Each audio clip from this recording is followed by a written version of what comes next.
Hello guys, welcome to this channel. If you enjoy this video, don't forget to hit that like button and drop a comment. It really helps me grow this channel and bring you more awesome recaps. Okay, without further ado, let's diving into the story. In a dark, stormy atmosphere, an intense clash between powerful forces took place.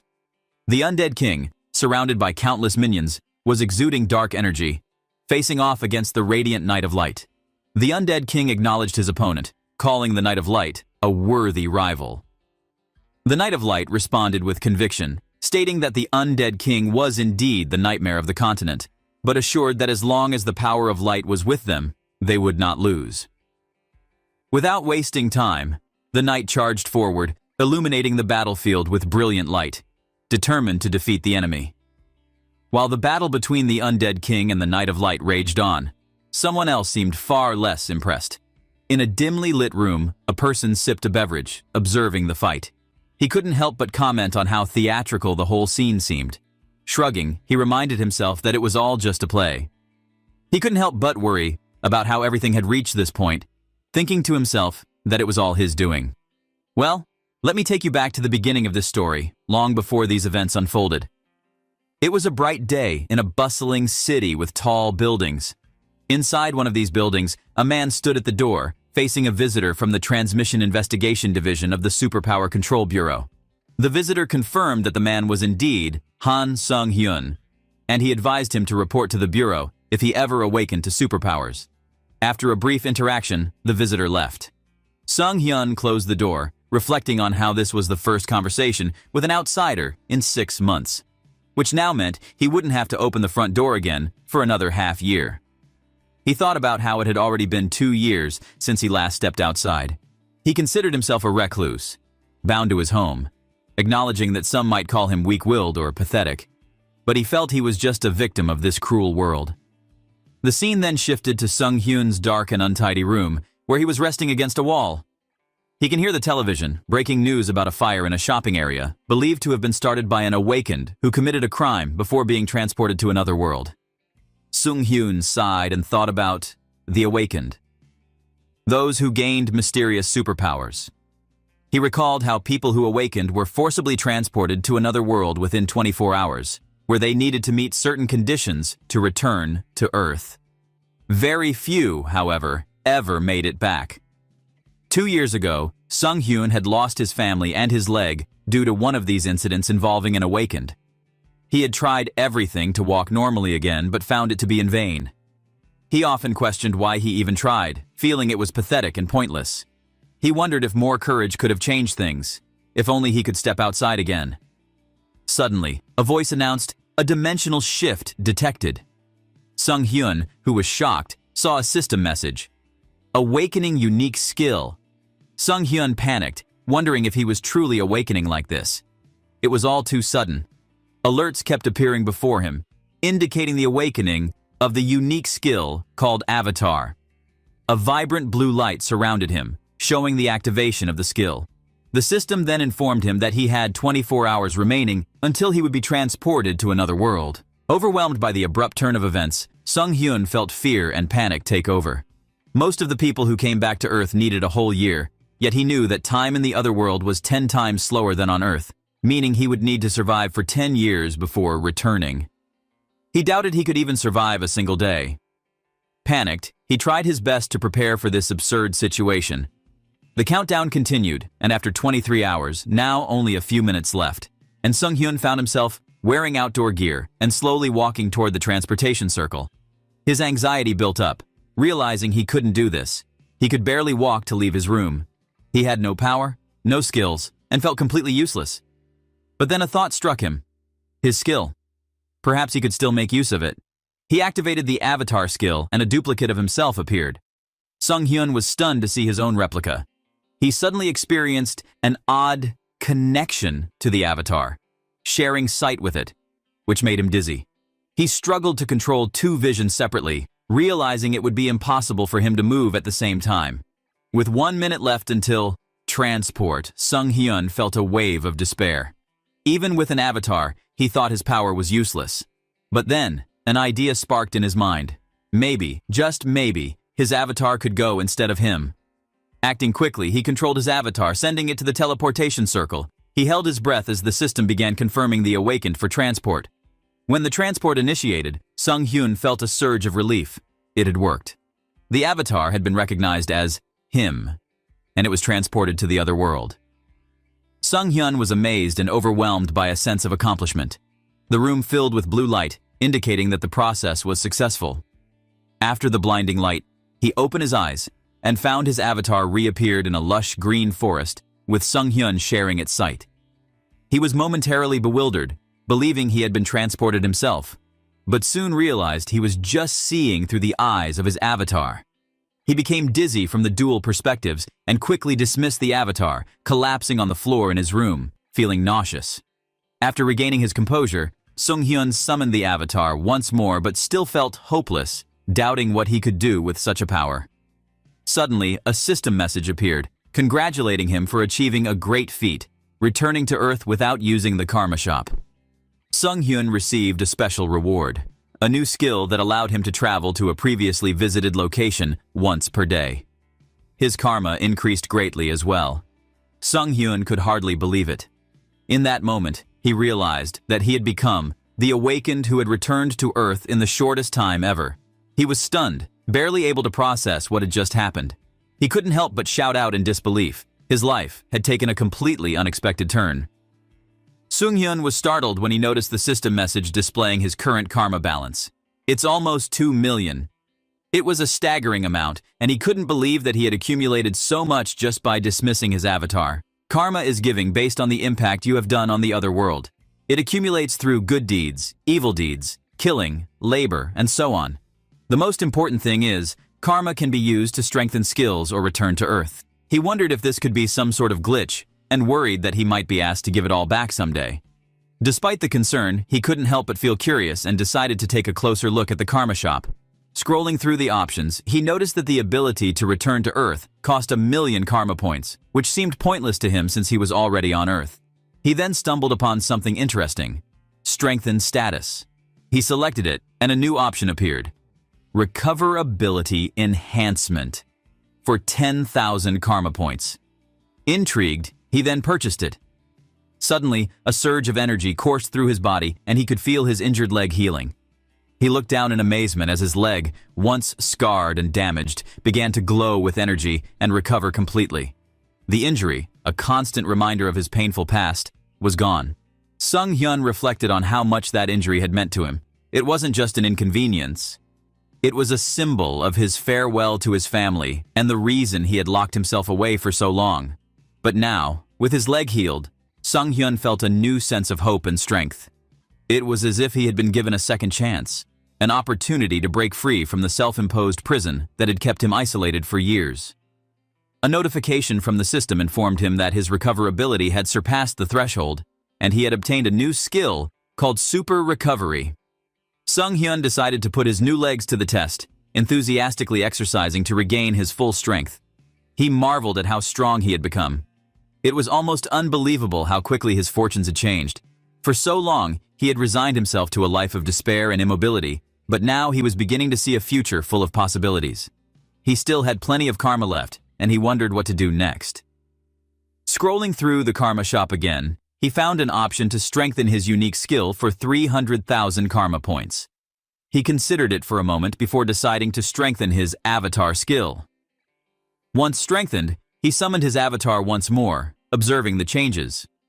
The avatar looked more robust, almost more manly.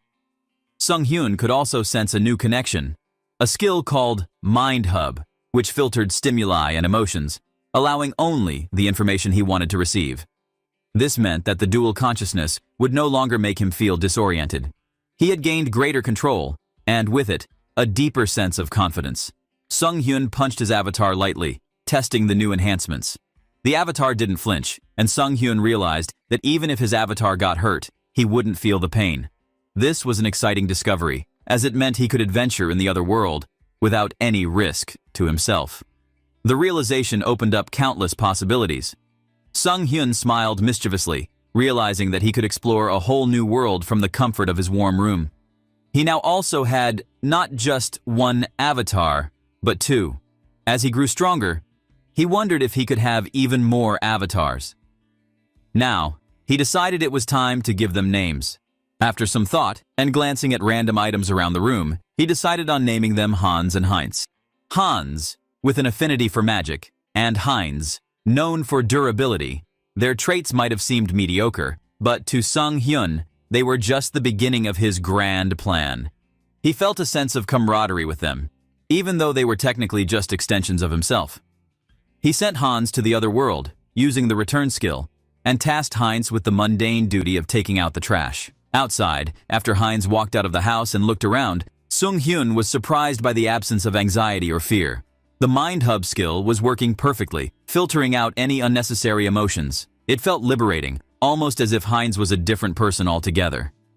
Meanwhile, Hans had arrived safely in a peaceful moonlit forest in the other world. Sung Hyun watched through Hans's eyes as he moved through the forest, noting how serene the setting seemed, until a panther suddenly appeared, lunging at Hans. Sung Hyun sighed, finding the situation a bit annoying, but there was no real sense of danger. With magic-infused strength, Hans fought off the panther, feeling no fear or pain. The sensation was surreal for Sung Hyun, almost as if he were playing a game. Although Hans was still relatively weak, Sung Hyun knew that this was only the beginning. After defeating the panther, Hans spotted a village in the distance, illuminated by the moonlight.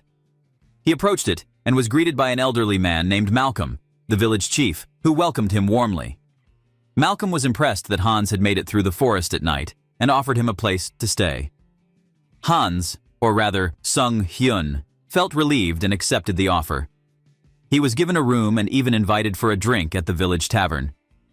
It had been a long time since Sung Hyun had felt the warmth of human company, and he enjoyed the moment, thinking that it had been a good day. The warmth of the villagers and the simple joy of sharing a drink filled a void that had existed within him for years. But the good times did not last long. As Sung Hyun relaxed in his room back on Earth after Hans slept in the other world, a bright alert suddenly appeared on the screen, announcing the Avatar death. Sung Hyun's heart sank. Hans was dead, and all of his traits and accumulated data were reset. The relaxed atmosphere turned tense as Sung Hyun realized that Hans had been killed in the village after sleeping. He blamed himself for being careless in an unfamiliar place, suspecting that Malcolm had spiked the drink. The realization that he had let his guard down so easily filled him with frustration. It was a harsh reminder that he was still vulnerable, and the other world was full of dangers. Suddenly, Sung Hyun felt a familiar connection re-establish itself, and he found himself once again seeing through Hans's eyes. He overheard Malcolm and another man discussing Hans's apparent failure, dismissing him as useless. Sung Hyun learned that Hans had been turned into an undead, an elite skeleton, but thanks to the Mind Hub skill, there was no mental corruption. This gave Sung Hyun an unexpected opportunity. He realized that he could still control Hans, even in this new undead form. The fact that Hans had become an undead, yet retained his consciousness, was something Sung Hyun could use to his advantage. The death of Hans was a shock, but it soon turned into a realization. This was his second chance. Hans had fallen, but he wasn't truly gone. He was merely transformed. His essence changed into something darker, something undead. And that, Sung Hyun thought, might just be his unexpected opportunity to get the sweet revenge he deserved. Over the next week, Sung Hyun struggled to understand his situation and discovered his new undead abilities. He tested them cautiously, learning that, although Hans was limited, he could influence and command other undead, albeit only one at a time. That knowledge filled him with a strange sense of determination. After all, having power, even limited, was better than feeling helpless. He started by controlling a rat, a small and nimble creature that could navigate through the village unnoticed. He called it Alfred and sent it to gather as much information as possible. Although Alfred was just a rat, it became Sung Hyun's eyes and ears, scuttling through dark corridors and overhearing secret conversations. It seemed silly, maybe even comical, to rely on a rat, but Alfred was doing the job well. Through Alfred, Sung Hyun learned about the village and its true nature. The villagers were not merely innocent people. They were necromancers, their leader being Malcolm, the village chief. There is one room in this area that is guarded and emanating a strong dark aura. They worked on something they called the Immortal King's Fragment, an object of immense dark power. Sung Hyun knew that this piece of information could be crucial in his plan to strike back at them. For the first time, Sung Hyun felt like he had a direction. However, his espionage was cut short when Alfred was discovered and killed by Malcolm himself. The rat's demise was sudden. A flash of dark energy pierced its body, and Sung Hyun felt a pang of anger. It was irrational. Alfred was just a rat, but for Sung Hyun, it was his companion, and its death represented yet another unjust action by the necromancers. He swore that he would avenge Alfred, even if it sounded absurd to some. This was the moment Sung Hyun realized that he was not merely surviving anymore. He was fighting back. He had a purpose, to bring down the ones who had wronged him, and now, those who had wronged Alfred. Soon after, Sung Hyun set his plan into motion. He waited for the right moment, and when one of Malcolm's subordinates who had killed Alfred passed by, Sung Hyun made his move. When the man began to vent his anger after being blamed for letting an undead rat walk around, he hit one of the undead, but then the skeleton lunged at the man, biting down hard on his neck, sending him into a panic. The man struggled, only to find himself suddenly overwhelmed by other undead that Sung Hyun had managed to influence. Sung Hyun watched the man, terror-stricken and struggling, and he felt a surge of vindication. This wasn't just about his own pain anymore. This was for every victim who had suffered because of the necromancy power in this village. As he loomed over the frightened man, Sung Hyun knew this was just the beginning. The revenge of the victims begins now, he thought, determination solidifying in his mind. Sung Hyun's transformation, from a powerless recluse to someone willing to fight back, to use the darkness itself against those who had hurt him, was well underway. And he knew there was no turning back. At the same time, a young man argued with the guards in front of the village, frustration clearly etched on his face. He insisted that his twin brother, Hans, was in the village, demanding to meet the chief. The guards, annoyed by his persistence, refused to allow him any further access. Just then, Malcolm, the village chief, approached, curious about the commotion. The young man introduced himself as Hans and repeated his claim, stating he could always sense where his brother was. Malcolm found this hard to believe. He was so shocked to see Hans with the same face as someone he had killed before. Meanwhile, back in the village, Sung Hyun had managed to enter unnoticed, thanks to Hans distracting Malcolm. Sung Hyun found himself inside a mysterious room that seemed to pulse with dark energy. There, he saw the Immortal King's fragment, a crystal exuding an overwhelming power. Sung Hyun could feel the dark energy resonating, absorbed by the undead near the crystal. He wasn't particularly impressed with the place, calling it a warehouse for defective goods. Still, he wasn't in a position to be picky. He started to take the crystal. But somehow, he ended up absorbing the energy, and his form enveloped in a deep purple light. Outside, Hans continued arguing with Malcolm, trying to keep him distracted. Malcolm, however, suddenly sensed that something was wrong. He ordered the guards to kill Hans, realizing the fragment was being tampered with. The guards attacked, but their target suddenly disappeared, leaving them confused.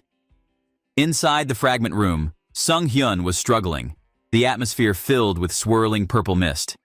Negative emotions, pain, and despair flooded into him without pause. Even though his mind hub filtered most of it, the intensity was overwhelming. He could barely stay sane under the pressure of the dark power. His body shook with anguish as he tried to withstand the influx of dark energy, his head pounding as if it was about to explode. The system announced that he had met the conditions for growth, and Sung Hyun's form began to change. He rose, transformed into a more powerful version of himself, now radiating with both blue and purple energy. He was no longer just an ordinary skeleton. He had become an entity of dark magic known as a Demilich. With the new power coursing through him, a new skill, evil wisdom, had been acquired. The merging of the Immortal King's fragment had changed him, giving him an understanding of dark magic. Sung Hyun took note of his surroundings, the dark energy now a part of him. Outside the fragment room, Huyan waited, bored with his job to wait outside. Suddenly, he received a telepathic message from Malcolm, urging him to check on the fragment. Before Huyan could respond, skeletal hands emerged from the shadows, grabbing him. He struggled in disbelief as the undead hands gripped him, terror on his face. Sung Hyun couldn't help but taunt him, commenting on the lovely weather. Huyan was bewildered, unable to comprehend how Sung Hyun could still talk and have complete control while being an undead. Sung Hyun, now more confident and adept with his powers, learned quickly how to manipulate dark magic, watching as Huyan squirmed. It amused him. The once weak skeleton now wielded power that others feared.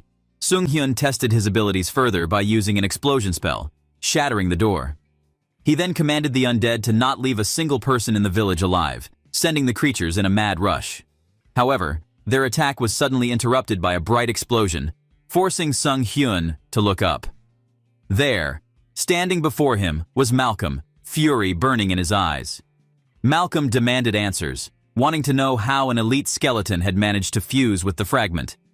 Sung Hyun calmly responded, reminding Malcolm of the past, how Malcolm's betrayal had cost him his life and his heart. Now, he was taking what was owed. Malcolm, unable to contain his rage, launched an attack. He poured his power into it, intending to rip Sung Hyun apart. But Sung Hyun, now enhanced by the fragment, remained composed. He mockingly criticized Malcolm's manner of always announcing his spell names, finding it irritating. Malcolm, however, was determined, throwing everything he had at Sung Hyun, dark tendrils of magic trying to bind him. The battle between them escalated, with Sung Hyun mocking Malcolm's lack of power.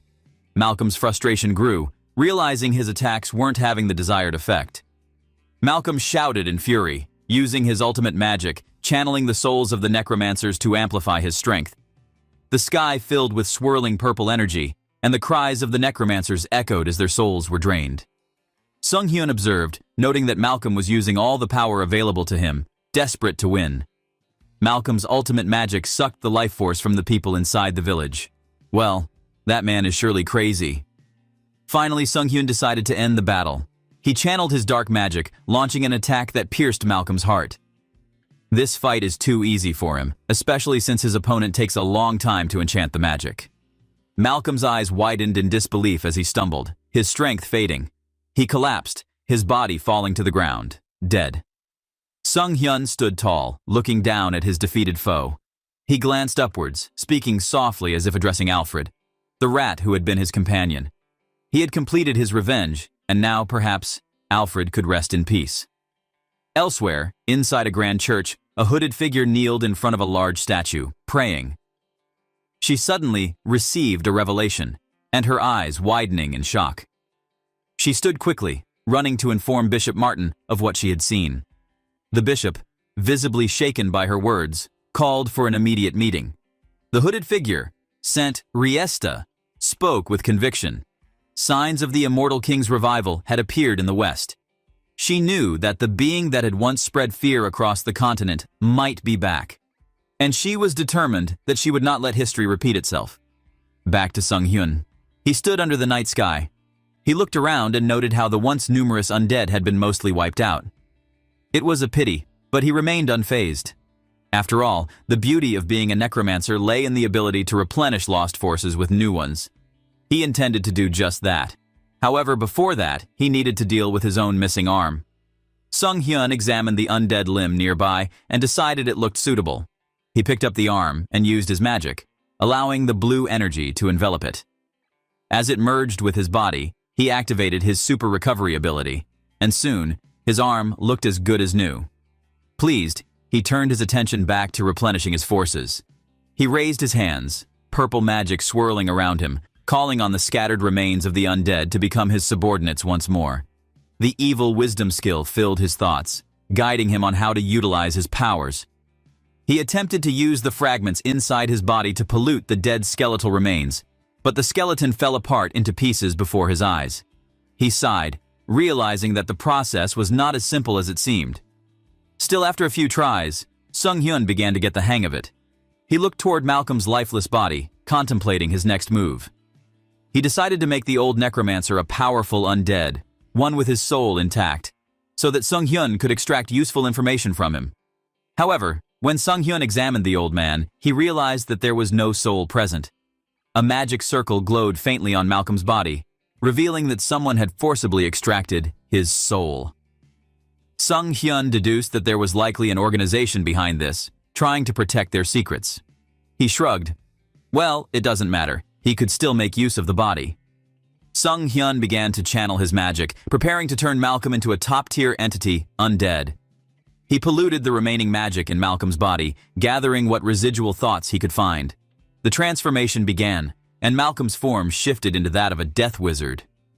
When the transformation completed, the death wizard spoke, offering to receive Sung Hyun's orders. Sung Hyun was impressed.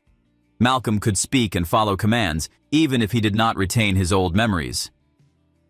Sung Hyun commanded Malcolm to obey him, and he then hit the skeleton while laughing. Though Malcolm's past memories were lost, Sung Hyun still intended to make him suffer for his past wrongdoings. He found a sense of satisfaction in the irony of the situation. Later, Sung Hyun walked through a field of bones, carrying Malcolm's staff. He paused for a moment, recalling a young zombie with a green face, the same zombie who had helped him defeat one of Malcolm's lackeys.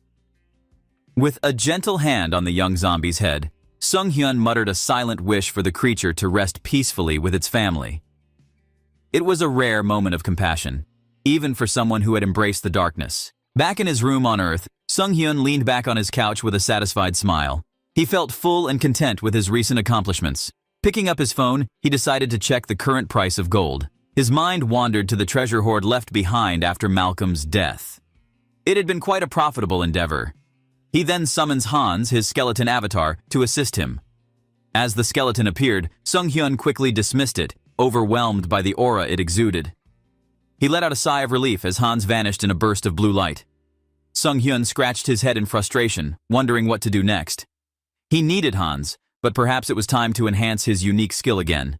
With the Karma Shop balance in front of him, that now shows over 700,000 points, Sung Hyun made the decision. He spent 300,000 points to strengthen his unique skill, and as a blue light enveloped him, a new skill was acquired. Clear Mirror. Still Water. The system explained that this skill would protect his mind from external influences and mental attacks.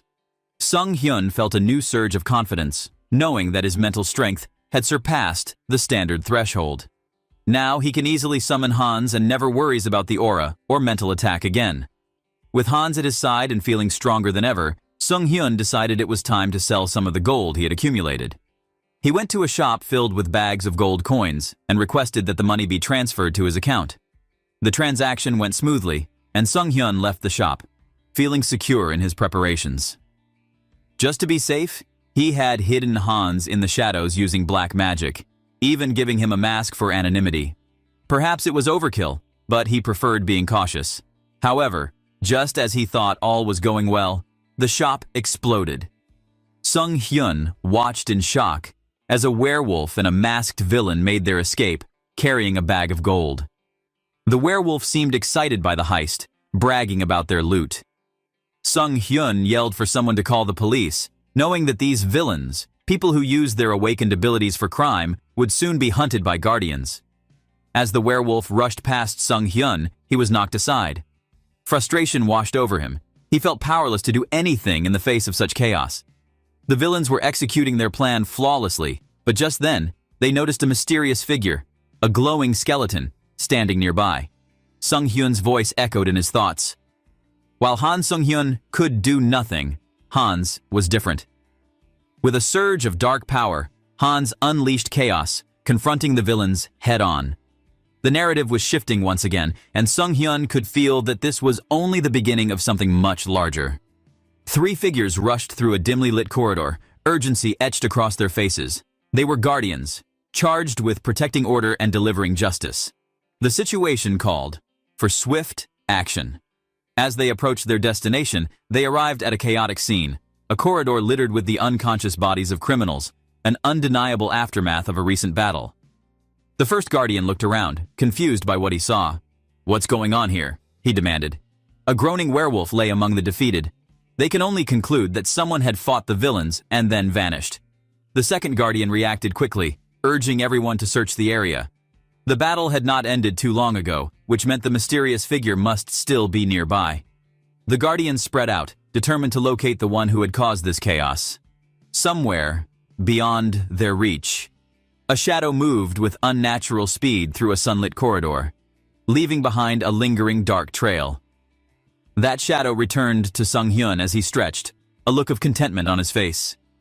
The events were exhilarating, even refreshing for him. Blowing off some stress for punching some villains like this once in a while, he thought, wasn't so bad. In another world, Heinz, Sung-hyun's second avatar, stood there. Sung-hyun, observing through his connection, marveled at the sight before them. He had finally arrived. He was at the grand entrance of a different place, a place where possibilities were endless and new experiences awaited. The directions given by the old man Malcolm had led them here, and Sung-hyun could not help but feel a mix of relief and excitement. The journey had not been in vain. This was the moment his new adventure in the other world would truly begin.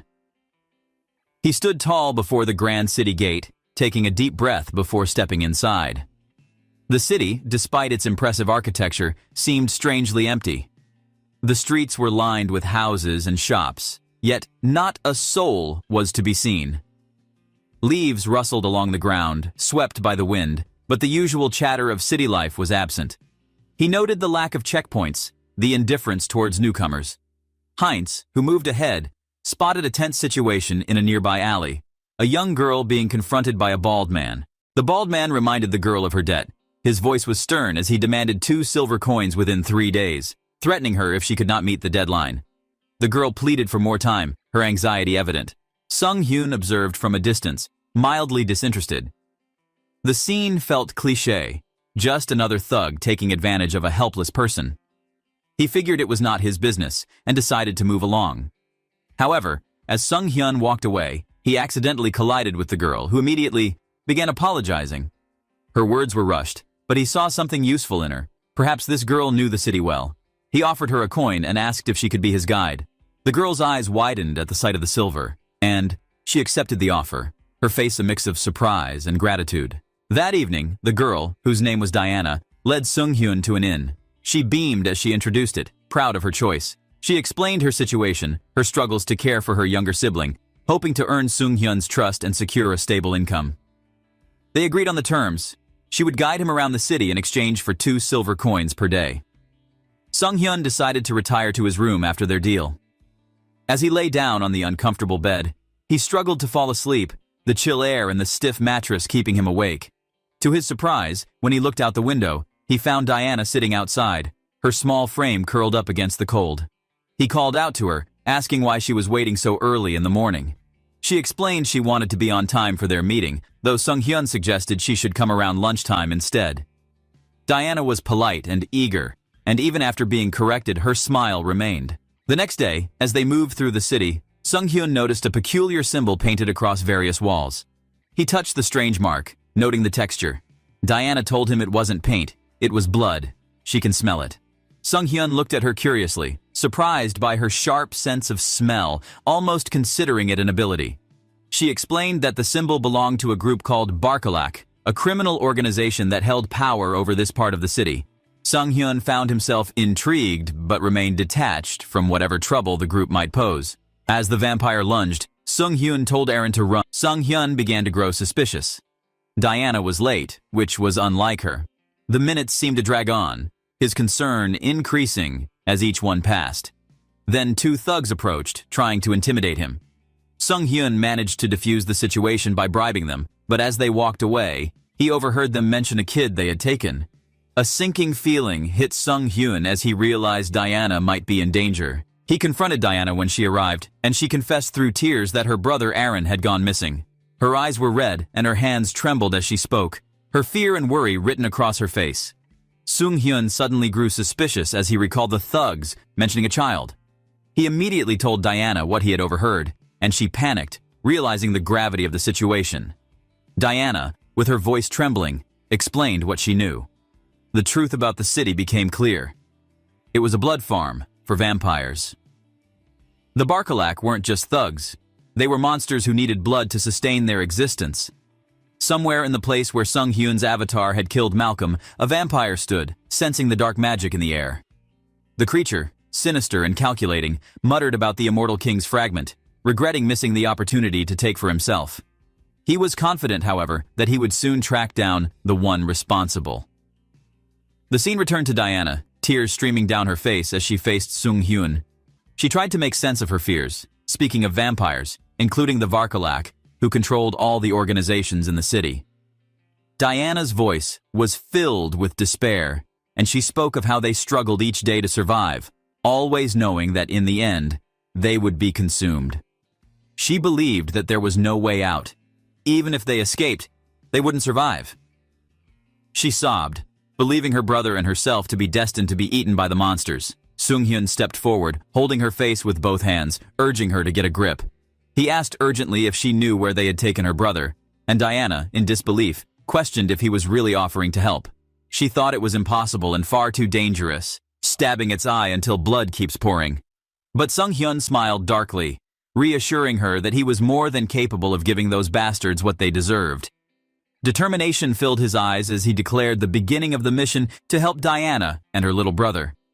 The scene shifted to a bustling tavern, coins scattering across a table as if they were playing some sort of gamble. The thug we saw earlier sat around the table, and the scent of alcohol filled the air. The bald thug declared he was all in, causing the others to look at him suspiciously. They questioned how a debtor like him managed to get that kind of money. Laughing, the bald thug bragged about squeezing it out of some dumb outsider earlier that day. Suddenly, the door to the tavern opened, and Sung-hyun stepped inside, his eyes scanning the room. One of the thugs recognized him, calling out to his friends. They mocked Sung-hyun, assuming he was back to make another donation. Sung-hyun's face twisted in disgust as he confronted them. He told them that he knew exactly what kind of scum they were, the type who preyed on other people's families for their own greed.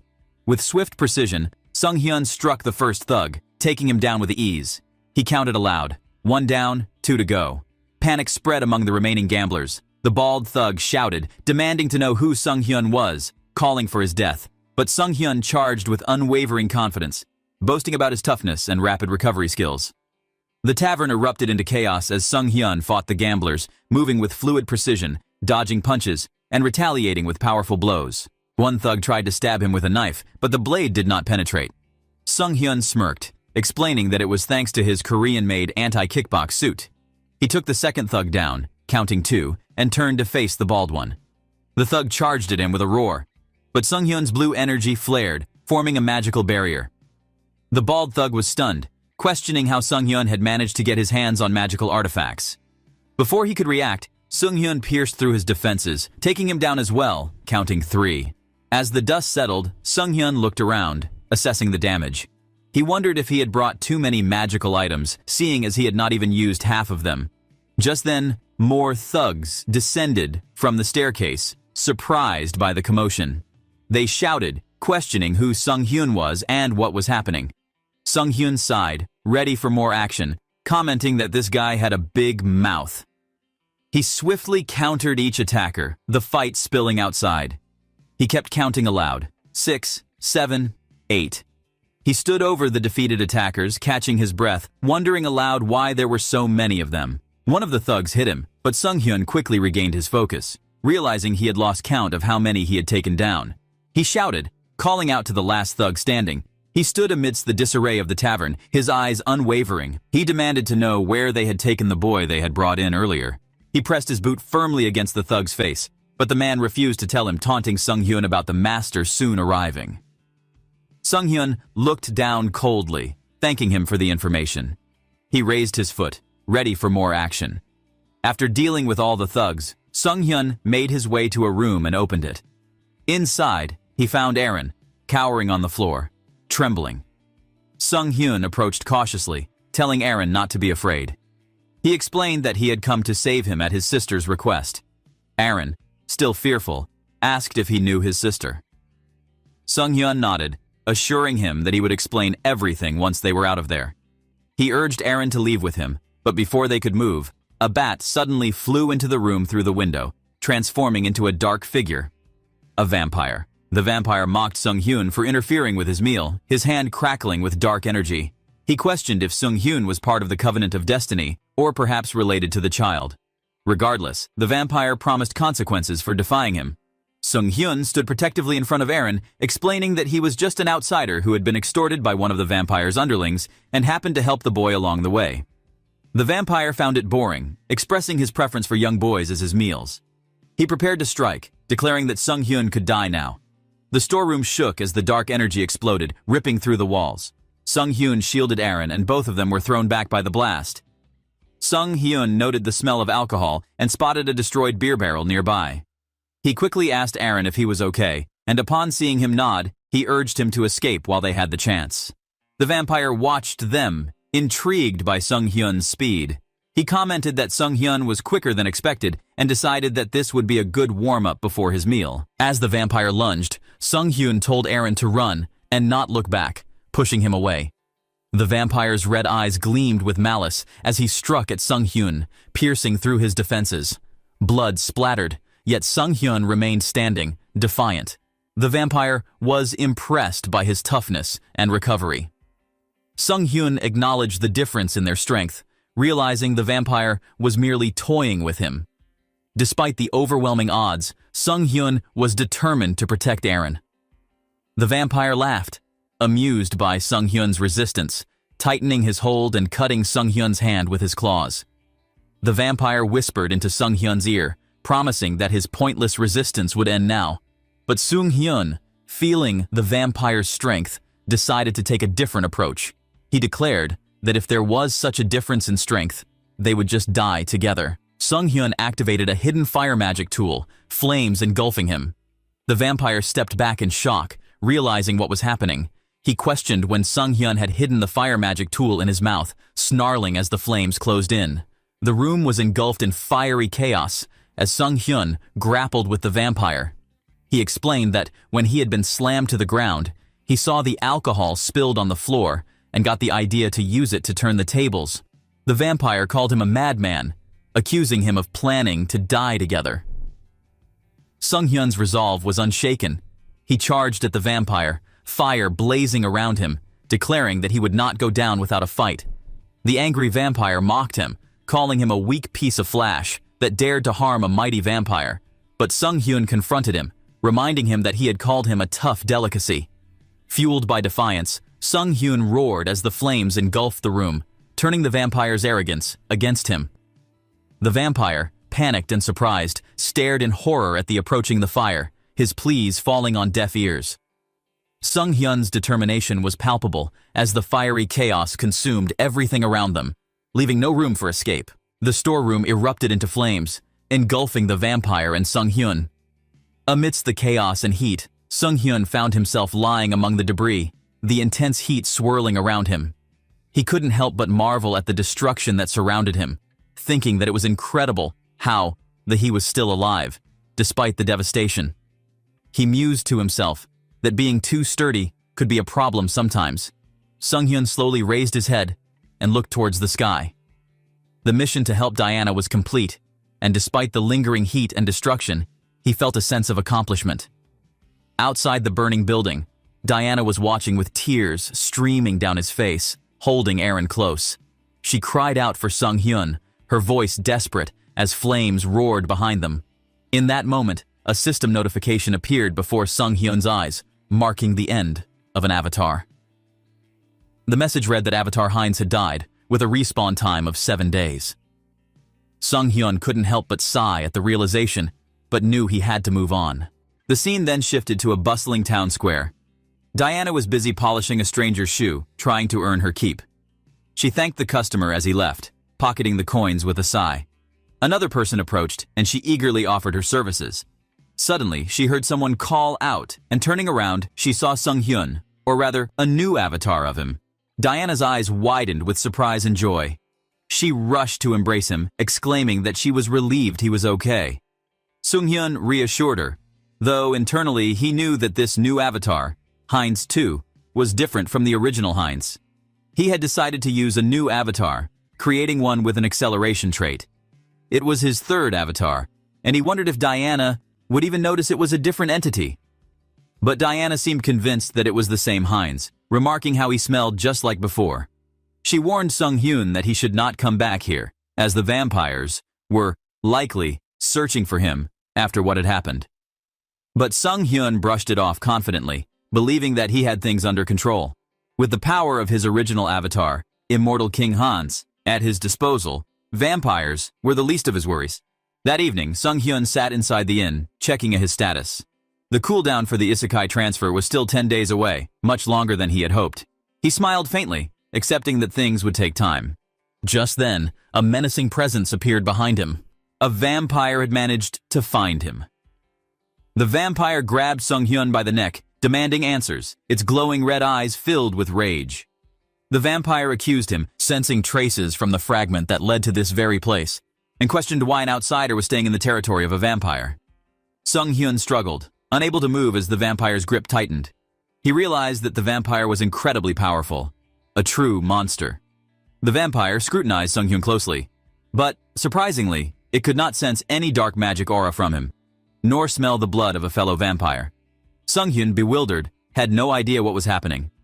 The vampire's fangs gleamed, and with a menacing grin, it decided to bite down, sinking its fangs into Sung-hyun's neck. A notification flashed in Sung-hyun's eyes. His race had changed to Vampire, and a new skill called Blood Clan Blood Remnant had been acquired. The vampire smiled in sinister satisfaction, certain that Sung-hyun could not lie now. Another notification informed Sung-hyun that his skill, Rapid Recovery, had been altered to Regeneration. The vampire then inquired if Sung-hyun was involved with the Covenant of Destiny reversal. Sung-hyun struggled under the immense pressure. He could feel his blood compelling him to submit to the higher vampire's authority. However, thanks to his Mind Hub skill, the submissive urge was filtered out, allowing him to retain control. Sung-hyun called the vampire Lord Wirok and stated he was just a traveler and didn't know anything. Lord Wirok eventually decided that perhaps Sung-hyun was not the one they were after. He ordered him to follow along, stating that there were things they needed to take care of. Sung-hyun reluctantly agreed, deciding to tag along in hopes of learning more about the vampires and their intentions. Lightning struck the night sky as they arrived at a grand mansion, the headquarters of the Barkaslak clan's Azantu branch. Inside, vampires socialized, curious about Sung-hyun, who was introduced as Lord Wirok's new bloodling. The other vampires eyed him with disdain, questioning why Lord Wirok would choose to take in such a lowly creature. Amidst the scrutiny, a cheerful vampire named Rosalika approached Sung-hyun, introducing herself energetically. She handed Sung-hyun a glass filled with fresh blood. As he hesitated, an overwhelming thirst for blood surged within him, even overpowering his Mind Hub skill. Desperate, he decided to use his skill to filter out the taste of blood, and then forced himself to drink it as quickly as possible to avoid suspicion. Rosalika then explained the vampire hierarchy, likening bloodlings to knights, purebloods like Lord Wirok to nobles, and truebloods to royalty. She also mentioned the sacred bloods, the progenitors, whom all vampires must obey. Sung-hyun listened intently, piecing together the information. Suddenly, Lord Wirok addressed everyone, calling for complete vigilance. He stood at the center of the room and announced that all vampires must conduct a thorough search throughout the city to locate the missing fragment from the Dark Mage. That's when Sung-hyun realized that Malcolm was a person from Covenant of Destiny reversal, and Hans was the person they are searching for. The Lord's voice echoed across the Grand Hall, instructing them to remain alert and carefully investigate their designated areas. Lord Wirok emphasized that failure was not an option, as the fragment was a crucial part of their plan. After the announcement, outside the mansion, Sung-hyun walked alongside Rosalika. She complained about the sunlight, mentioning that even pureblood Lady Purita was out searching for the fragment, so they couldn't slack off. Rosalika let slip that they had their own fragment of the Undying King, which they planned to fuse with the one that had vanished. This news shocked Sung-hyun, so the vampire clan also have one of the 3 fragments. His mind raced. This was a stroke of luck. If there was only one pureblood guarding the fragment, he might be able to seize it. When he asks Rosalika if she knows where the fragment is located, she only laughs because bloodlings like them wouldn't know that big of a secret location. Back at the inn, Diana suddenly told Sung-hyun that she might know where the fragment was located. Sung-hyun was stunned. He could hardly believe his ears. How could Diana know where the fragment was? Sung-hyun's eyes widened as Diana made her bold statement. He asked her, clearly surprised, if she really thought she knew the location of the Undying King's fragment. Diana nodded cautiously, though she expressed uncertainty, mentioning that it was a memory from quite some time ago. She began recounting a memory of her past. She explained that about a year ago, she had taken up a job cleaning tombs. She remembered how every Friday, members of the Barkalak organization would visit one of the stone chambers in the tomb. The atmosphere grew tense as Diana revealed that each time they did, there was an incredibly horrible and evil smell emanating from within the chamber. It was enough to leave a lasting impression. Sung-hyun listened with growing interest, his curiosity piqued. He told Diana that this was definitely something worth investigating. Aaron, overhearing, suddenly recalled the warnings Diana had always given him. He exclaimed that this was the reason his sister had always told him never to go near the tomb. Sung-hyun thanked them both, assuring them that he would go investigate alone, instructing them to stay hidden for their own safety. Diana seemed hesitant as she reached out, touching Sung-hyun's cloaked arm. She nervously mentioned that his smell seemed a bit different than usual. Her sharp senses couldn't be fooled. Sung-hyun admitted that her keen nose had caught on to his recent transformation. He showed her his newly acquired fangs, a clear sign of what he had become. Diana gasped, visibly worried. Despite her fear, she offered to help, saying that if Sung-hyun ever needed it, he could drink a little of her blood, but only a little.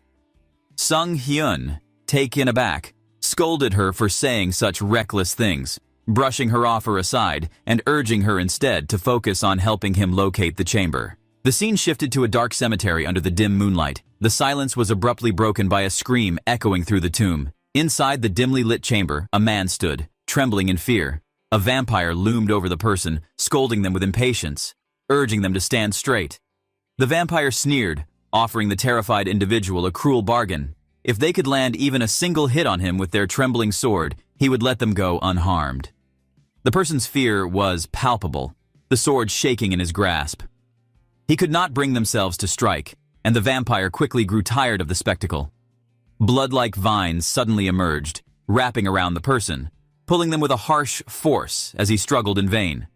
The vampire watched without pity as the person's blood was drained completely, leaving their lifeless body limp. The vampire sighed, annoyed by how disgustingly boring the encounter had been, ordering his subordinate to dispose of the trash and find a more worthwhile sacrifice next time. As the subordinate began to drag the body away, something unexpected happened. Skeletal appeared at the entrance to the chamber, causing a commotion. The subordinate froze, shouting out in surprise. Lord Tiapol, the vampire overseeing the chamber, demanded answers. He was furious, questioning how filthy undead creatures had managed to enter this sacred place. He commanded his servants to clean up the mess, but it was clear that these skeletal intruders were different from ordinary undead. Standing among the skeletal figures was Hans, Sung-hyun's avatar. Blue flames flickered in his skeletal hands as Lord Tiapol attempted to gauge who had sent them. He asked if the intruder was a necromancer from the Covenant of Reversal. Hans responded in a cold, detached manner, raising his hand as the blue flames grew in intensity, illuminating the chamber. He showed no interest in answering questions, instead preparing for a fight. Lord Tiapol growled, vowing to leave only Hans' head behind as he lunged at the skeletal warriors with blood-infused power. But Hans seemed unfazed. He smirked menacingly, challenging Lord Tiapol to try and do just that. As Lord Tiapol moved to strike, skeletal hands shot out, holding him in place, the vampire realizing too late that the spells of this necromancer were far faster than he had anticipated. Suddenly, reinforcements arrived. Another vampire rushed into the chamber, kicking aside the skeletal warriors.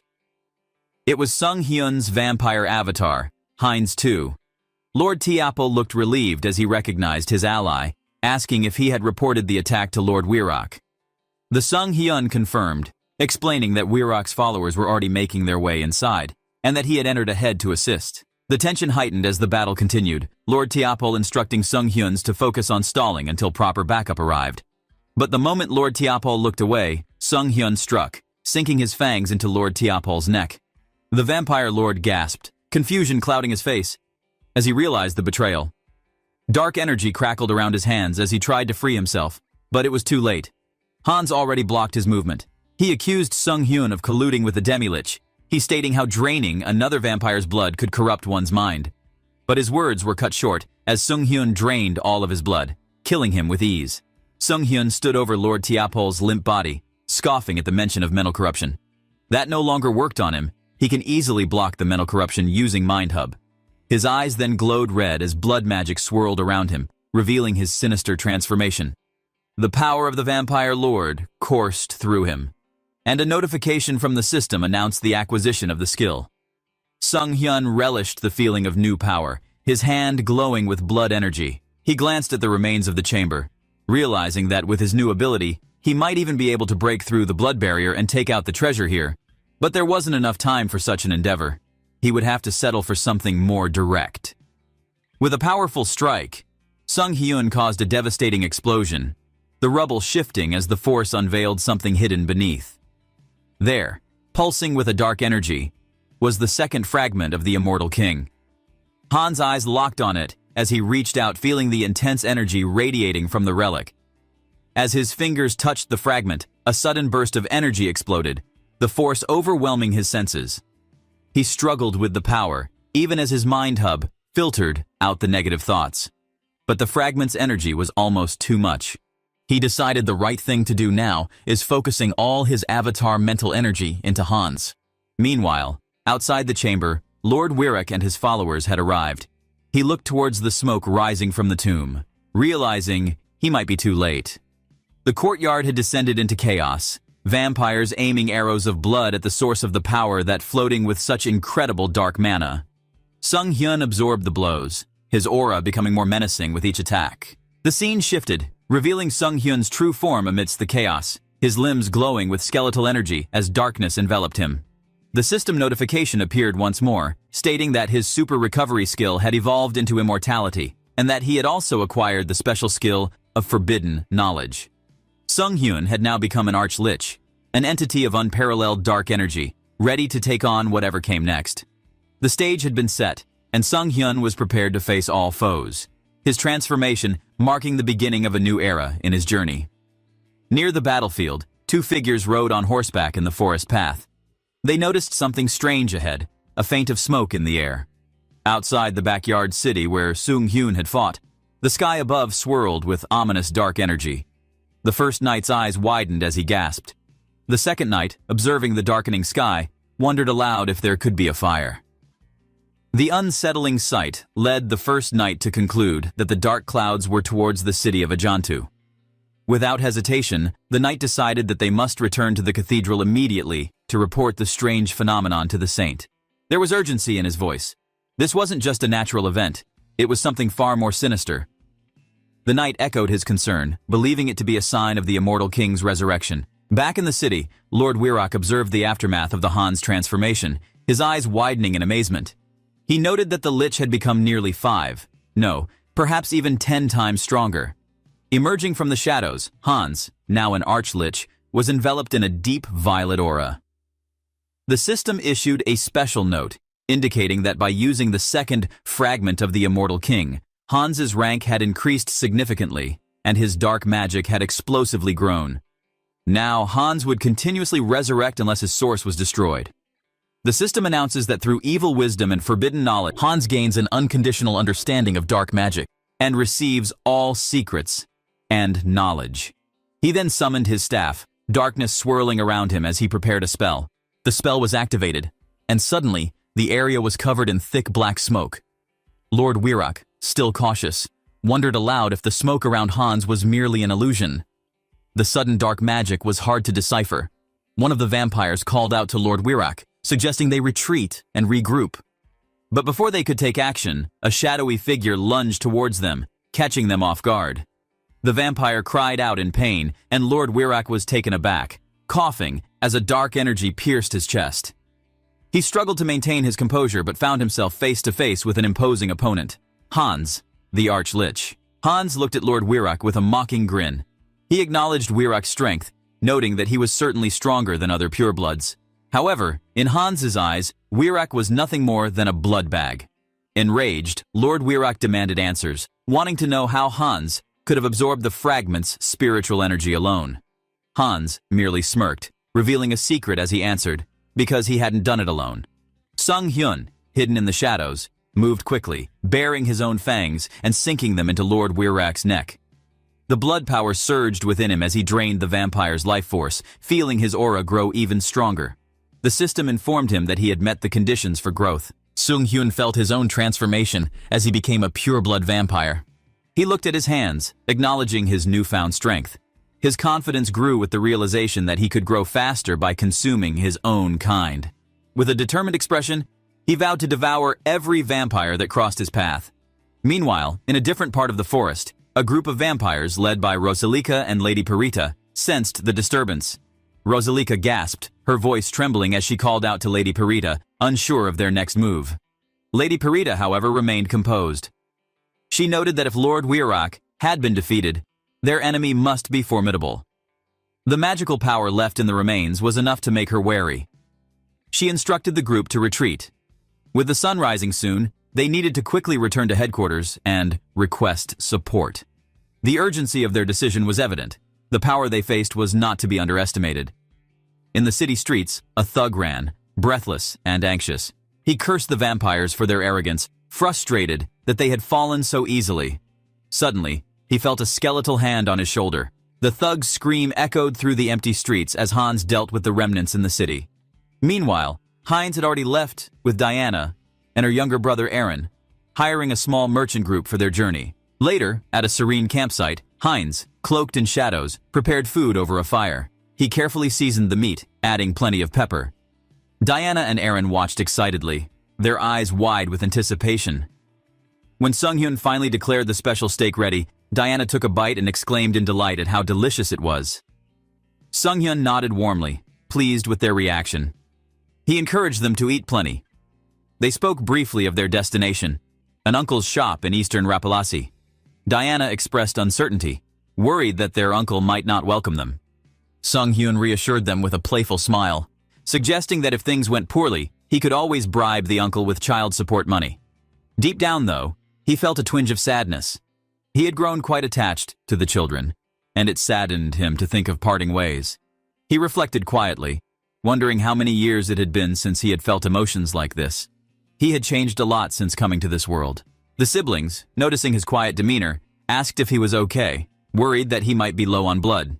Sung-hyun shifted slightly, offering them a reassuring smile as he told them he was full.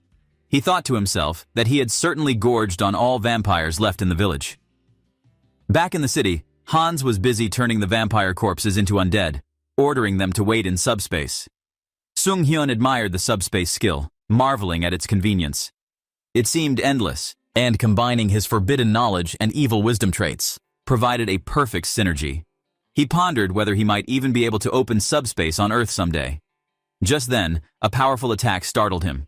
From above, a vampire unleashed a blood skill. Sung-hyun recoiled from the fierce magic, taken aback by the unexpected power. In the ensuing standoff, Hans faced a group of robed vampires, one of whom questioned if Hans was from the Covenant of Heaven's reversal.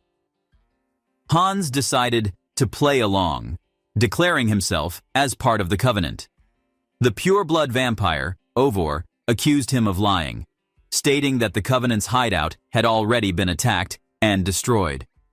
Ovor drew a large scythe, vowing to kill Hans. The battle that followed was intense.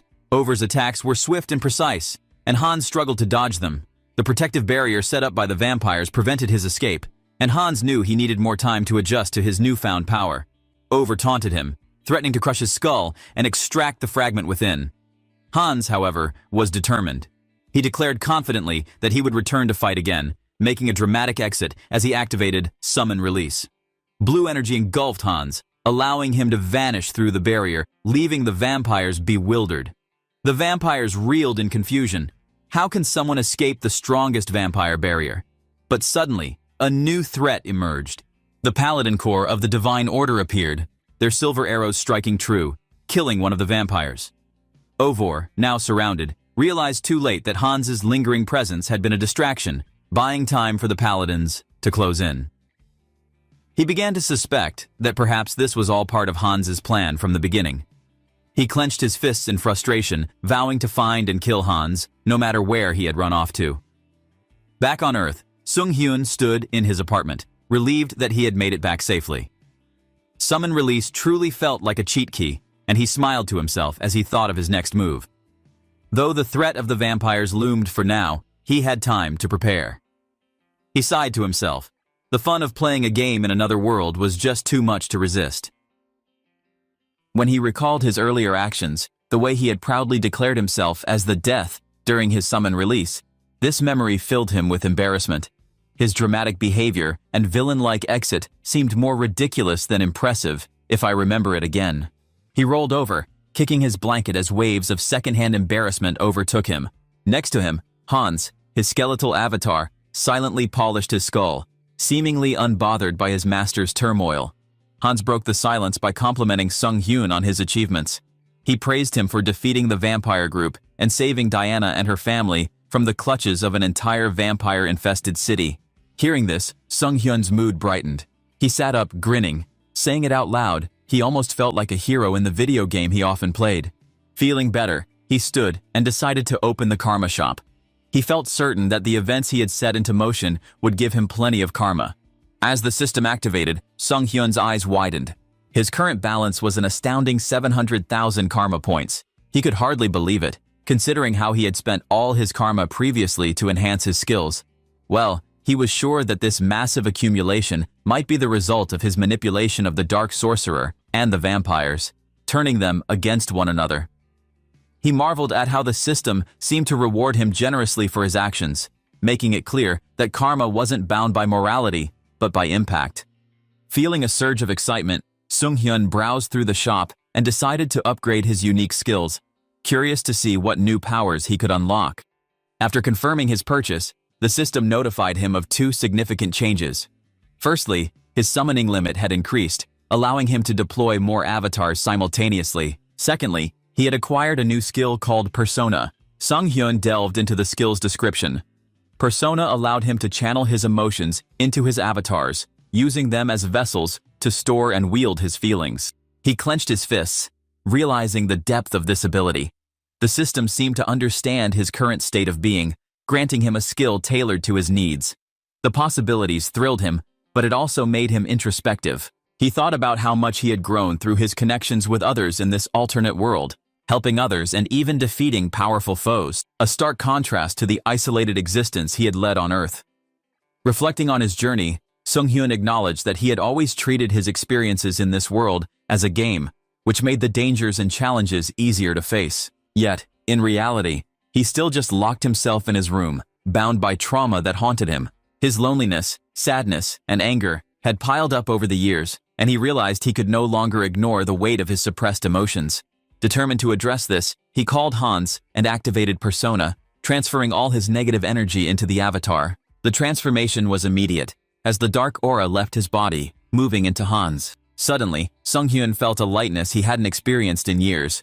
It wasn't that his emotions had disappeared completely, but they were now neatly stored within Hans. Sung Hyun regarded his avatar with curiosity, wondering if Hans could truly handle the influx of negativity.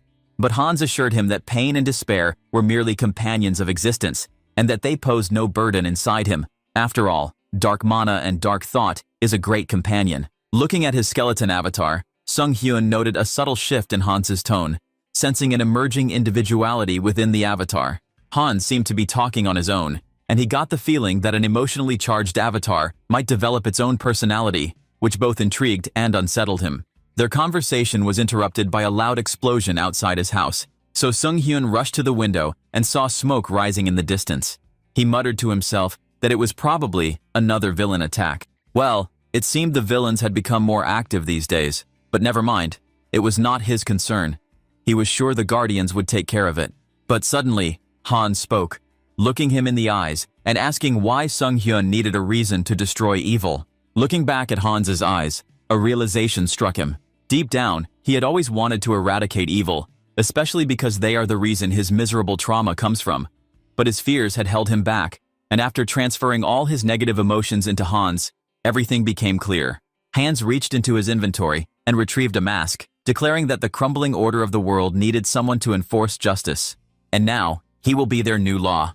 Donning the mask, Hans teleported to the scene of the explosion. He arrived atop a building, overlooking the chaos below. Two Guardians in the area were talking about their struggle against a new terrorist organization that had recently emerged. Sung Hyun observed the Guardians. Hearing them, he had just received new information.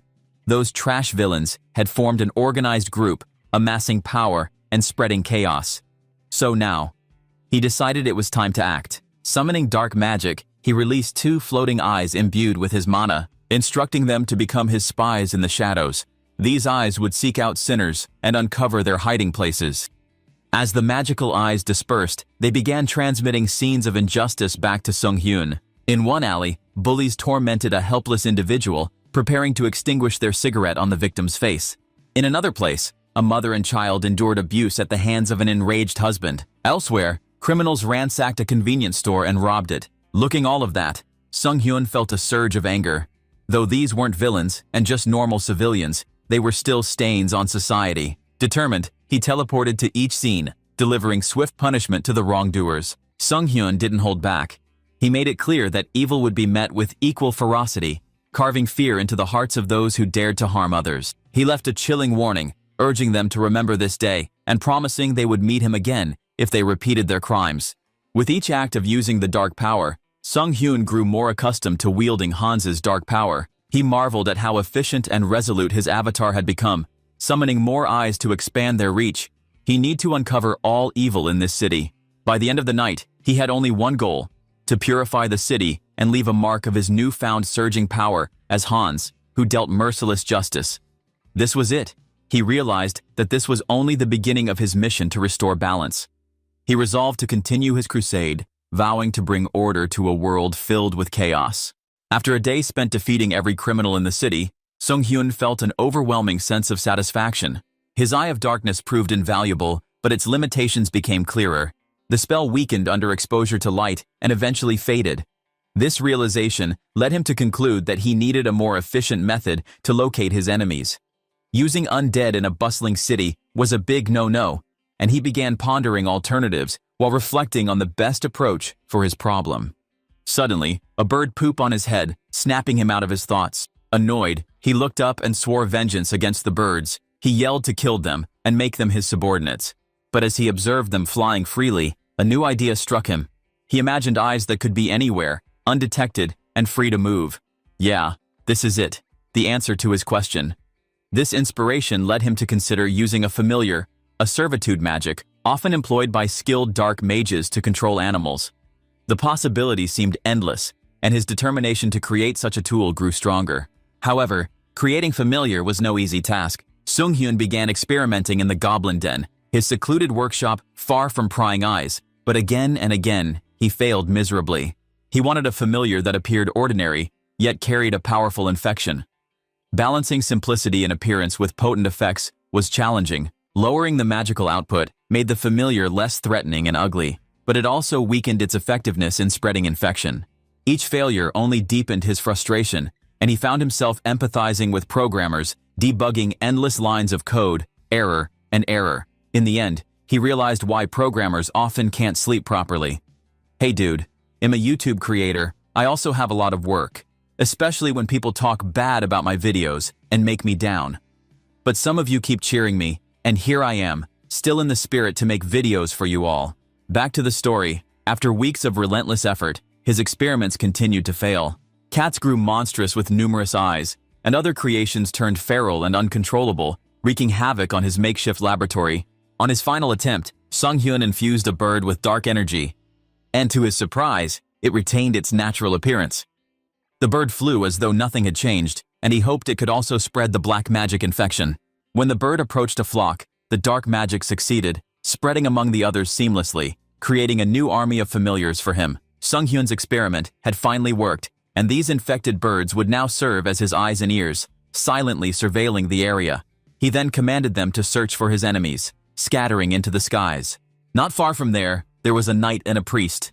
The priest, sensing traces of Hans's energy, grew excited, believing they were close to finding their target. The knight, Tuscan, approached with resolve, vowing to capture Hans and extract every secret he held. He declared that the vampire was not allied with the Undying King's descendant and demanded to know the reason for their conflict. The bishop agreed that they still needed more clues, but they had to find the enemy as soon as possible, because, while they delayed, he was certain the enemy continued to grow in power. Suddenly, his pendant began to glow and shake. Clutching it tightly, he started speaking, revealing that the necklace was a communication device. On the other side, the saint reported she received a revelation from their god. She declared that the Undying King's aura had been detected in a cave to the northwest. With renewed resolve, the bishop thanked her and stated that they would certainly live up to the saint's expectations. Meanwhile, Sung-hyun, seated in his cave, monitored his familiar's movements with growing unease. He noticed something strange. While he ordered them to monitor the area from the monster, his familiar appeared to be fleeing instead of gathering information. The erratic behavior puzzled him until a chilling realization dawned. It wasn't monsters that had caused his familiar fear, but humans. His suspicions were confirmed when he saw a group of knights heading straight for his location. Panic set in as he realized he was being ambushed. But how? He could not fathom how they had tracked him so precisely, especially a big group like them, capable of concealing their presence so effectively. This situation is so dangerous. Suddenly, Tusken entered the cave and shouted for Hans, declaring that no evil could escape the gaze of their god. His voice echoed through the cavern, a palpable threat. He unsheathed his holy sword, radiating divine power, and demanded Sung Hyun to surrender. Recognizing the danger posed by holy power, the antithesis of his dark magic, Sung Hyun raised his hands in feigned surrender. He then questioned how the Holy Order had found his hideout, but Tusken's anger only grew. Without waiting for answers, Tusken attacked with unrelenting force. With disgust on his face, he stated that he never gave Sung Hyun permission to speak. Sung Hyun, realizing there was no escape, retaliated with dark magic, tried to attack him. The clash between their powers illuminated the cavern in bursts of light and shadow. However, Tusken countered with holy energy, nullifying Sung Hyun's attack with ease. Without warning, he stabs his sword into Sung Hyun's chest. Sung Hyun tried to attack again, but he realized that for some time now, something sinister had been interfering with his magic. The blow sent Sung Hyun hurtling out of the cave, where many priests awaited him. They began chanting a hymn, their sacred song reverberating through the air, infused with holy power. Hearing that song, Sung Hyun felt immense pain coursing through his body, further weakening his powers. Seeing his enemy falter, Tusken ordered the priests to continue their chanting as he raised his holy sword again, striking our boy from behind. With no other options, Sung Hyun struggled to summon his remaining strength. The divine energy surrounding him felt suffocating, pressing down with unbearable weight. Not letting Sung Hyun attempt another trick, Tusken ordered all the priests to use their ultimate move. The priests then summoned holy chains, luminous and unbreakable, which moved swiftly toward Sung Hyun, immobilized him. In the end, the chain tightened, leaving Sung Hyun vulnerable and binding him completely. Sung Hyun tried his hardest to act, but despite his efforts, he was unable to move or call upon his magic.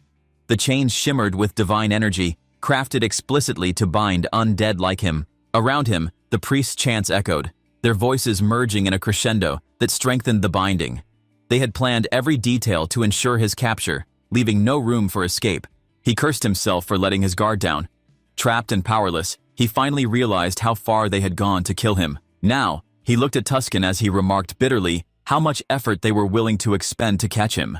The captain of the Holy Knight Order sneered at his predicament, taunting him that no evil had ever escaped their divine binding, and asked if Sung Hyun had already given up by now.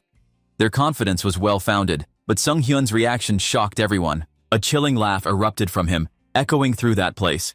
Sung Hyun's laugh, calm yet menacing, broke through their chanting. He mocked them for leaving no space for negotiation, then declared that this would be his goodbye, for now. He demanded them to try to catch him later, if they can find him again. As if sensing trouble, the captain used his holy power again, aiming for a decisive blow. He yelled that, even if he didn't know what Sung Hyun's plan was, he wouldn't let it happen. But our boy only smirked. All of this was useless. No matter how tight the binding was, he had the perfect trick to undo it. With that, he used Summon Dispel and called Hans back. In the end, the holy strike from Tusken passed through empty air, striking nothing. The last thing they heard was Sung Hyun's laughter, echoing through the air, before he vanished, escaping right under their noses. Tusken eyes widened in disbelief. Realizing their target had slipped away, the captain's disbelief turned to frustration. He questioned how such a feat was possible, and began to doubt the identity of the opponent they faced. What kind of power allowed Sung Hyun to evade their flawless binding? In the modern world, Sung Hyun lay sprawled on his bed, panic in his face. He mulled over the complexities of his situation, scratching his cheek in frustration. The list of enemies he had accumulated felt overwhelming. First is the shadow organization Covenant of Defiance, the vampire clan Brokoslak, and even the continent's most powerful religious force, the Church of the Host. With each name he recalled, he couldn't help but wonder if he had created too much chaos. And suddenly, he realized something big. Wanting to confirm his suspicion, he opened the karma shop and scanned the balance, which had grown alarmingly large. The realization dawned upon him, the reason why his karma kept increasing. Perhaps his exploits in another world had drawn aggro on a continent-wide scale, and that was the reason. Sighing, he closed the shop, Deciding to postpone his worries for another day, his focus now shifted to the next plan he intended to do. In a bustling alley filled with stray cats, Hans, wearing a mask to conceal his identity, began his preparations. Sung Hyun had infused dark magic into cat food and scattered it, intending to use the animals as familiars. The principle was simple. Each infected subject would spread dark magic upon contact with others, creating a network of eyes and ears across the city. He envisioned this as the most effective way to cover a place like Seoul with minimal effort. His experiment proved successful. Soon, the number of infected cats grew, and with them, his reach extended. Suddenly, one of his familiars signaled an unusual event. Through the cat's eyes, he witnessed a chilling scene. A woman trapped in a basement, pleading for her life, begging and asking to let her go. But the sinister man loomed over her, mocking her futile cries. Realizing a person walking past the window, she yelled and tried her best to ask for help. But no matter what she did, nobody helped her. The man grabbed the woman by her hair, dragged her, and urged her to keep screaming. He even pushed her toward a microphone and ordered her to scream again, claiming her screams were too beautiful. Without hesitation, Hans appeared behind the man. From observing the man, he discerned that his abilities allowed him to silence the woman's screams from being heard outside. The man spun around, startled, as Hans coldly declared that the abilities won't work on him, and the vile acts would end now. Panic overtook the man as he tried to use the woman as a shield, threatened to kill her if Hans moved. But Hans swiftly neutralized the situation, using his dark power to rescue the victim with ease. The man, realizing Hans's power, accused him of being a guardian and angrily shouted that he would kill him. However, Hans used his power again, immobilizing him with binding magic and rendering him powerless. He then walked toward the villain, touched his head with his finger, and planned to take a look. Examining the man's memories with necromantic skill, Hans uncovered a history of all his crimes. It became clear that the villain frequently committed such acts, making him a serial killer. He then decided the punishment should fit the enormity of the man's sins. With a single touch, Hans ended his pathetic life. Well, because he needed undead on Earth, this would be a double reward. He then transformed the villain into an undead, and luckily, the man became a mid-tier undead, called a ghost, to serve him from now on. Now, he looked at the woman and decided to clean things up before leaving. Afterwards, the police and media began to crowd the scene, eager to uncover what had happened there. When the police finally swarmed the scene, led by Detective Park Han-cheol, they found the serial killer dead, but no trace of the vigilante who had stopped him. One of the police officers stated that, based on the recording tape, the man who died here was actually a serial killer they had been tirelessly pursuing. However, the body wasn't found, and they only detected an overwhelming presence of dark magic in the area. The man sighed in relief. At least the one who deserved to die had met his end at the hands of the villains who killed him. But Park Han-cheol dismissed it. He was frustrated by the mystery and muttered about the audacity of individuals taking justice into their own hands. He wondered aloud what kind of person could possess such power and resolve everything as they pleased. Standing there, our man rubbed the back of one of his familiars. Yes, this was it. The vision he wanted to see. As the new emerging law, and as Hans, this was only the beginning. At the Korean Returnees Association, a young woman entered the office as she called out for the branch director. She paused in frustration when she saw the familiar sight of her boss, Yoon Ji-yoon, slouched in her chair, sound asleep. With a sigh, she approached and shook her awake, kinda irritated. She explained that she had received a request from the Ability Management Bureau, presenting a folder filled with documents. Ji-yoon rubbed her eyes as she examined the papers. She realized the case involved 3 villains who had stolen jewelry, with their actions detailed in the report. Her curiosity piqued. She asked if this was related to the recent murder cases. She theorized that the perpetrators shared similarities: black magic users, long coats, and eerie masks. Despite her speculation, she quickly grew annoyed, muttering complaints about the lack of support from higher-ups. She suddenly shouted about, if only they could control the masked man, she mused sarcastically. Perhaps he could be a useful tool. She even entertained the thought of recruiting the masked man as a guardian, though her secretary dismissed the idea, urging her to focus on the task at hand. In the end, she could only keep shouting, villains are already make headache. Now she even need to handle the masked man. What a bad luck. Meanwhile, Sung Hyun felt refreshed after dealing with a group of villains. Unless it involved a serial killer, he was content with planting the curse of fear, then delivering fitting punishment. He considered his actions merciful, but remained aware of the bigger problem. To purely cleanse this city, He need to find and stop the chaos caused by villain organizations.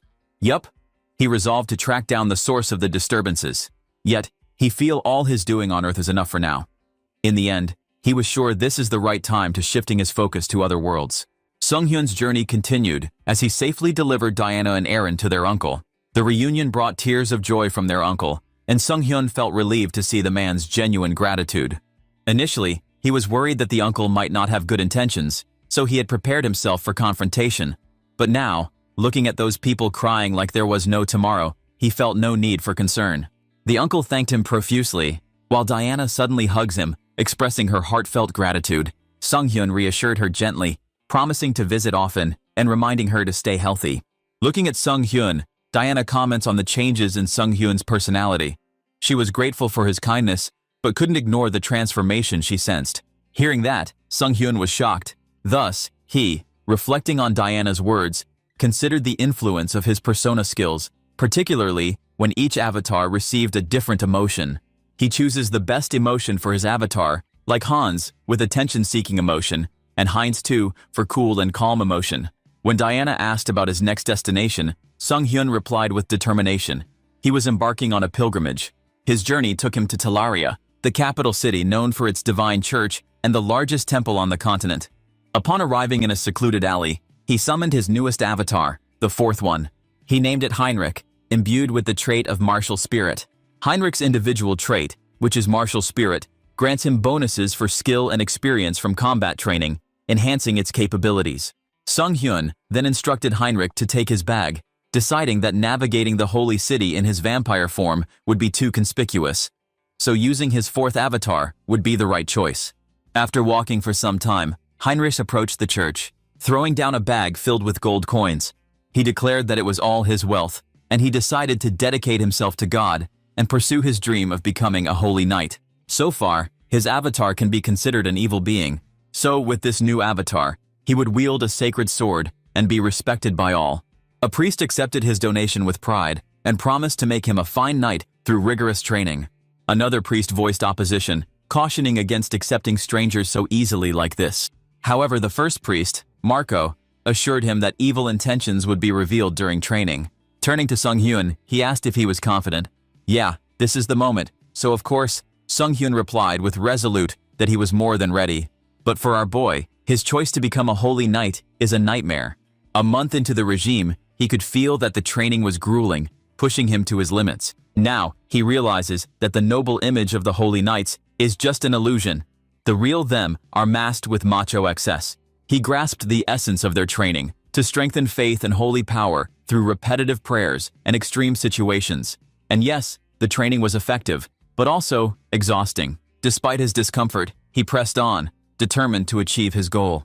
He considered escaping the bizarre environment, but reminded himself of the purpose driving him forward. Near him, two trainers discussed his progress. They marveled at his resilience, noting his physical transformation is top-notch, and how his muscle is now impressive. But to Sunghyun, their unsettling enthusiasm only fueled his resolve to maintain his distance. He questioned why his surroundings seemed filled with such a pervert, and why the hell the instructor kept looking at his body. This was all too creepy. For 3 months, Sunghyun endured the grueling training program. If it weren't for his quick recovery skill, he would have surely fainted long ago. He was grateful for his improved stamina and physique, but the constant nagging of his trainers annoyed him endlessly. One day, while catching his breath, someone patted him on the shoulder. It was Marco, one of his trainers, who reminded him that after completing his leg exercises, he needed to focus on holy chest training. Before he could respond, another trainer chimed in, arguing that it was a perfect day for back training instead. Watching his trainers bicker like fitness maniacs, Sunghyun reluctantly agreed, silently cursing them as muscle-obsessed freaks. Later, after finishing the torturous workout, Sunghyun sat in the garden with a fellow trainee. He complained about the madness of the training regimen and the relentless enthusiasm of their trainers. His friend smiled sympathetically and encouraged him, mentioning that the seniors had high expectations for him. Their conversation was interrupted by a commotion in the distance. A crowd was gathering, and it seemed they were there to welcome someone. From afar, Sunghyun saw two people entering the church, and he could hear people calling them Grand Archbishop Ladius from the main church and Lord Tuscan. Sunghyun's eyes widened as he recognized the arriving figures. He tried to look at them again.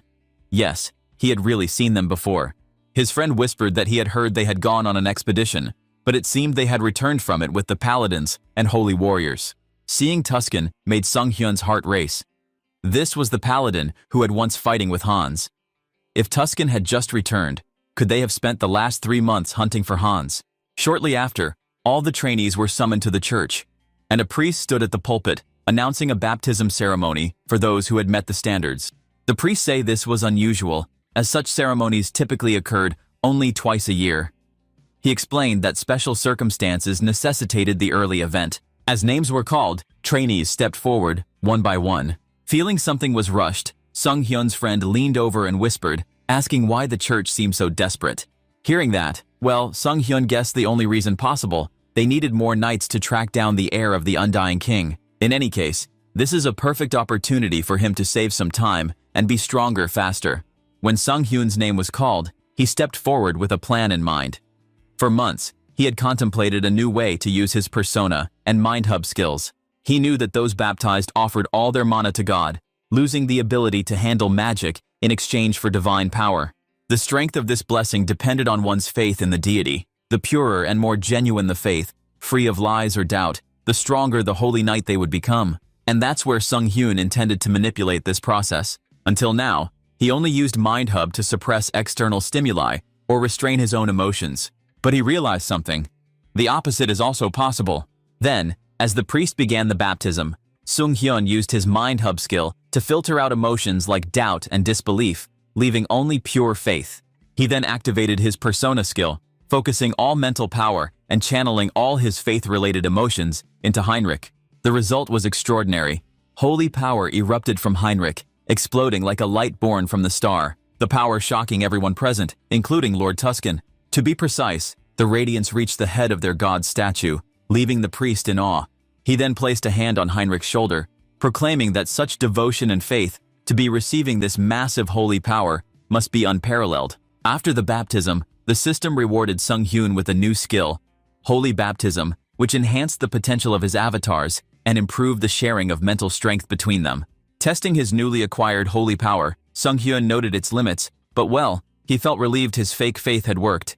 However, his initial skepticism about the church's deity wavered. During the baptism, he had seen a vision of a radiant figure resembling God. The essence of the vision seemed to acknowledge him, but also warning him to use this power for good. Sung Hyun looked up at the statue, pondering whether deceiving God with his skill was allowed.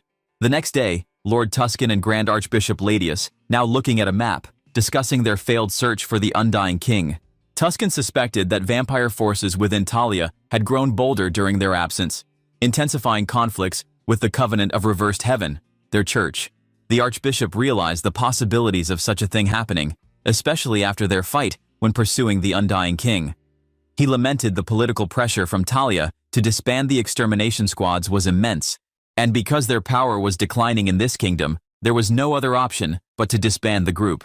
Hearing that, Tuscan could only nod and then leave the room. Outside, Tuscan was deep in thought, realizing there was too much evil power he had to tarnish. As he walked, something caught his attention. Newly baptized holy knights were fighting in the area. Seeing them suddenly reminded him of someone. In the distance, Sung Hyun was sparring with another holy knight.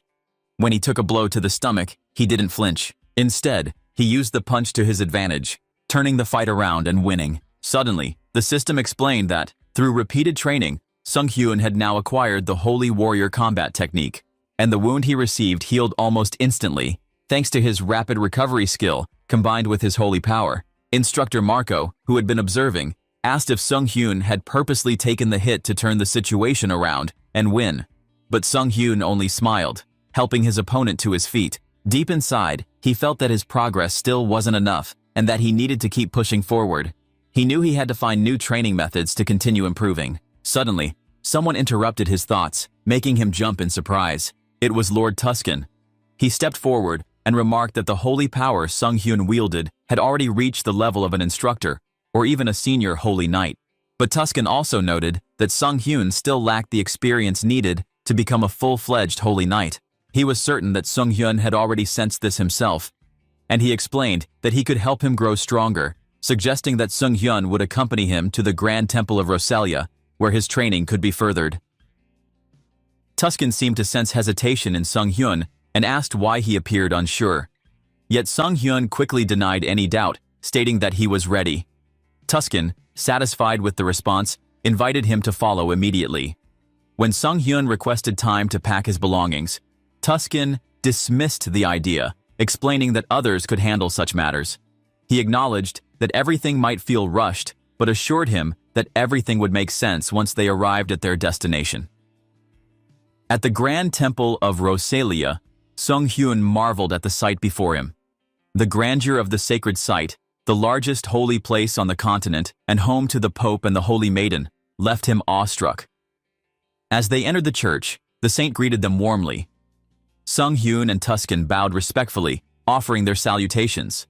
Yet Sung-hyun couldn't help but smile, feeling a sense of affirmation that this was the place where Heinrich would grow stronger in the light, destined to become a holy knight admired by all. At the same time, he envisioned that the darker and grimmer tasks would remain the responsibility of Hans, working unseen in the shadows.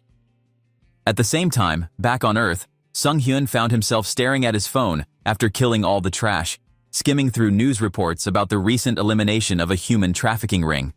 His masked persona had gained significant notoriety, with many speculating about the identity behind the mask. However, what lingered in his mind was repeated mention of Divine Retribution Association during the cleanup of gangsters before.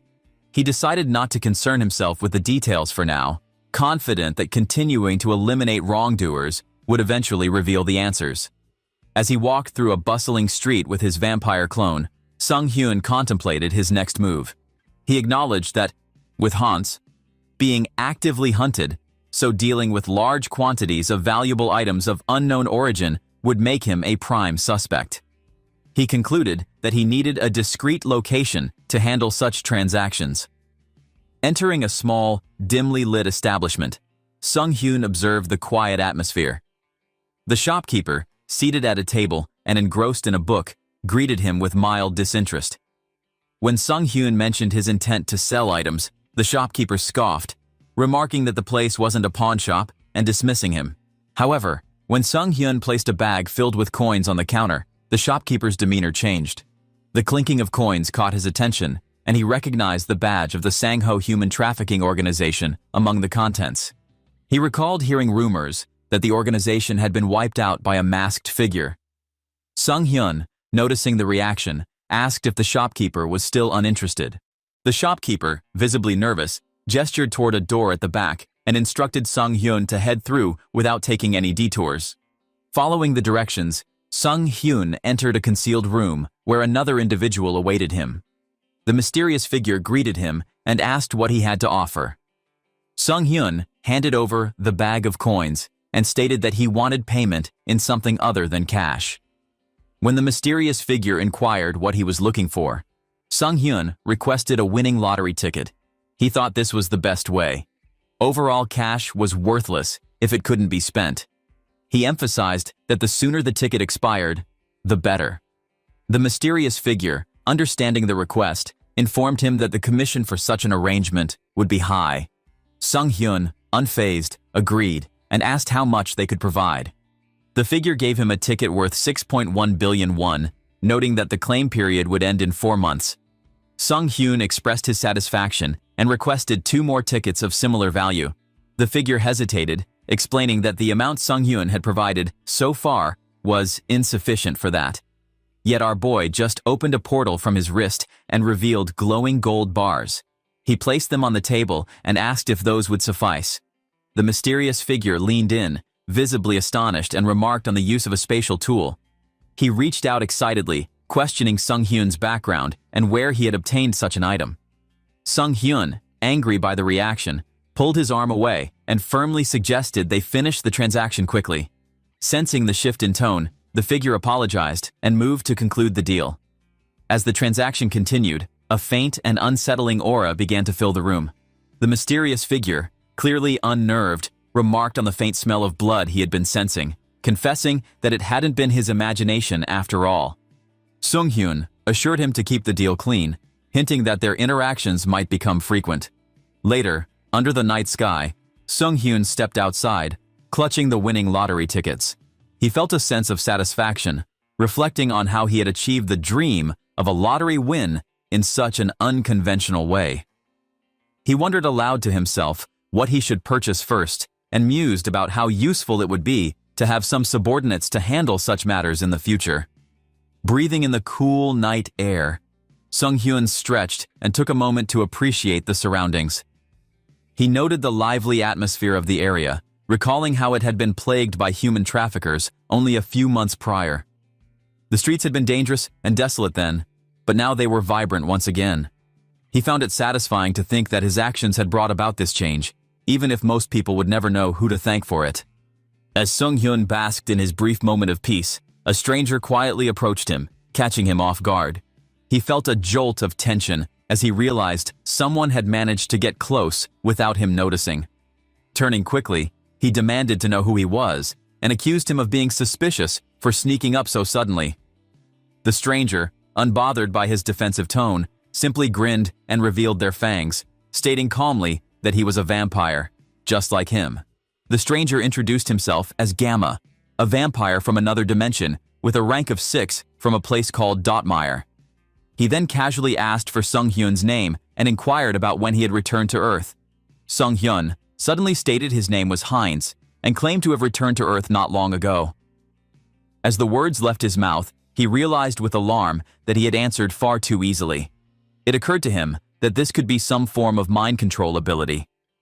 Gamma smirked at Sung-hyun's response, commenting on how he seemed to be a rookie who had just made his return. He then pulled out a card and handed it to Sung-hyun, explaining that he represented an organization called the Blood Pact.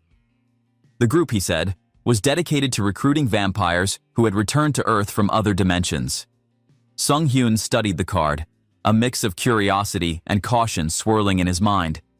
He hadn't expected such an organization to exist, but remained wary of Gamma's intentions. Gamma elaborated, explaining that vampires needed to stick together to survive, as they faced unique challenges in a world that often sought to destroy them. When Sung-hyun asked about the dimensional rank Gamma had mentioned earlier, Gamma seemed intrigued Sung-hyun's interest. Rather than explaining further on the spot, he suggested that they discuss it in a more private place. He gestured to his car, parked nearby, inviting Sung-hyun to join him for a deeper conversation. After a moment's hesitation, Sung-hyun agreed and followed Gamma to the car. As they got in and drove off, neither noticed the woman with long black hair watching them from a distance. The woman, speaking into an earpiece, reported to her headquarters that the target was moving as planned. Standing with a group of individuals, she assured them that she would continue tracking Sung-hyun and monitor his every move. Gamma gestured for Sung-hyun to enter the dimly lit space, welcoming him inside.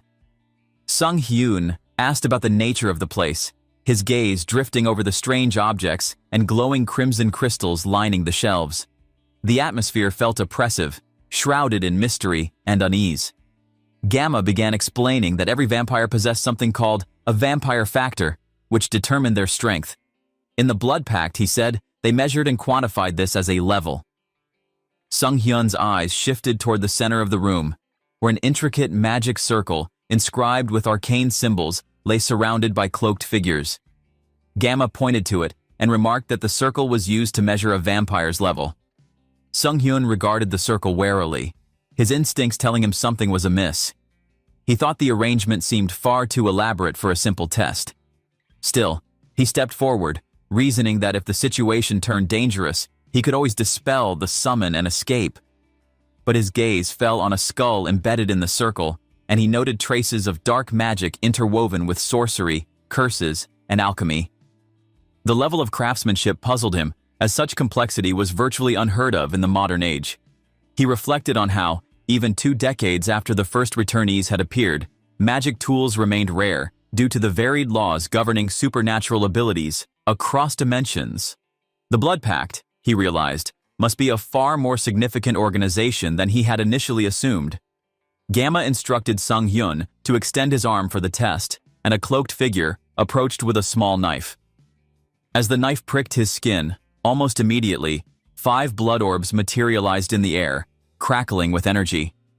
The cloaked figures observed the orbs and announced that Sung-hyun's level was 5. He commented on the tightly connected orbs, suggesting that his regenerative abilities were quite strong. From that information, Sung-hyun remarked that pureblood vampires from his other world must typically fall into levels 5 or 6. Gamma, visibly relieved, admitted that he had overestimated the situation. With Sung-hyun's level confirmed, he instructed the cloaked figures to begin the next phase. The figures complied, initiating a ritual that caused energy to swirl ominously around the room.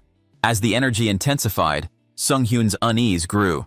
He suspected there was another purpose behind the magic circle. He began summoning Hans in preparation for an escape, his thoughts racing as he tried to anticipate what was coming. Suddenly, the ritual was interrupted by a loud voice commanding everyone to freeze. A woman entered the room with a group of individuals. She identified Gamma by name and declared his arrest for abducting and murdering fellow vampires. The tension in the room shifted immediately as the woman's identity became apparent to some of those present. Gamma smirked and addressed the woman, calling her Jin Saran. He remarked on the rudeness of her sudden intrusion. Saran keeps accused Gamma of betraying their kind, stating that she had initially doubted the reports of his crimes, but now had undeniable proof. She ordered him to release Sung-hyun and surrender. Gamma, however, dismissed her accusations. He mocked her loyalty to the Blood Pact and questioned why vampires, far stronger than humans, were forced to live in hiding, bound by restrictive rules. Soren retorted that it was the reckless actions of extremists like Gamma that forced their kind into the shadows in the first place. Yet Gamma questioned whether Soren's comrades shared her views, his words trailing off ominously as a sudden surge of energy filled the room. Without warning, one of Soren's allies turned on her, attacking another member of their group. Chaos erupted as Soren shouted at the traitor, demanding to know why they had betrayed the team. The man, radiating a dark aura, stabbed her in the stomach and coldly explained that in his home dimension, he had been a noble of great renown. Back on Earth, however, he lived a lowly existence, working as a club bouncer in a semi-basement. He declared bitterly that not every vampire had the luxury of living as comfortably as Soren.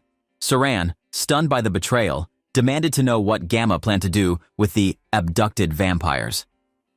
Gamma approached her with a chilling smile, revealing that their experiments aimed to uncover a way to grow stronger without the restrictions of the Blood Pact.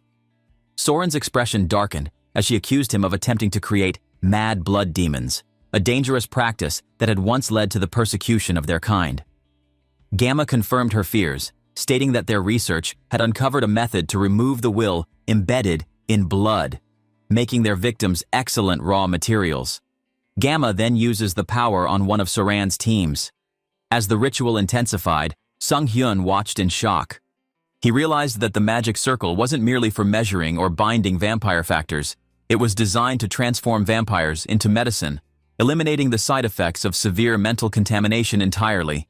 The ritual was successful, and the vampire body now turned into red orbs. Across the room, the man who had betrayed Jin Saran's group demanded assurance from Gamma. The man reminded Gamma of the risk he had taken to come along unnoticed and insisted on being rewarded. Gamma, calm and collected, tossed a small dark red orb toward the accomplice. The man eagerly caught it, his excitement palpable. Without hesitation, he swallowed the orb, and its effects were immediate and overwhelming. The man convulsed violently as a blood power consumed him, his form twisting into that of a monstrous being. He growled, then roared in agony and exhilaration, marveling at the transformation. He muttered about the infamous practice of vampiric cannibalism and exclaimed that the growth rate was beyond anything he had imagined. His thirst for power only grew stronger, and he turned his attention toward Saran. Gripping her, he demanded more of the drug, reminding Gamma of the promise to reward him further for the vampires he had delivered. Gamma, unfazed by the display, instructed the accomplice to wait, reminding him that there was an order to these things and that Hans were still waiting for their turn to die. From there, Sung-hyun finally spoke, his voice cutting through the tense atmosphere.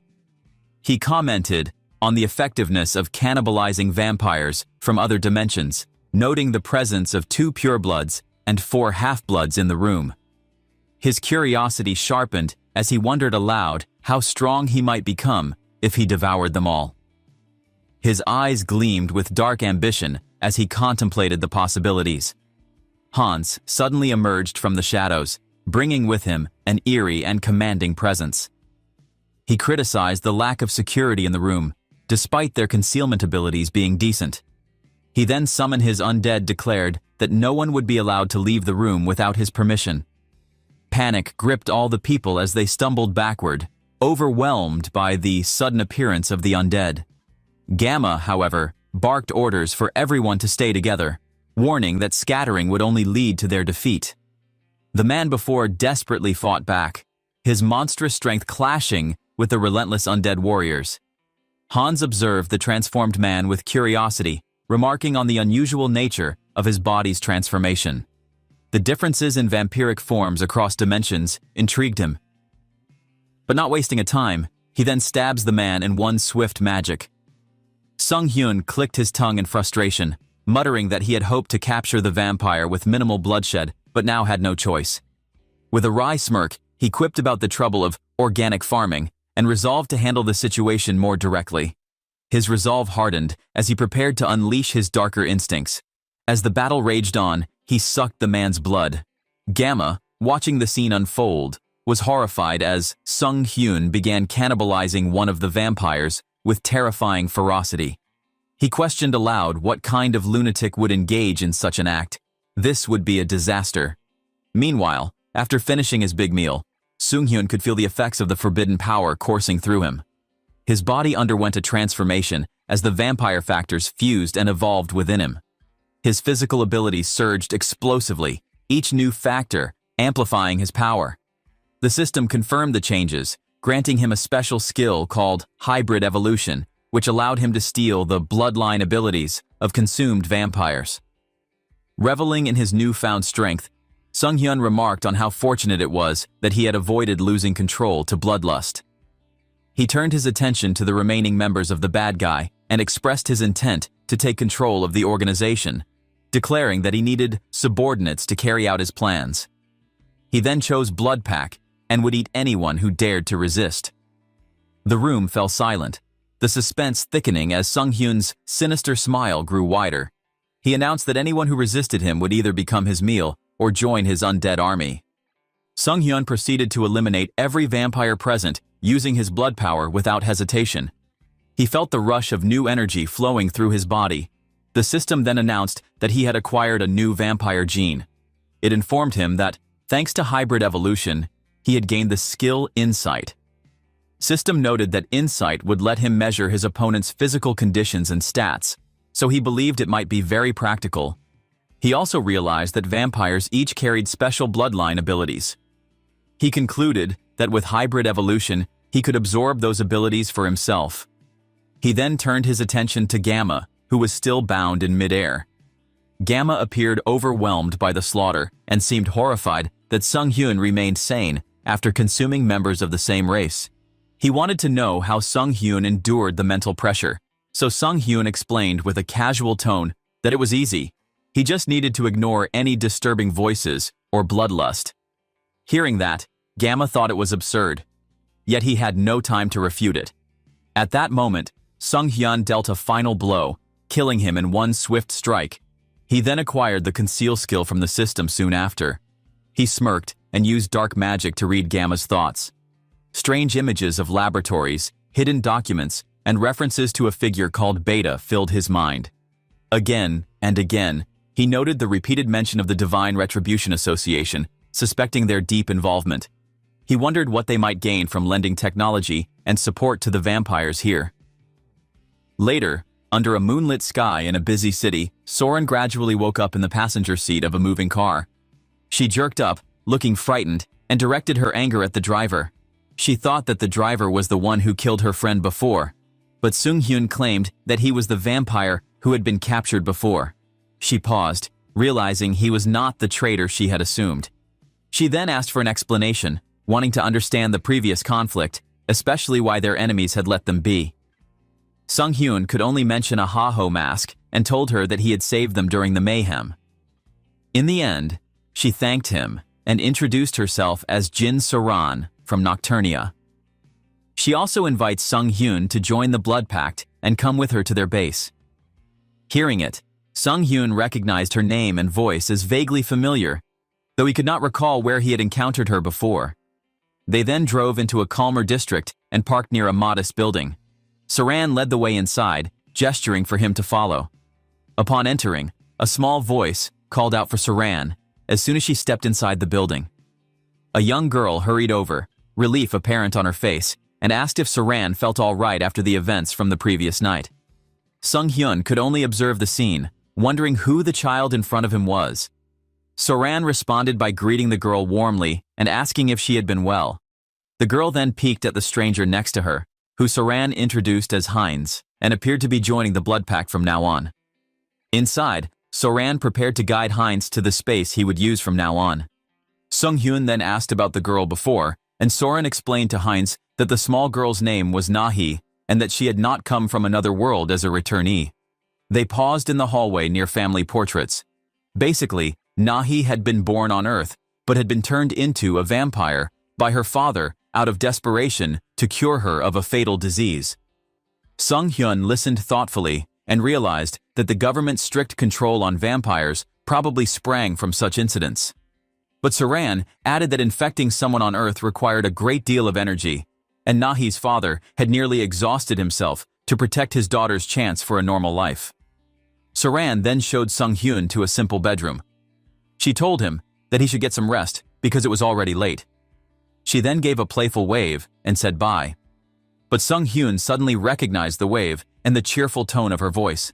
It reminded him of a streamer he had seen online. A recollection came to him. Saran was actually a content creator known as BJ Orchid.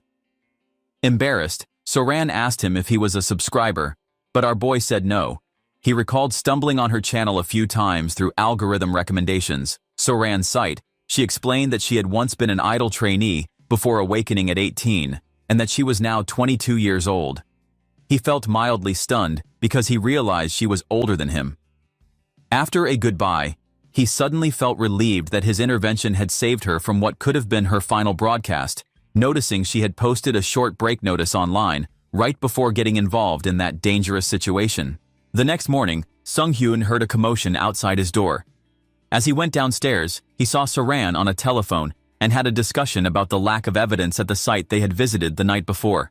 When Sung-hyun asked what had happened, she said her colleague had found nothing in yesterday's place because everything had been burned to ashes. She admitted feeling frustrated that she could not pressure the hardliners within the vampire faction any further. Hearing that, Sung-hyun silently acknowledged that he might have been overzealous in erasing Hans's traces from that place. Maintaining an innocent facade, he asked if Saran could mark the locations of the hardliners on a map. She immediately worried that the blood pact did not meet his expectations, but he calmly reassured her that he simply wanted to know where not to go. Fortunately, Soren seemed convinced by that explanation and compiled a detailed map of key locations.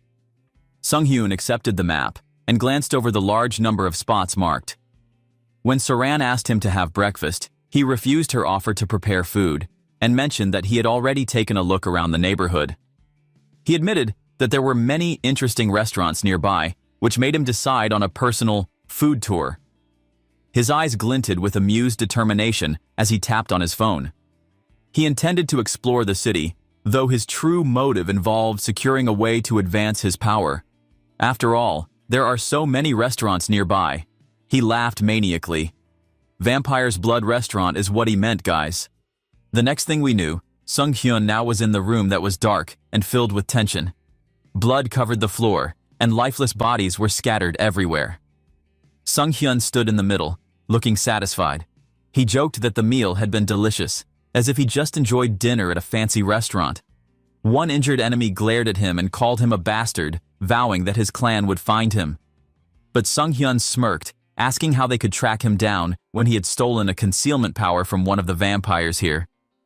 From the CCTV, all they can see is nothing, so there won't be any evidence. He then demanded to know about the enemy's base location. Leaning over the wounded man, he used his ability to read the man's memories. In his mind, Sung-hyun saw one vampire ordering all Gamma members to gather at a villa the next day. This was crucial information because the leaders of the hardliners would be there. He smirked and felt excited about the opportunity to take them all out at once. But first, he had to clean up the scene. Sung Hyun activated his blood bloom ability. The blood on the floor formed a fiery flower that burned only what he wanted. He believed this would destroy all evidence, and he planned to use his concealment skill to hide any magical traces. Flames spread across the room, turning everything to ash. He grinned, confident that no one could trace him. Suddenly, a sharp pain hit him and he realized his body was evolving. The pain was intense, and a system message appeared. His bloodline, pure blood, had changed to bloodline, true blood. A skill called blood flow, amplification, appeared, and his regeneration ability upgraded to hyper-regeneration. With this, Sung Hyun understood that he had become a true blood and gained stronger powers. He tested his abilities by cutting his wrist, but the wound healed instantly as his blood flowed back into his arm. He realized that combining True Blood's blood control with hyper-regeneration would make him nearly unstoppable in battle. He can suck another vampire's blood to heal himself unlimitedly. But then, looking at a photo on the wall, he wondered how powerful someone with a holy bloodline could become. Later that day, Soren was in a cheerful mood. She was live streaming online and received a large donation from a viewer. She smiled, thinking the money would cover her monthly supply of blood packs. At that moment, Sung Hyun entered the room with a flat expression. Shy, he mumbled an apology for interrupting before leaving quickly. Soren could only flush and sighed, complaining that he should have knocked. Later, Sung Hyun told her the reason he came here was because she received a mysterious letter addressed to her. The letter contained evidence of crimes committed by the hardliner vampires. She was confused because the sender was unknown, but the details matched the locations she had previously shared with Heinz. She wondered if the mysterious helper was Haho Mask or if Heinz was secretly involved. Uncertain, she decided to keep the suspicion in mind. That night, Sung Hyun stood outside a large mansion. The place was heavily guarded, and he sensed that the hardliner leaders were inside, likely planning their defenses against Haho Mask.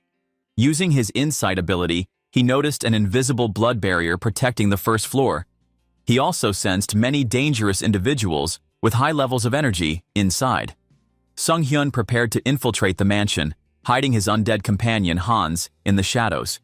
He then leapt through a window and landed inside the villa, expecting to find the enemy leaders. Instead, the room was empty. Suddenly, an unfamiliar group of vampires appeared. One, who seemed to be their leader, complained that they had expected Haho Mask, but found someone else. Two others, Beta Wan and Beta Shin, commented that they didn't recognize Sung Hyun, but could tell his power level was at least 7. Sung Hyun recalled that above the Gamma rank were the Betas, and above them was the Alpha. And by the look of it, what's standing before him now was 2 Betas. However, those 2 others wearing masks seemed more dangerous to him, especially because they were suspected to come from the Divine Retribution Society and could hide their energy. The leader then ordered his men to capture Sung Hyun and whoever was hiding in the shadows.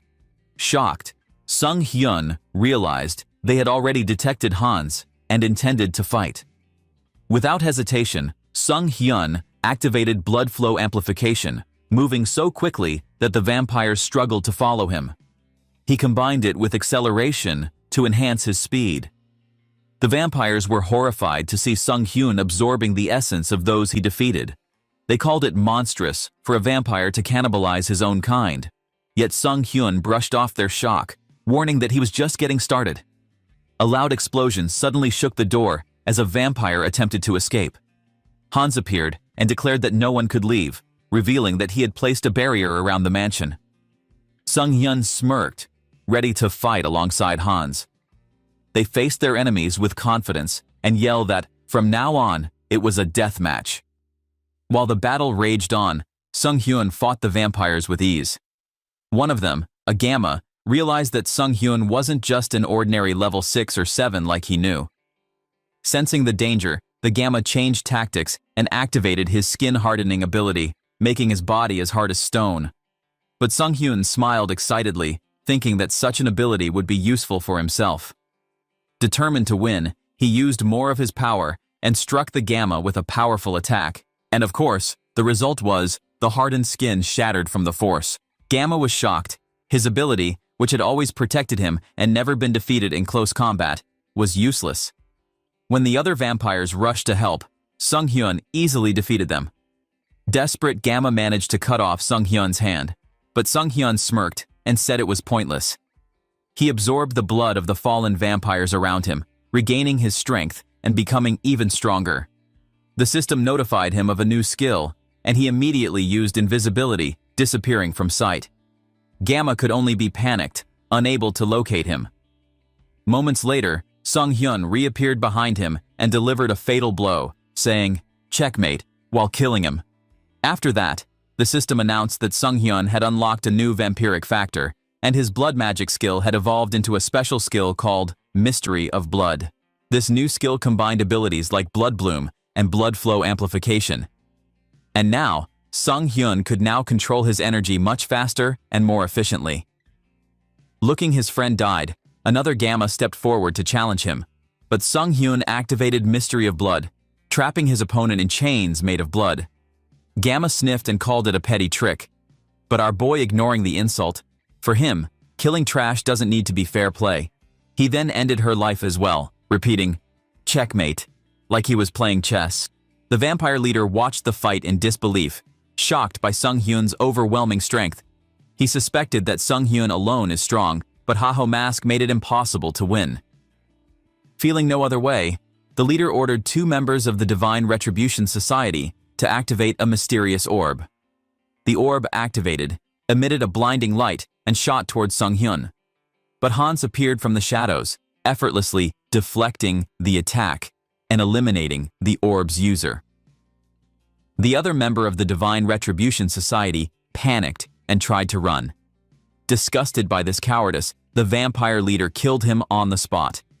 The leader then activated a teleportation spell to escape. Hans, unimpressed, said such tricks wouldn't work against him. Using his powers, he followed the leader. Far from the villa, the vampire leader collapsed in exhaustion, thinking he had escaped. It had been a close call, especially since he never thought the barrier made by Haho Mask was so strong. But Hans appeared behind him, grabbing him by the collar. He expressed his disappointment that their game had ended so quickly. He then used his powers to dive into the leader's memories, searching for information about the Divine Retribution Society. Suddenly, the leader's body began to glow, and Hans realized it was a security mental mechanism, possibly a memory protection technology used by his enemies.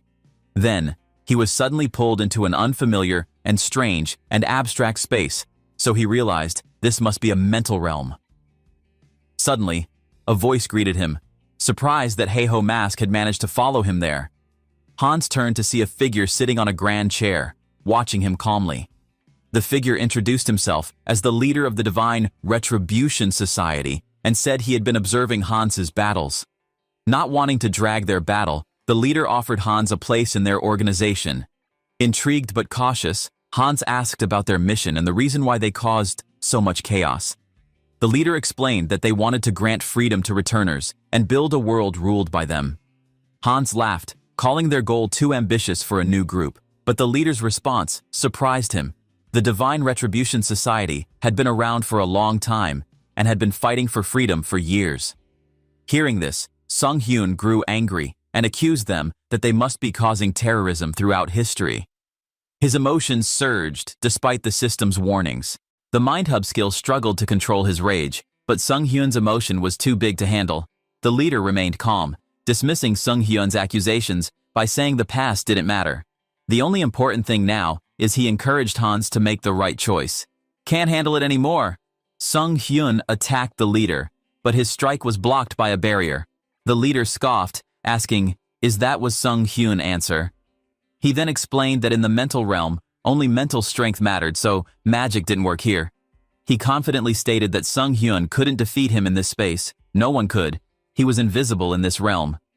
Hearing that mocking, Sung Hyun laughed. This was too funny for him, and declared that if mental strength was the key, he would dominate this realm. With his countless mental avatars, Hans believed he was unbeatable on the battlefield of the mind. And again, checkmate. This would be his other win. He was the real god in this realm. Heinrich trains harder, passing his limits. After non-stop effort, He finally gets the blessing, Iron Body. This power strengthens his body, making him tougher and more resistant to damage. But he doesn't stop there. Through constant practice, he also develops Outerika Sacred Art, a powerful aura technique. Heinrich never thought simple physical training would help him grow this much.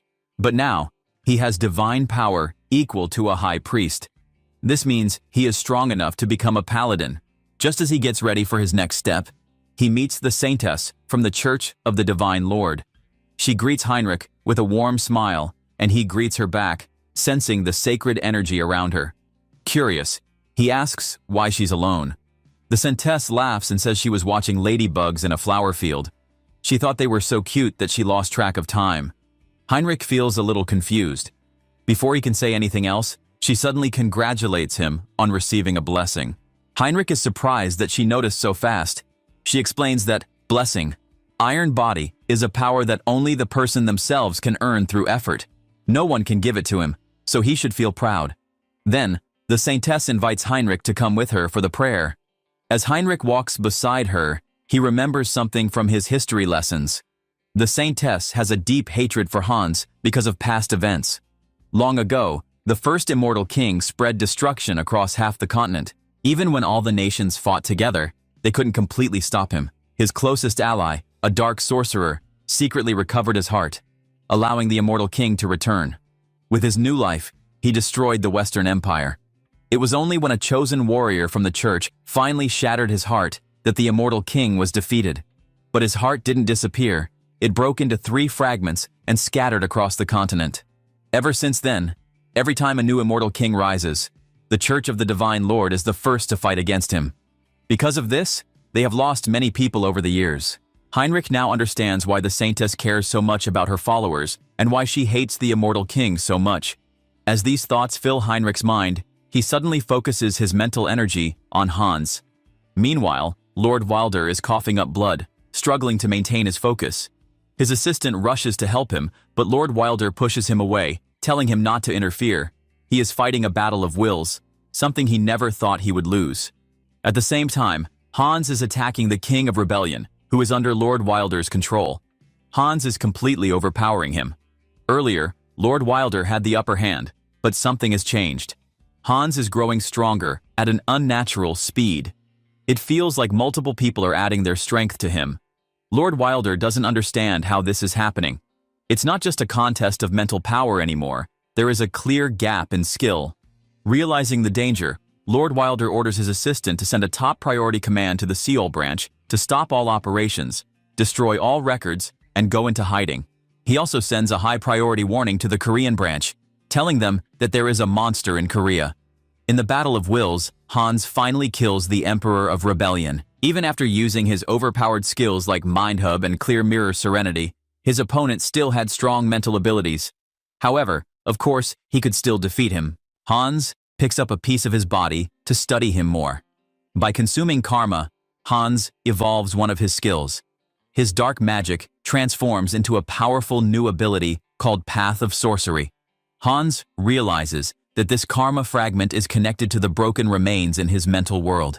If he can absorb karma, it means he can absorb his opponent's experience. Using this, he can read the memories inside the fragment. Through these memories, Hans discovers the Phantom Heaven Society.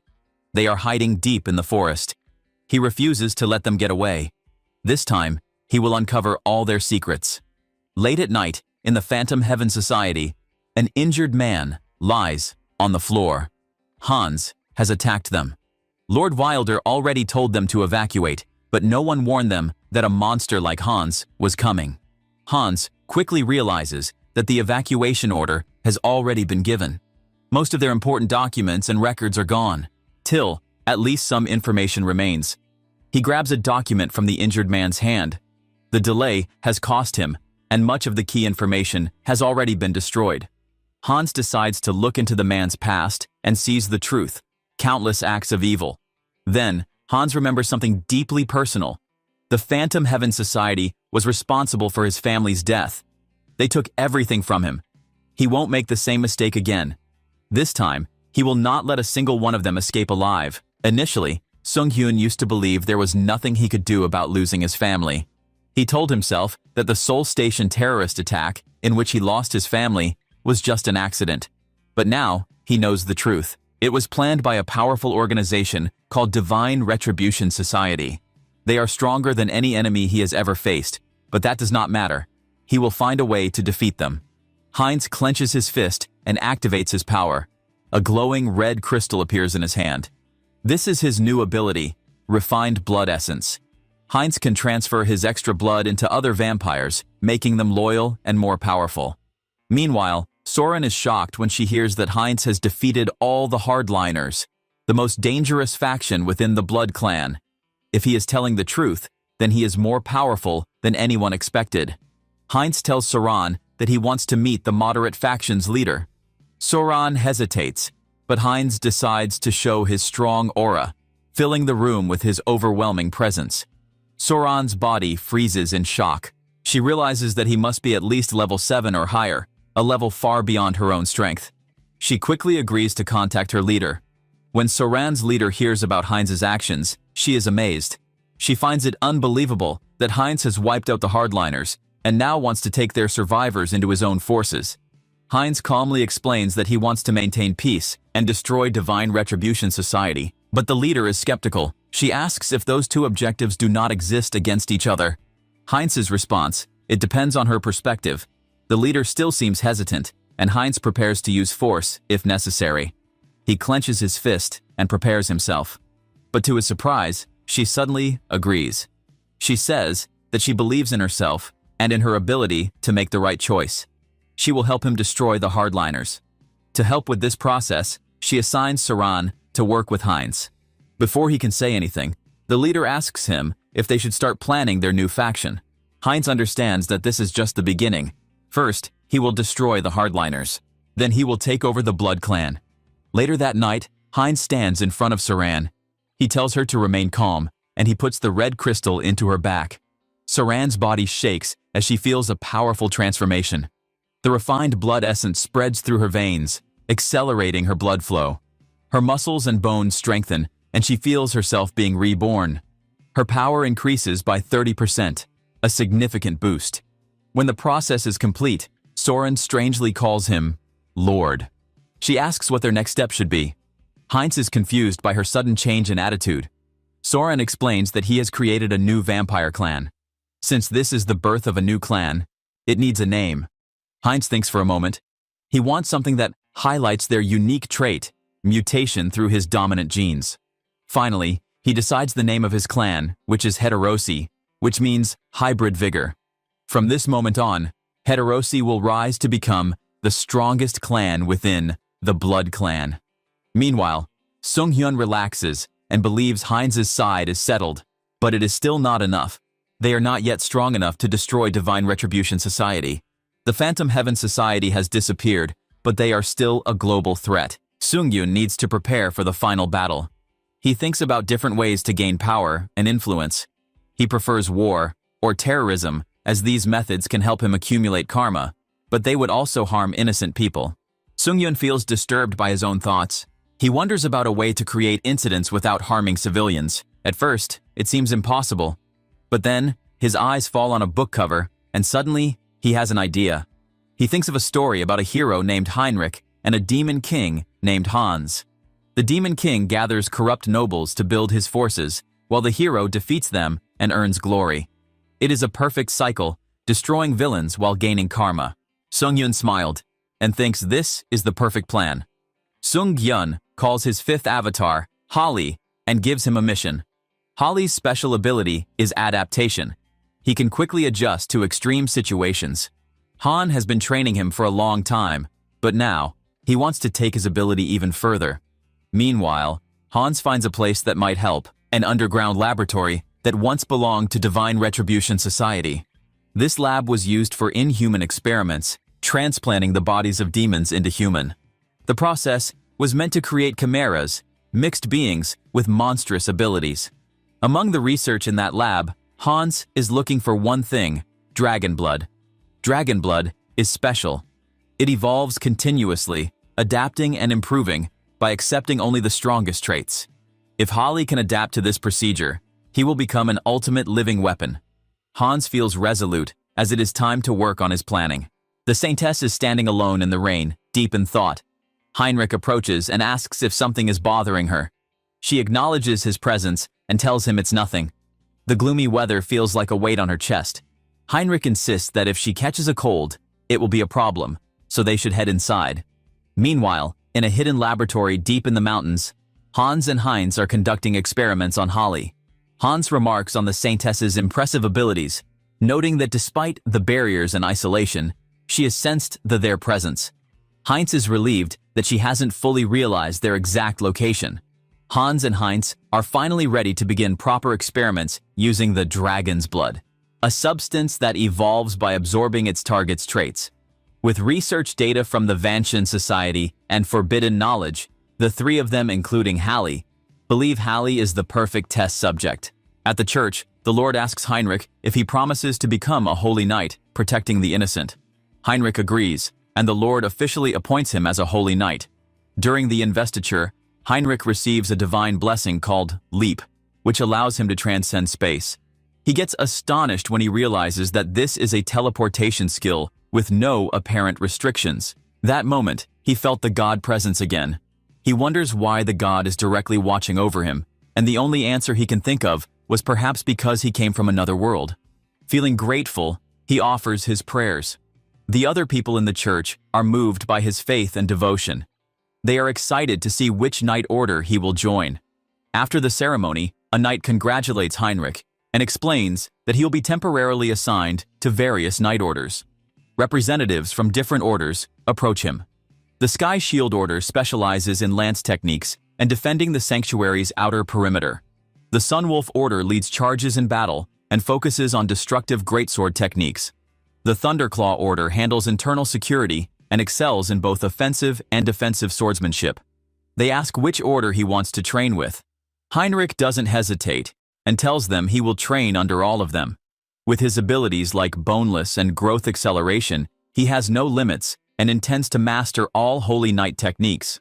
He then notices another representative and asks why she hasn't spoken. The representative explains that their order only selects the best of the best. With Heinrich's divine power ranking among high priests, he might qualify. Curious, Heinrich follows the representative, who explains that their order is responsible for guarding the most critical location within the Great Temple.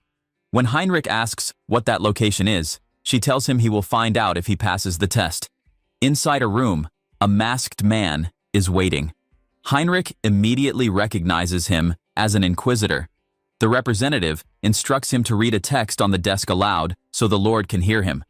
Heinrich hesitates, realizing this is a test to identify spies. His identity might be exposed. He questions the procedure, calling it insulting, but the representative insists it's standard. Seeing no way out, he begins reading. As he recites the oath, his mouth starts to burn. The Lord acknowledges his words, allowing him to enter.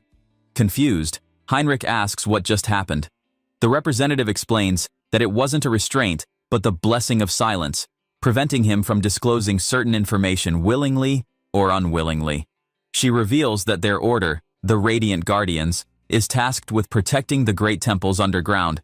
This is the first and last time Heinrich will see what they guard.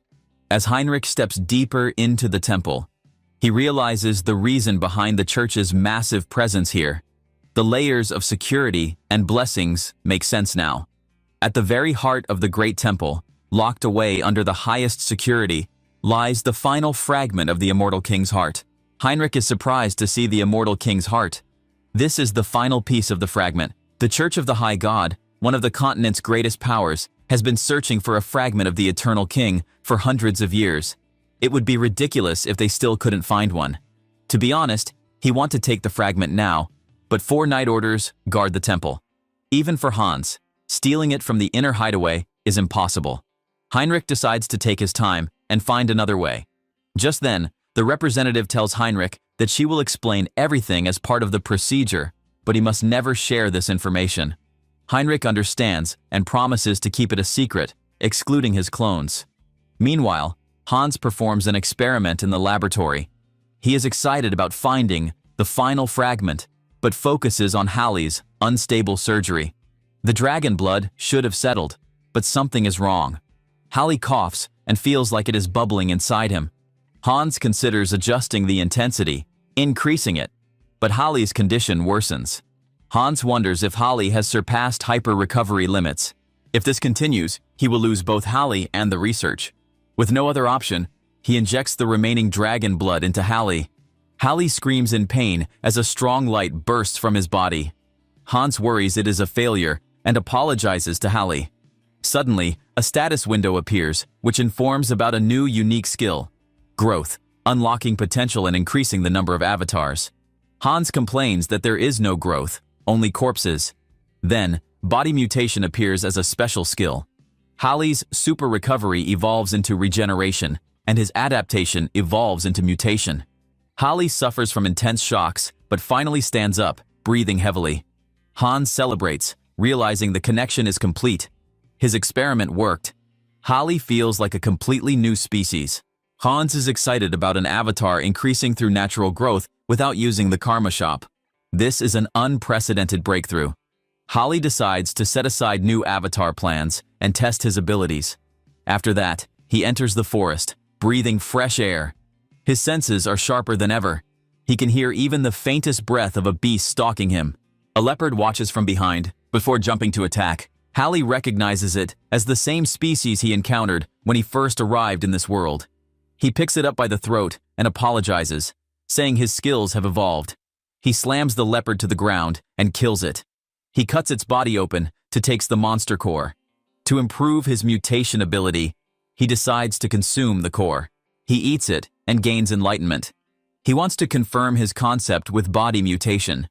A larger body would be advantageous in battle. He acquires the skill Devour, which speeds up digestion and allows greater consumption.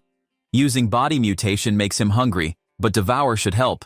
He removes the leopard's heart and eats it, finding the raw meat sweet and the blood refreshing. He wonders if mutation is causing this reaction. Hallie remembers about a barbarian tribe in the southern continent. With this in mind, he decides to change his job. In the True Kingdom's capital, Tarak, people on the streets are shocked to see Hallie. A man welcomes Hallie, who is now dressed like a barbarian. The crowd is intimidated, but Hallie thinks he looks cool, though maybe a bit excessive. His goal is to become a hero who leaves an unforgettable impression on the continent. The man asks why he is here. Hallie informs him he is here to kill monsters in the northern mountains, near Steel Fortress. The man agrees and offers to guide him to the ship. Meanwhile, Heinrich continues training with the Order representatives. He wins a sparring match and is declared the winner. The representatives praise him for mastering all the Order's weapon techniques. He has also acquired comprehensive weapon mastery. Heinrich believes this will benefit all his avatars. Then, he notices the Saintess in ceremonial robes. Curious, he asks what she's doing. She greets him and explains she is sharing her holy power to help earthworms. Pointing out her dressing, Heinrich asks if a special event is happening. The Saintess reveals that a powerful guest, capable of tracking the immortal king, will arrive soon. Heinrich gets curious. Tracking Hans is nearly impossible due to multiple barriers, so this guest must be incredibly strong. The Saintess invites Heinrich to participate as a guardian knight for the event. He immediately agrees. Later, in the Church of the High God, someone announces that Lord Granwood has arrived. Heinrich watches as an unfamiliar face enters. Seeing the person capable of tracking Hans, he is eager to witness their power firsthand. Lord Granwood greets the Saintess. Heinrich gets shocked. The guest is a high elf from the Elven Kingdom, Ropery Granwood. Well, is our next avatar gonna be elf then, guys? Somewhere else, a guy named Hubert, who is the sixth clone of Sung Yun, is inside a shop, checking out different items. He is gained through Harley's growth. He examines a bronze object when the shopkeeper interrupts, reminding him he has been there checking the items for 2 hours. The shopkeeper asks if he plans to buy anything. Hubert apologizes, admitting he still lacks knowledge. His initial ability is appraisal, which lets him see an object's information. He checks an item and sees details like material. Since his proficiency is still low, only general information appears. But with time, he can grow into a powerful merchant controlling trade across the continent.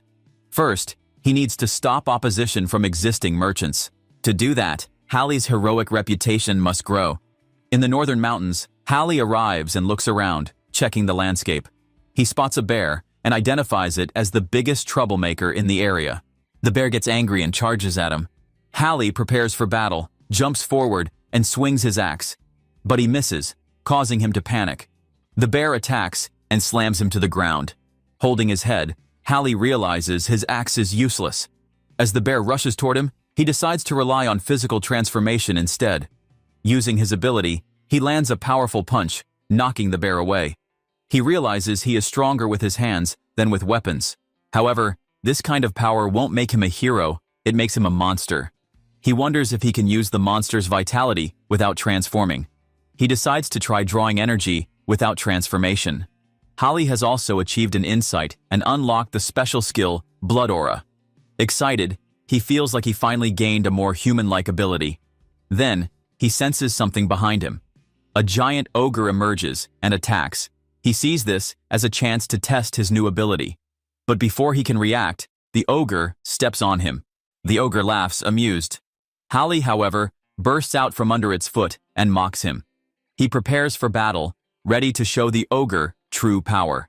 As they fight, Hallie shows a terrifying presence, causing the ogre to hesitate. In an intense battle, Hallie defeats the ogre. Victorious, he feels one step closer to becoming a hero. Suddenly, he smells something strange. It is both nostalgic and disgusting, like a belly button smell. While moving, following the scent, he recognizes it. It belongs to the vow of the defiled. He doesn't know what they are doing in such a remote place, but their plans are obvious. He decides to kill them and destroys their base. Meanwhile, in the Church of the High God, Lord Granwood enjoys tea, thanking the Saintess for the hospitality. The Saintess is happy he likes it, and the main sect appreciates his efforts in coming this far. Heinrich watches, amazed. A high elf has become an ally of the sect. Even though the Elven Kingdom worships the World Tree, they still communicate with the main sect. Acknowledging another faith and choosing to worship it are different matters. High elves are the elite of the Elven Kingdom. Heinrich wonders if they are using the World Tree's power to find Hans. He is also fascinated by Lord Granwood's star-shaped pupils. Lord Granwood calmly asks about finding his pupils fascinating. Heinrich is caught off guard. The Saintess apologizes, saying she didn't realize she was staring. Heinrich gets relieved. Thankfully, he was not the only one that helplessly staring at the eyes. Lord Granwood explains that his eyes are the mark of a high elf priest. These special elves act as a link between the World Tree and the elven people. However, only a few are born in each generation, typically 2 or 3. Recently, most of them have been elderly, making the birth of new elves an urgent matter. The Saintess asks if this is related to their request for help, and Lord Granwood confirms. He reveals that a recent divine revelation has confirmed the birth of a new qualified child. Unfortunately, slave hunters captured the child and sold them to a dark mage as a sacrifice. The elves desperately seek the sect's help in finding this child. The Saintess asks if there are any clues to the child's whereabouts. Lord Granwood explains that they tracked the child to the northern mountains. However, the child's high elf abilities have not awakened yet, so they currently appear to be a normal elf. Their human age is in the mid-teens, and they have green hair and orange eyes. Heinrich freezes as a sudden realization hits him. At the same time, deep within a cave in the northern mountains, Holly stands face to face with an elf child. He looks down at the child and asks for their name. The child is terrified and reveals the name, Cecily. Screams rang out through the icy forest as Holly dashed through snow, a young elf girl tied to his back. The ground behind him was littered with dead bodies, and 2 panicked guys in black hoods shouted at each other about protecting the storage room. One of them wondered how anyone was supposed to stop a monster like Holly. He didn't waste time worrying about them. He just kept charging ahead, sending the men flying as he barreled through, getting closer to the storage room. The elf girl clung to his back, her eyes glassy and blinking fast, probably dizzy from the ride. When Holly asked if this was the right storage room, she nodded with confidence. She stated that there was something she needed to grab before they tried to escape. Holly trusted her and kept moving. Soon, they spotted it, a branch from the World Tree. The elf girl accepted the branch and held it like her life depended on it. Holly grinned, telling her to hang on tight because things were about to get real crazy, though she weakly begged him to slow down. But Holly wasn't the type to slow down, not with a bunch of guys in hoods chasing after them. He broke into a run again, so fast it nearly made the girl lose grip, and she started tearing up, pleading for mercy. Elsewhere, over at the old church, Hans had a suggestion to help the high elves. They listened, feeling kind of desperate to find the girl. Hans brought up the kid, Cecily. He said he might know where she was. At first, the elves couldn't believe it, wondering if Hans had some secret blessing or spell to track people. Hans shook his head but explained he could somehow sense her presence. Another guard scoffed, thinking they shouldn't trust something so uncertain. But Saint Riesta lifted her hand, signaling everyone to stop and listen. She wanted Hans to share every detail. Back in the woods, Holly felt hope spark. He finally saw the exit out of the forest. Unfortunately, the bad guys caught sight of him and yelled, realizing Holly was escaping with that thing.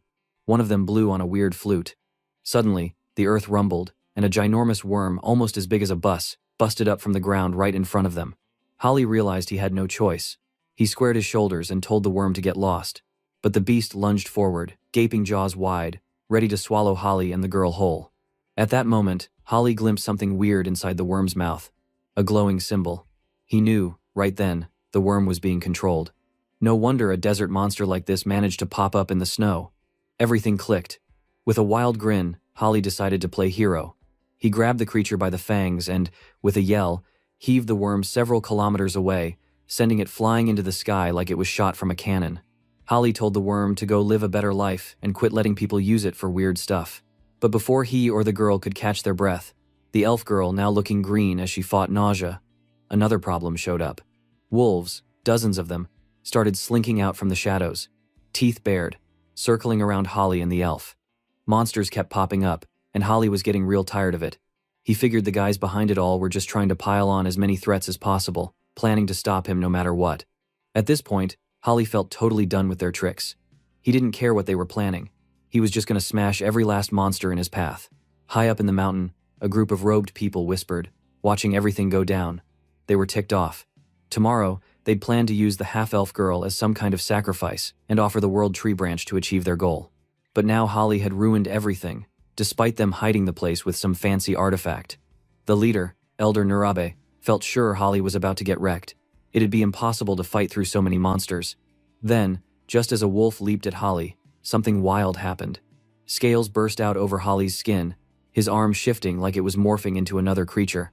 The wolf bit down with all its strength, but its teeth shattered against the tough scaled arm. Even though there were a ton of wolves, Holly just waded into them, cracking skulls and ripping out magic stones from their corpses. He swallowed a magic crystal, and boom, his stamina filled up, making him feel like he could run all day. His body twisted and transformed, taking on a wolf-like shape. Holly moved on pure instinct now, his form wild as he smashed through the pack. He fought alone, devoured power alone, and let out a thunderous roar that shook the forest and made even the bravest monsters freeze. At that moment, the system claimed he was fulfilling a condition and gained enlightenment, granting him a skill called Savage Instinct. The people up above went pale, whispering that Holly had to be some kind of monster, totally crushing the wolves. They were freaked out, asking Elder Nurabe what to do now. If things kept going like this, Holly would just break out through brute force. Elder Nurabe made a split-second call to activate every summoning circle they had, even though the idea scared the others. It was embarrassing to reveal their secret weapon so soon, but they didn't have a choice. They either used it now or met their end. He ordered them to let out 2 special monsters, hoping that would be enough. Holly, swiping the blood off his hands, grinned. This kind of wild, no-holds-barred fight, it was his favorite thing. He was ready to end this, right here, right now. As he moved in to finish off the last wolf, something hit him, hard. 2 sharp objects pierced his arm. When he looked down, he saw that they were crystal arrows. The craziest part? The arrows popped out of his flesh magically, floated right back, and rejoined the person who launched them. A shadowy figure gripping the gemstone-tipped projectiles with insane power. Holly locked eyes with the new challenger, feeling the air thrum with serious telekinetic energy coming from the jewel set in their chest. He realized that this was no ordinary enemy. Holly barely had time to recover before another monster showed up, dropping out of the sky. The elf girl on his back noticed it right away and tried to warn him to be careful, yelling about the danger above. The new beast landed hard, shaking the ground with crazy force. With a sword blazing with fire in its grip, the creature declared that Holly wouldn't take a single step further, calling him a filthy half-breed. Holly let out a scoff, thinking great, now there were demons too. Still, he figured raw muscle alone wasn't going to bring him down. Right as Holly got ready to throw another punch, Another crystal arrow came flying out of nowhere. It slammed straight into his ribcage, making him grunt in pain before he even had a chance to react. Then, the demon made its move, smashing a wicked punch right into Holly's face. Things were going south fast. The demon demanded that he give up, telling Holly that there was no way he could win. The elf girl was panicking, shouting to check if he was all right while watching the demon raise its flaming sword high. It really looked like the end was near. The demon smirked with absolute confidence, lifting the fiery sword for the final blow. But, out of nowhere, a blinding light beamed down from the sky, slamming between Holly and the demon. The light was so bright it forced everyone to stop in their tracks and stare. Both Holly and the demon were hit with the overwhelming feeling of some wild holy power filling the area. The demon looked around, confused and stunned. Through the pain, Holly couldn't stop a crooked grin from spreading across his face. He knew exactly who had brought that holy energy. Holly smiled because he realized Heinrich had arrived, swooping in right at the perfect moment, and honestly, he was downright relieved his backup had finally shown up. A couple of hours ago, arguments broke out among the church's people. A knight doubted the plan, questioning how they could trust Heinrich's hunch in such a serious situation. He noted Heinrich's loyalty to the church, but questioned because he never received a divine guidance in searching for magic. Despite this, the saint remained insistent, reasoning that since the divine god had noticed Heinrich multiple times, perhaps he had indeed received a sign from their god. The elf was done with all the talking. He practically jumped to his feet and slammed his hand on the table. He shouted that if this helped them find the child, guessing or revelation didn't matter. He'd follow wherever Heinrich led. All eyes spun to Heinrich, waiting for him to show the way. Then, back in the present, things were getting explosive up in the mountain pass. Heinrich faced down the demon wielding the flaming sword, blades clashing with sparks everywhere. As their swords met, Heinrich summoned up all the divine energy he had, pouring holy light into his blade. He cut through the demon with one perfect, unstoppable swing, splitting the monster apart in a blink. The demon's last thoughts were all shock and awe. He couldn't believe the power of Heinrich's sword or the overwhelming divine force. This paladin's power far exceeded his expectations. Nearby, the gemstone-covered monster stared at its fallen demon buddy. It barely had time to react, because Holly had already closed the gap, fist cocked and ready. Holly landed a heavy taunt, but right before his punch landed, the monster wrapped himself in crystal arrows. The jewels shot everywhere, hitting Holly in a bunch of spots, including right in the eye. Holly grit his teeth, called the attack not bad, and then grabbed the monster's head tightly. He smirked, promising payback for the eye he just lost. With a scary grin, Holly squeezed until cracks splintered through the gem critter's head, finally shattering it. Groaning in pain, he yanked out the arrow still stuck in his ruined eye, and then told the broken monster that he'd just use its own gem as a replacement for the eye he lost.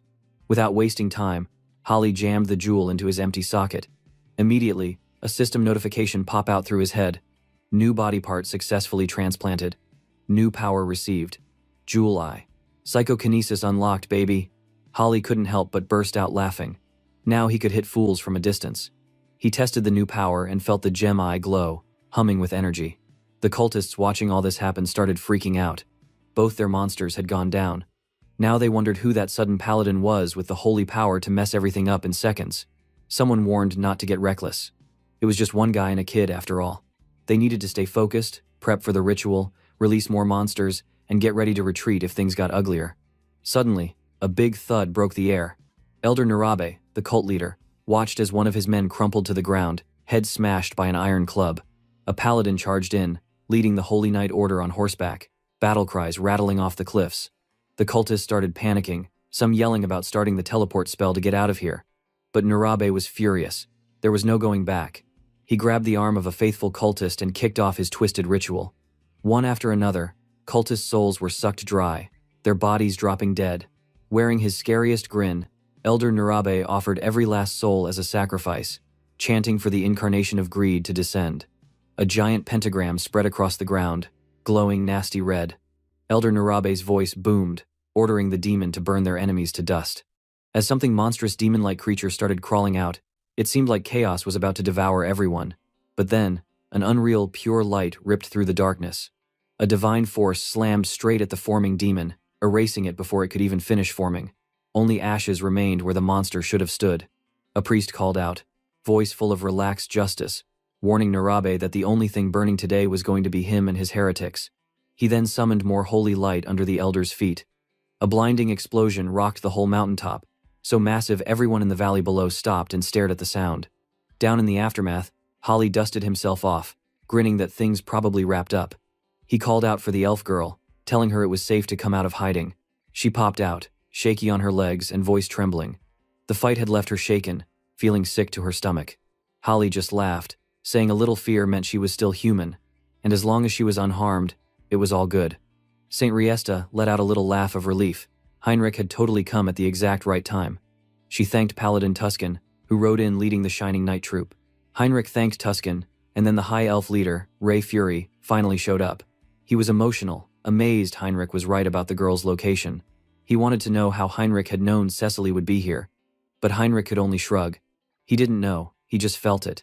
That's what he said. The reunion was something else.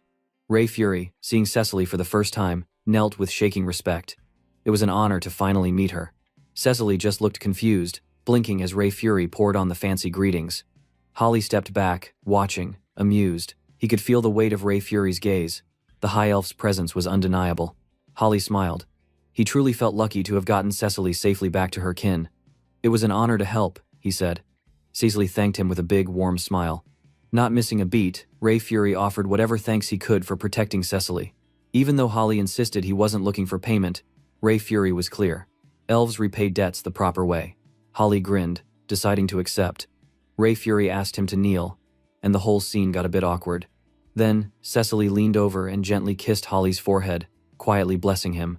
Instantly, golden light blossomed on his skin, and a crazy surge of energy hit him, like the world tree itself had patted him on the back. Ray Fury explained that this was nature's blessing, a rare and super powerful magic that only high elves could share, and only a few times at that. Cecily wasn't a high elf yet, so her blessing was weak for now. Once she awakened, though, she'd reinforce it and make Holly even stronger. With ceremony, Ray Fury pulled something from his pocket, a tiny, intricate token. He pushed it into Holly's palm and said it was an elven symbol of promise. If Holly ever needed them, the elves would come running. Holly blinked in surprise, then thanked them, deeply moved by the gifts and kindness. Finally, Ray Fury handed over one more item, and Holly studied it, full of curiosity for what this last token might mean. While all the blessings and promises were happening, another conversation was coming together nearby. Tuscan saw Holly, and he couldn't help but comment on how strong the young guy looked. That Holly really had some wild muscle. Tuscan figured he looked just about as tough as a paladin. Heinrich, who was close by, asked by Tuscan if they already knew each other. Heinrich shook his head, saying this was actually their first meeting, but he had a feeling this was going to be a solid connection. Tuscan also realized the order needed to give proper thanks too. Heinrich smiled. This was a jackpot. Not only had he gotten on good terms with the Elven Kingdom, but the Grand Divine Order was also now on Holly's side. Gaining the respect of both legendary groups? That was next level. Just then, someone called out to Tuscan, thanking him for handling the latest disaster with such speed. Ray promised it was the elves' turn to help. That pumped Tuscan up. He said just hearing those words gave him real courage. But now, there was just one big ask for the sake of peace across the entire island. The elves needed them to find the immortal king. Heinrich let the words sink in and took another slow breath. So this was what all the talking and handshakes with the high elves had really been aiming for. It was all about connecting the right folks to pull off something huge like locating the immortal king. Heinrich gazed up at the sky for a moment, letting his thoughts wander. The world tree, after all, was supposed to be the source of all trees, spreading its roots everywhere across the land. He realized that meant the high elves could tap into that massive power and sense magical energy anywhere trees grew, anywhere life was busy. Ray Fury broke his thoughts, cautioning that searching for the immortal king's energy would still need a bit of backup. They needed some real info about the energy in question, the kind that could only come from the immortal king himself. Tuscan agreed, and asked him to follow. After that, they backed to the great church to go to the basement. Heinrich never thought he'd be seeing that place again so soon. Even after all he'd experienced, the church's insane holy barriers always took his breath away. The entire thing was wrapped in a shield so colossal and complicated, not even Heinrich could fully understand it. Throwing outsiders into this mix just made the whole thing crazier, twisting the inside into a wild maze that even Hans would need lots of time to break through. When they arrived, everything looked just as secure as before.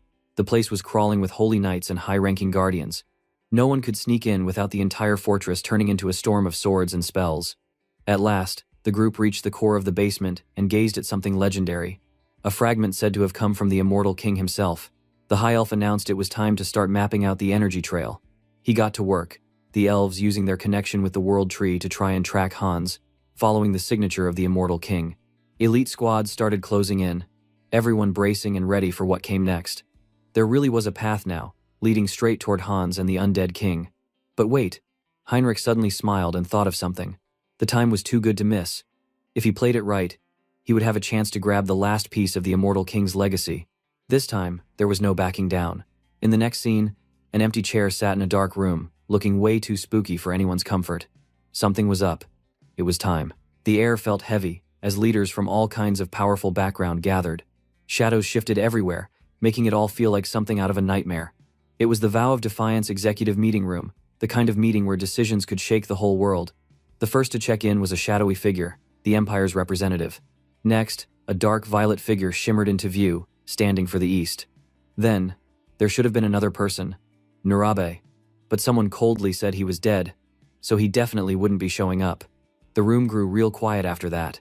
Someone else finally spoke up. Everyone had now heard the bad news. Nobody could explain how the Order or the High Elves managed to track down and wipe out Nurabe so fast. Marcos, who'd been dealing with a fragment, was already gone. Now even Nurabe, who hid so far away, had been hunted. It was like everyone here was getting way too sloppy. Another figure slipped into the conversation. Maybe the Order's sudden strength was tied to the appearance of the immortal king's heir. Someone else wondered about the immortal king's heir. Couldn't they use this mysterious guy to their advantage? There was pushback, of course. But then someone found the idea super interesting. Somewhere else, Sung-hyun realized it became clear that the High Elf had used the fragment's energy to track Hans. So, he now had a plan. He tried to put away the fragment in his space, but it got rejected and bounced right back out. Maybe, instead of tossing the fragment into some subspace, he could just hide it with creating a new subspace inside Hans's body. It was a weird idea, but worth a shot, right? That way, all that energy would go off the radar. So Hans decided to give it a try. He let the fragment sink into his body, and it actually worked. Now he could use the full power of the fragment while staying totally hidden. That headache vanished, finally. The next step was to erase all traces of what happened. With just a snap of his fingers, fire exploded all around, burning everything to pieces until his room was nothing but ashes. He grinned like someone flipping a switch before the big show. He was going to let everyone know. He was done hiding. He dropped all his barriers, sending his energy swirling through the world. The message was clear. Come and get him. He wanted the entire divine order to show up right at his door. At that moment, Hans sent a huge wave of dark energy into the sky for everyone to spot. He was pumped to go after the last fragment of the immortal king himself. Far away, the sacred world tree finally nailed down his location. The trail led to monster-infested forests, out west on the continent. Divine Order instantly ordered all paladins to mobilize. The hunt was on. Even archbishops got dragged into it. No one was sitting out this mission. Suddenly, a mysterious paladin stepped up, acting a little miffed about not being invited. This was Paladin Piri, from the great temple of Giron, a super-strong cardinal known to everyone. His arrival calmed a few nerves. Only the top leaders, real archbishops and big shots, joined this expedition. Saint Riesta announced, bold as ever, that she was going too. Some objected, saying she had to stay and be everyone's anchor. Heinrich was told to guard her, and he agreed, saying if something happened, he'd look after the saint. The knights said their goodbyes and got ready to leave. Heinrich only smirked. He would kill everyone except the saint. After all the paladin gone, Heinrich reassured Saint Riesta not to worry. The big fight might be scary, but it felt like the holy power was on their side, even if nobody could promise victory for sure. While all that was going on, Hans crept close to the church, his dark energy buzzing as he scoped everything out. He couldn't see through the divine powers that laced the walls like crazy chains, but he could sense how strong they were. If he managed to sneak through one, there were even more barriers inside. This time, Hans figured he'd make them come to him. He hurled magical blasts high into the sky, lighting up the night like epic fireworks.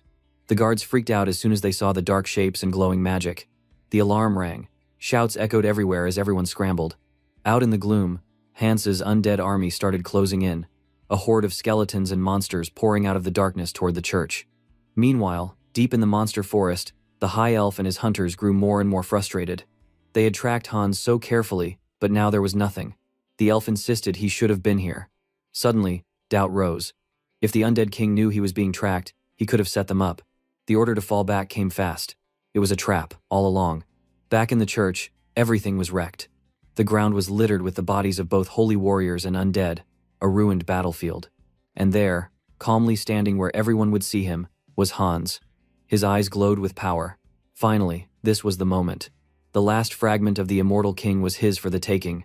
Right then and there, Hans began to absorb the final piece, determined to trigger the immortal king's resurrection with his own hands. Suddenly, chaos broke out. The bell in the church tower rang wildly, warning everyone they were under attack. Undead were marching fast, and defenders had to move even quicker. It looked like things had gotten way more serious than anyone thought. Well, good luck to them, Heinrich figured. Since he'd been put on garden duty, all he was supposed to do was hang back, wait a bit, and then sneak in when no one was paying attention while Hans did the heavy lifting down below. Soldiers rushed past, following shouted orders not to slow down, but as Heinrich watched, he couldn't help feeling a twist of dread. There were even more people here than he'd guessed. Paladins, warriors, and strangers he didn't recognize at all. If nothing else, at least nobody knew Hans had already made it deep into the dungeon. Everyone was too busy tied up with fighting undead both inside and outside the castle. Just then, a presence floated above Heinrich, nearly glowing, like some kind of hologram. The figure spoke, their voice ringing over the chaos. Everyone needed to listen up, because the undead outside were just a distraction. The real enemy, the heir to the immortal king, had already slipped past them and reached the deepest chambers. That was all it took to shock Heinrich.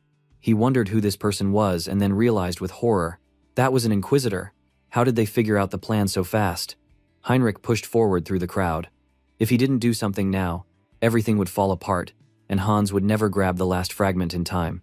Suddenly, above, the massive ceiling started cracking. Saint Riesta stared in disbelief. She couldn't grasp how an intruder got all the way to the ceiling chamber with nobody noticing. Were they saying the enemy had actually teleported inside their sacred temple? One of her followers admitted they didn't know the answer. Panic swept over the saint. The immortal king really had been right here the whole time, and she hadn't even realized it. Tears streamed down Riesta's face as guilt rammed into her. She blamed herself for not sensing anything, thinking her failure would cost so many lives. What could anyone do if the immortal king came back to life once the fragments reunited? It felt hopeless and totally overwhelming. Someone tried to comfort the crying saint, letting her know there was hope. Heinrich had arrived through the dense crowds and was ready to take command. The mood flipped in a flash. Cheeks still wet, but now with relief, Riesta actually smiled through the tears.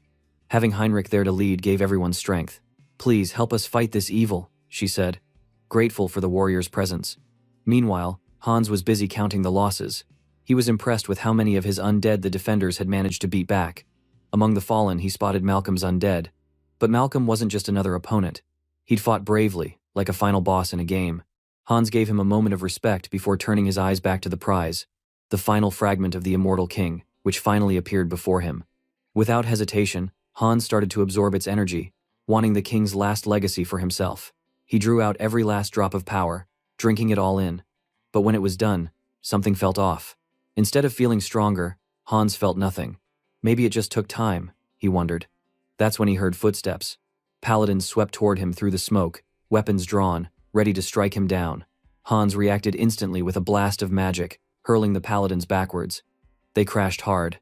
Everyone stared, shocked at his strength.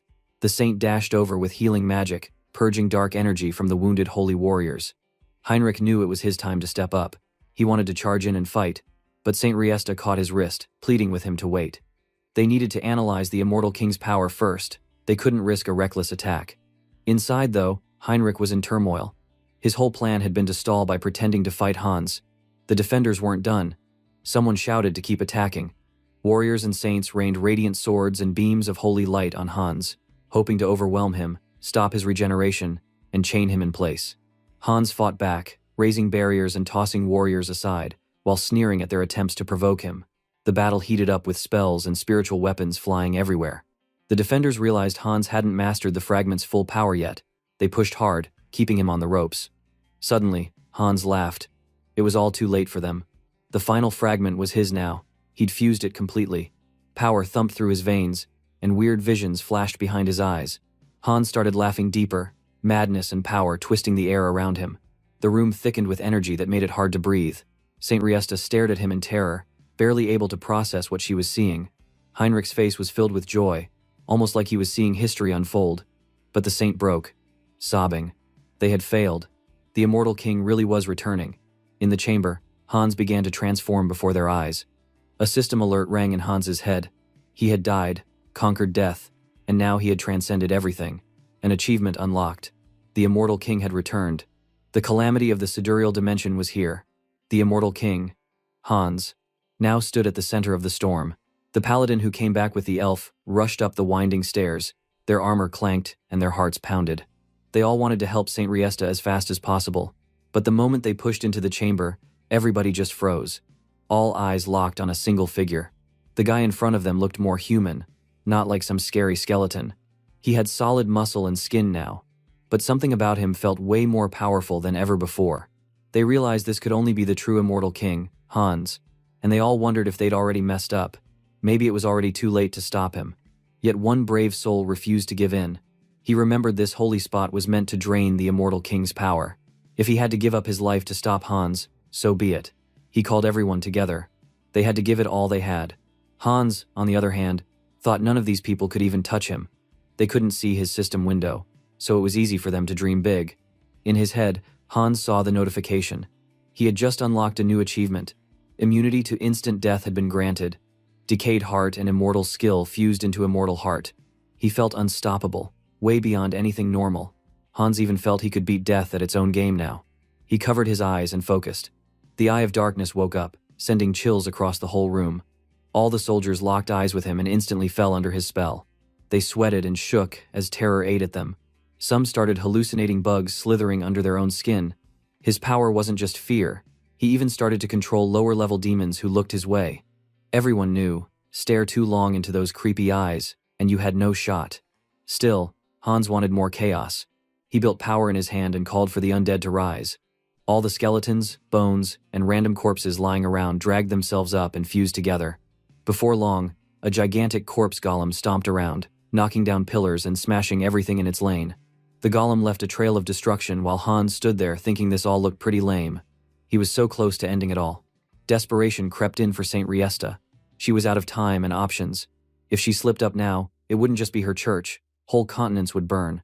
Gripping her cross tight, she suddenly had an idea. She called over Heinrich Landgard and pressed a token into his hand. She wanted him to escape, get stronger, and one day take down the immortal king for good. The order ran through the whole team. Guards had to open a path for Heinrich so he could bail. Everyone shielded him, buying precious seconds. Some even threw themselves at Hans just to slow him down. The rest kept moving after the immortal king, determined to stop him at any cost. Hans wasn't worried. Everyone just sounded like buzzing flies to him. He planned to squash the lot of them. But then, out of nowhere, a soldier went for a sneak attack. Hans spotted the move instantly and grabbed the guy with dark magic, squeezing tight. The soldier, though, didn't panic. He said it didn't matter what happened to his bones, as long as Heinrich escaped. Hans called him a fool and prepared to crush him, but didn't get a chance. That was because Heinrich suddenly burst in with a massive punch. Their act starts now.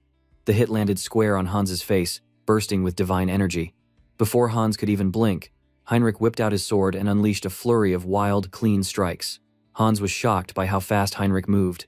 But when the blade hit, Hans noticed it was dull. There might have been sparks, but Heinrich wasn't doing much damage. Hans retaliated by shooting a handful of black magic spears right at Heinrich. They slammed into him so hard his armor bent inward, but Heinrich somehow took it and shrugged it off. He smiled. He could feel it. The attack was just for show, so it only pierced his armor. With this, he could show everyone that the real battle had begun. The biggest fight so far. Not backing down, Hans whipped out a massive explosion spell. The whole chamber shook. Saint Riesta's heart nearly broke, thinking Heinrich had risked everything.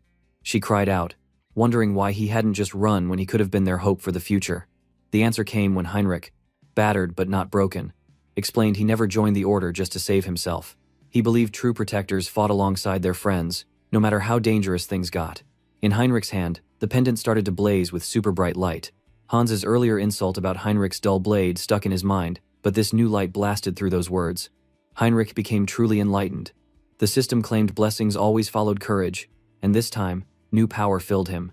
He received the Rod of Light, his third blessing so far. Heinrich got why people called it awesome. With everything on the line, Heinrich charged ahead and slammed Hans with a direct hit to the chest. For a moment, even Hans had to admit it was a cool move. He even joked quietly to them that the emotional line was top-notch. In a weird way, both of them seemed to enjoy the final clash. With that, everyone else stared in disbelief at what just happened. While the audience gawked, Hans demanded Heinrich's name. Heinrich said it. Hans glared, ticked off to finally take a hit. But right as Hans took what could have been a final blow, his instant death immunity kicked in. The moment everyone thought he was done, Hans just vanished, leaving the crowd stewing in disbelief. Frustration set in, but Heinrich suddenly went unconscious from all the trouble. Another paladin scooped him up, amazed at how Heinrich had actually landed a hit that reached the immortal king's heart. From Earth, Sungyun clapped his hands. Yeah, this is it. The best soap opera he ever watched, even directed. This scene was legendary, a saga to make people cry happy tears. In the end, the two legendary rivals were locked in the perfect clash. Hans, reborn as the immortal king, and Heinrich, the chosen hero with a god-blessed weapon. All that was left was to collect the big reward. Heinrich saw the system menu. Wow, he had gained so much karma. 1 million karma just for that small fight. Of course, he bought exclusive skill enhancements. Suddenly, a fresh system screen popped up saying customization unlocked. He could now tweak everything, his powers, outfits, even silly stuff like colors and horns. He chuckled. Sometimes his skill really did feel like one wild game. After gaining the customization power, Sungyun saw there were two big choices. He could either shape an avatar using the new creation system, or tweak his current avatar to match an updated feature. When he tried the modify option, a bunch of screens popped up so he could mess with details. Hans could change his hair, face, muscles, and even some stat bars marked all his status and power. This allowed him to adjust his character's looks and numbers however he wanted. On the other side, the Create Avatar button let him build someone new from scratch, assigning even the smallest details, like eye color and hairstyle, and even picking a gender. It was a wild upgrade. He got a little hyped up, realizing one difference.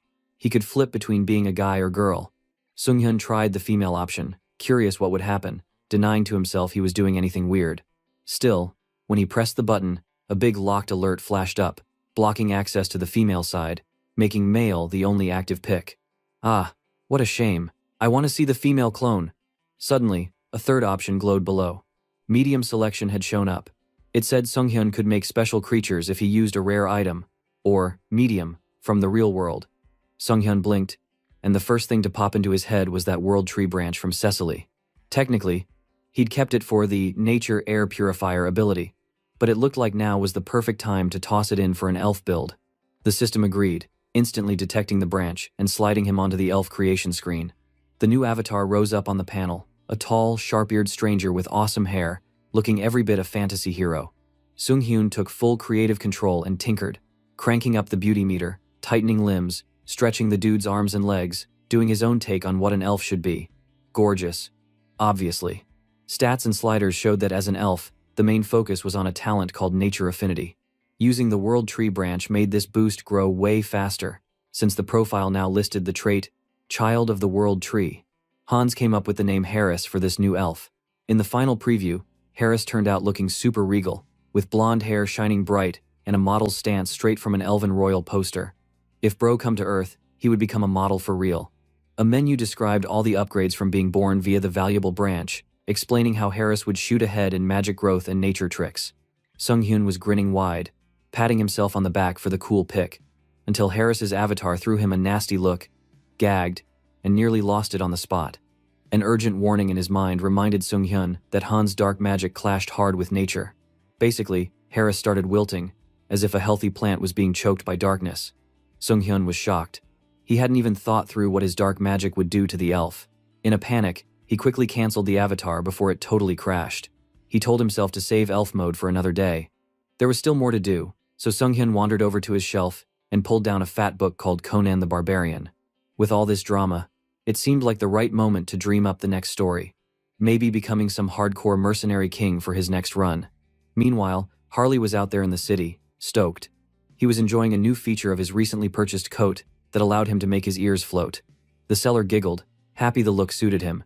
Harley thanked her for the support and gave a nod to Hubert, who'd found the perfect item for helping him fit in. After all, Tarak was packed with expert craftsmen.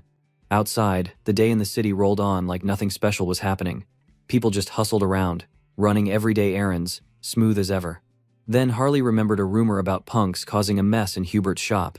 He figured it might be time to step in for a lesson or two. A small group of guys started talking trash as Harley rolled by. They pointed at his beat-up clothes and body markings, spouting off nonsense about Southerners always looking rough and wild. Maybe people like Harley were the reason why Southerners are sometimes looked down on here. Harley tried to let it go, but just couldn't ignore it. He shot back, asking these punks to own up to their words and promising to teach them some manners if they weren't careful. Pretty soon, things heated up. One guy tried swinging a wooden club, but it blew apart the second it smacked into Harley's arm. The other guys looked at their buddy like he was an idiot for breaking his own gear. Harley could only laugh, realizing that these fellas were true Southern warriors, big, tattooed, wild-eyed, the type of crew who carried their own trouble. Harley got pumped up at the thought. Maybe it was time he tried living like one of them, making real barbarian friends and finally earning his stripes as a Southern hero. One of them yelled that Harley had to sort out his look. He scolded him, stating that those festival clothes were way too out of date and made him stick out in a bad way. When Harley stated his attire was normal Southern dress, the lead guy, angered by this, challenged Harley to a classic Southern duel. The rules were bare fists, no tricks, just fighting. Harley grinned and told them to bring it. He even upped the ante, saying all three could come at him at once, or two while the other warmed up for their turn. The trio didn't believe their ears, thinking Harley was either crazy or suicidal, but Harley's eyes flashed with a wild, even scary energy. He made it very clear that he was about to give them a real schooling and dared them to step up. Sounds of blows and fists hitting bone echoed through the street. By the time the dust settled, the thugs were knocked out cold, and the two other guy could barely stand. He mumbled why someone as strong as Harley could really be a Southerner and not be famous. Plus, the fact Harley had no warrior's mark just made it weirder. Harley remembered those traditional marks. All true Southern fighters had them, but he didn't have a single scratch. So, he spun a dramatic tale. This wild story all kicked off about 20 years ago. Back then, the tribe needed a new chief, so everyone gathered for a big, rowdy duel in the arena. Two of the tribe's toughest warriors battled it out while the crowd cheered and hollered from the sidelines. In the end, Harley's dad, known as the strongest warrior by far, came out on top. Everyone showered him with respect and praise, basically calling him a legend after his big win.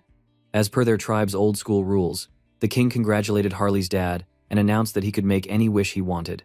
The king told him to speak his desire. Luckily, Harley's dad had figured out exactly what he wanted, long before the fight even started. He shocked the crowd by asking not to be married to the chief's daughter. That request sent everyone into a frenzy. The crowd couldn't believe what they'd heard, calling it totally ridiculous and demanding some kind of explanation. But Harley's father kept his cool and explained he had a good reason. He and the chief's daughter were actually siblings by blood. This new twist left the girl totally speechless, staring in disbelief at him.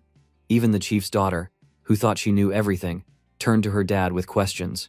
She couldn't understand how her father would let someone get away with saying such a crazy thing. The old chief, looking a bit lost, apologized to her and told her it was all true.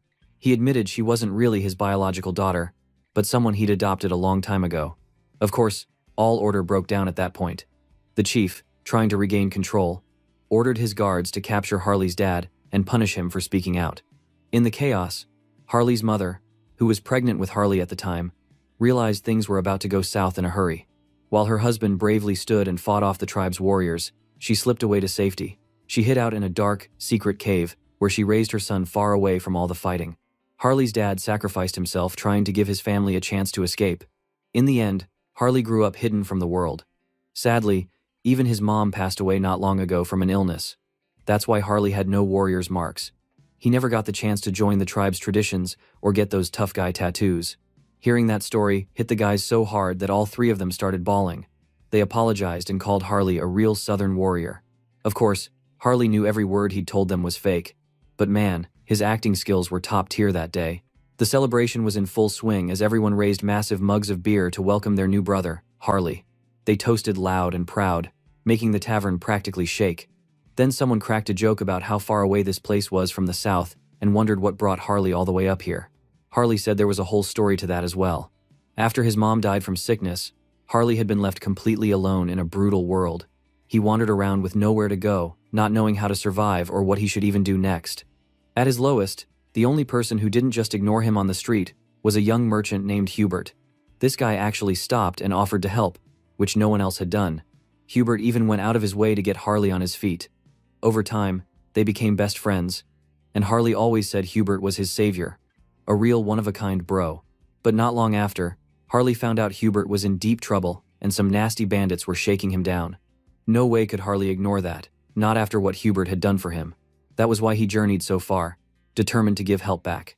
One of the new crew got so worked up he slammed a fist on the table, declaring that any jerk messing with their brother was an enemy of the whole squad. Everyone cheered and swore to help Hubert too. Harley felt a wave of gratitude as he gave everyone a big group hug, deciding he could definitely use these dudes when it came time to take care of those punks bothering Hubert and also launch his bigger plan. See, Harley had a grand idea ready. He wanted to import loads of pepper, a rare and pricey spice around here. In exchange, he'd export all sorts of magical tools, which were pretty common in this world but super scarce back on Earth. That way, the business would help everybody out, and of course, line his own pockets. He figured he could turn that first profit into even crazier growth down the road. The team got pumped. They decided to visit Hubert's shop to make sure it was safe and protect it together, making all sorts of promises and cheerful shouting. Harley knew having a crew to rely on made life 1,000 times easier. Now that Hubert was being looked after, Harley got ready to move to his next big step, debuting as an elf. Soon, in front of a soaring castle, Harris arrived. He was ready, standing tall. This was the great temple of Rosalia. Harris announced himself as a skilled mercenary and Harley's close friend, also a pal to the Holy Knights Order. He said he'd come by because he'd heard some elf envoys were around, and he hoped he could meet them. Of course, he wasn't empty-handed. He handed guards a letter of introduction. The paper looked like a train wreck, with wild scribbles and sloppy, over-the-top handwriting, which made it kind of obvious it was from Harley himself. The guards checked it and probably entertained, waved Harris in. They led him to the guest accommodations where the elf envoy was waiting. Harris chilled out, and soon Ray came in to greet him, a full-on high elf from the Elf Kingdom. Ray told him to get comfy, since any friend of Harley's was already a welcome guest. Harris introduced himself again, but as the two elves chatted, Harris noticed how intense it felt to look at Lord Ray directly. It was like those gleaming eyes kept drawing him in and making him dizzy, a surreal feeling that had to be thanks to being stuck in an elf body. While they spoke, Ray noticed the bracelet on Harris's wrist. It was a present from Harley. Ray explained he was happy, not offended, to see a family member wearing it. Eventually, talk turned serious. Harris admitted he wanted to ask about using nature's power and about making contracts with spirits. Since he'd always lived alone, he'd missed out on all those magical rites and wanted to catch up. Ray looked Harris over and sensed unreal power pouring from him, thinking Harris might as well be part of the World Tree itself. Ray said he would love to help but was about to leave soon, so he couldn't be Harris's teacher. Instead, he invited Harris to come to the Elf Kingdom, a legendary spot, deep on the Enchanted Continent, where the top elf training happened. There were stiff rules. Normally, only High Elf's children could enter, but there was a rare exception for anyone who had High Elf qualities. Ray told Harris to look directly at his eyes, and suddenly everything spun, and Harris felt himself falling into some kind of mind space, a realm way cleaner and more magical than any place he'd ever been.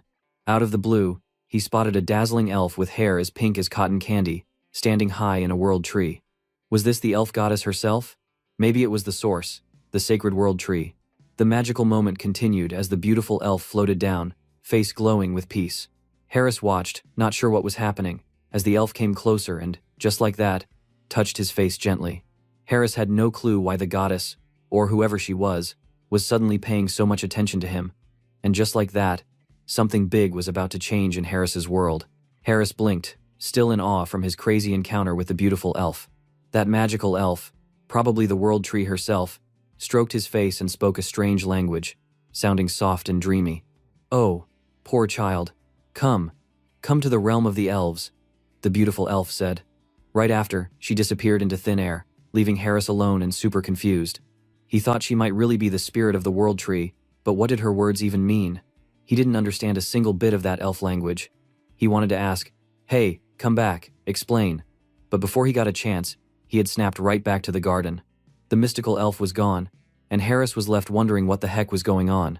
Ray suddenly said he had felt the world tree's presence and had seen an elf spirit, probably the actual world tree, suggesting that maybe the tree picked that form to say hello. He seemed impressed too, telling Harris it looked like the world tree had taken a special interest in him. All Harris could do was think, seriously? First the gods, now the world tree was after him too? Wild. The next day in town, the story switched to Hubert's shop opening up for business. Outside the store, 3 rough-looking guys with weird tattoos showed up to intimidate Hubert. They acted tough, saying they'd told Hubert to close shop and skip town last week, but Hubert remained calm and classy. Wearing nice clothes and neat gloves, Hubert suggested they try this week's new tea and asked if they'd care for a cup. The thugs did not get it. Hubert's polite talk sailed way over their heads. The leader threatened Hubert again, saying he'd better hand over the shop or be ready to die. At that, things got wild. Before the thug could finish, Harley barreled in and decked the guy with one punch, sending him flying. He told the punks to get lost, and after seeing their leader knocked out so fast, the other two freaked out. Harley and his friends charged in, and soon the thugs were getting the worst pounding of their lives. Inside, the shop echoed with their yelps. That night, the group celebrated with a feast. Harley gave thanks to his brothers for protecting Hubert, saying all the food and drinks were on him. The table groaned with meat, bread, barbecue, and mugs of beer. As they laughed and ate, someone said it was too easy. But one thing was clear. After seeing Harley fight, he really needed a warrior's crest. He explained, pulling off his shirt to show his tattooed warrior's mark. Word had it there was an old southern shaman in the city of Turok who could carve the real deal. Harley perked up, eager to track her down, and hoisted Luong up, running off before his friend could complain. Not far away, that same gang of bullies was now hassling an elderly potion seller, demanding protection money. The old lady tried to explain she just didn't have that kind of cash, but one goon grabbed her clothes and got in her face. But they stopped when they saw a big shape coming. It was Harley again, charging in like a bull. He stormed straight up and greeted the old lady respectfully, saying he wanted a warrior's crest. Luong nearly lost his lunch from the wild ride, but the old lady let them inside, glad for some backup and sick of those thugs. She explained the crest business right away. While a crest gave you loads of power, it also drained your life force and only true warriors could handle the real thing. Harley barely blinked. A little danger wouldn't stop him. The old shaman checked him out and said, honestly, if anyone could handle the supreme crest, also called the warlord's mark, it might be Harley, but the technique had been lost for centuries. Harley told her not to ruin the mood and said she could give him another crest, maybe the great warrior, one like his friend. But there was another problem. She was out of carving materials. More importantly, she insisted only folks who had performed true heroics, like slaying a dragon or saving a kingdom, could get one.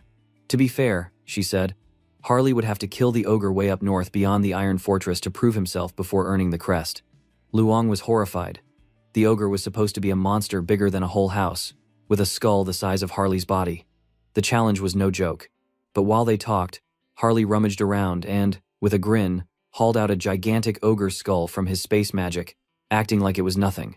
The old shaman was speechless. If he'd really taken down an ogre, she'd give him some credit. But even so, she needed rest before she could carve anything. Especially right now, she doesn't have strength because she hasn't been eating properly lately. Hearing that, Harley told her food and rest were his specialties, promising to set her up right away. Then, as quick as lightning, he vanished, leaving her to hope he wouldn't cause more chaos out there.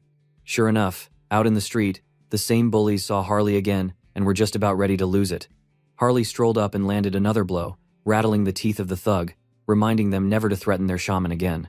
The punks panicked, apologizing, learning the witch they bullied was actually the southern shaman and promising never to mess with her again. Harley let them off with a warning, smashing his fist into the ground instead of their faces. They promised to behave. Right on cue, Luong finished gathering loot from the goons' hideout and called for Harley to help carry crates. Their plan was set. They'd have a barbecue feast that night with the old lady, celebrating a day of justice, sick teamwork, and southern spirit. As Harley and the crew returned, they found the old woman sweeping outside her shop. The guys greeted her, saying they were back. She startled when she spotted the huge haul in their arms. She wanted to know what on earth they were bringing back with them. All that stuff meant tonight was for eating meat and drinking together, they explained. Didn't she think that was enough food and drink to fill her up and keep her strong? Looking at all that meat, the old woman's mind wandered back to when her own son was young. If he'd survived, he would have been Harley's age by now. Still, she joked she could barely chew meat at her age. Wait, so she wasn't going to try any? Maybe just a nibble, she teased, since Harley had gone to all the trouble. That nibble turned into the woman single-handedly finishing almost the whole feast, washing everything down with a bottle of wine. Apparently, southern grandmas had the biggest appetites of all. After she finished and seemed full and happy, it was time to get started on carving the warrior's crest into Harley's skin. Lying in bed, Harley braced himself for the tough ritual. The old woman prepared her tools. Harley said he was no stranger to lying on a bed for experiments, thinking of all the times Hans had used him as a test subject. Before he could get too cocky, the old woman shoved a stuffed bear between his teeth. She explained her son had bitten down on that same toy when he got his own crest. She warned Harley that it was going to hurt. She pressed the needle to his body, but it just snapped right in half. No matter how she tried, Harley's skin was way too tough to pierce. No chance at switching techniques, though the shaman wasn't about to back down from a challenge. She shifted her hold, powered up the markings on her own arms, and forced all the energy from her meal into the ritual. Then she showed them all what a true southern tribal shaman chief could do. She pressed and carved until finally, a new blazing crest burned across Harley's chest. A fiery sun, kind of like that famous pirate crest. As soon as it finished, system messages popped up. Harley had achieved enlightenment, unlocking the special Chaco-style combat symbol. Current symbol, Great Warrior, glowed on the display. The mark was so powerful, he agreed that with it, he could take down an ogre in a bare-fisted fight, even without his old mutation tricks. The old woman had basically passed out from using all her strength. Harley checked to make sure she was okay. She was just tired, she said, since it had been ages since she'd done such a powerful engraving. With some rest, she'd be back to normal. Still, Harley was determined. He told his buddies they'd need to score even more food for her if they wanted to make more warrior marks. The woman huffed, telling him to let her rest first. Elsewhere, a tense scene played out. Heinrich lay in bed, totally covered in bandages. The saint stood over him, praying hard and whispering divine words to heal him. Cardinal Pion walked over and said if she kept using her power without a break, she'd hurt herself. The saint insisted her heart wouldn't let her rest. She kept seeing Heinrich standing up to the immortal king in her mind. It felt like she'd watched a real hero being born that day. Suddenly, Heinrich woke up, and the saints become so happy. The cardinal asked if he was okay, and Heinrich said he'd been out for days, but he was healing thanks to the saint's care. Suddenly, the saint declared Heinrich wasn't just any champion now. He was officially the hero of Erica.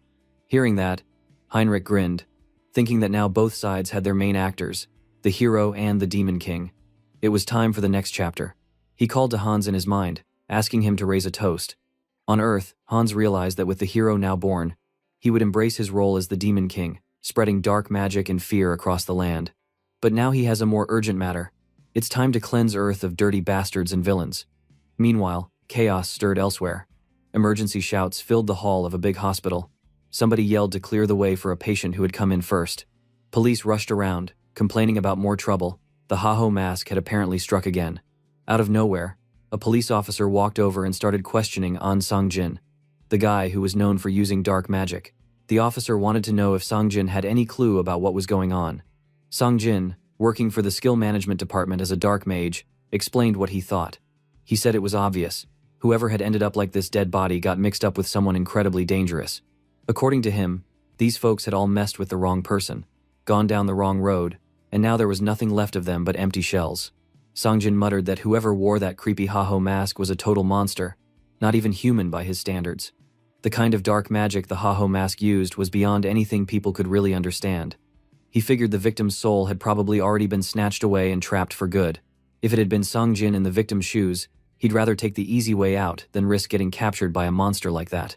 He was sure that his skill was nowhere near that level, and having a dark mage as strong as the Ha-Ho mask as an enemy was pretty much the worst-case scenario. Nobody wanted to be targeted by that kind of freak. He then decided to check out the dead body more closely.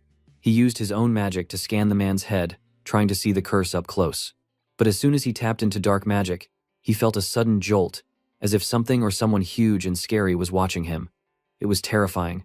A force pressed down on him like a mountain. He dropped to the ground, totally shocked and shaking. The police officer rushed over to help, asking what on earth had just happened. Sang-jin called out the team leader, saying he could die from pure fear. Struggling to catch his breath, the dark mage stammered that Ha-Ho mask had just seen him, and that monster was no joke at all. Sang-jin started to panic, saying the Ha-Ho mask had noticed him. Since he just messed with the curse by himself, if he got caught, it would be game over. He figured there was only one choice left. He could try to fight the masked Ha-Ho, but honestly, it made more sense to just jump off the building and died peacefully. The police officer suddenly jumped in, calling Sang-jin crazy for even thinking like that. Only bad guys got hunted by the Ha-Ho mask. Sang-jin was innocent, so he should calm down and just breathe. Those words helped, and Sang-jin's heart rate slowed. He began to relax, saying thank you, and finally passed out, hitting the ground. The police officer called for nurses, worried because Sang-jin had fainted out of nowhere. Outside the building, Hans had watched the whole thing. He found it pretty interesting that Sang-jin had a talent for dark magic, even if it was kind of weak. Since Hans didn't feel any evil aura from the guy, he figured there would be no problem meeting him one day.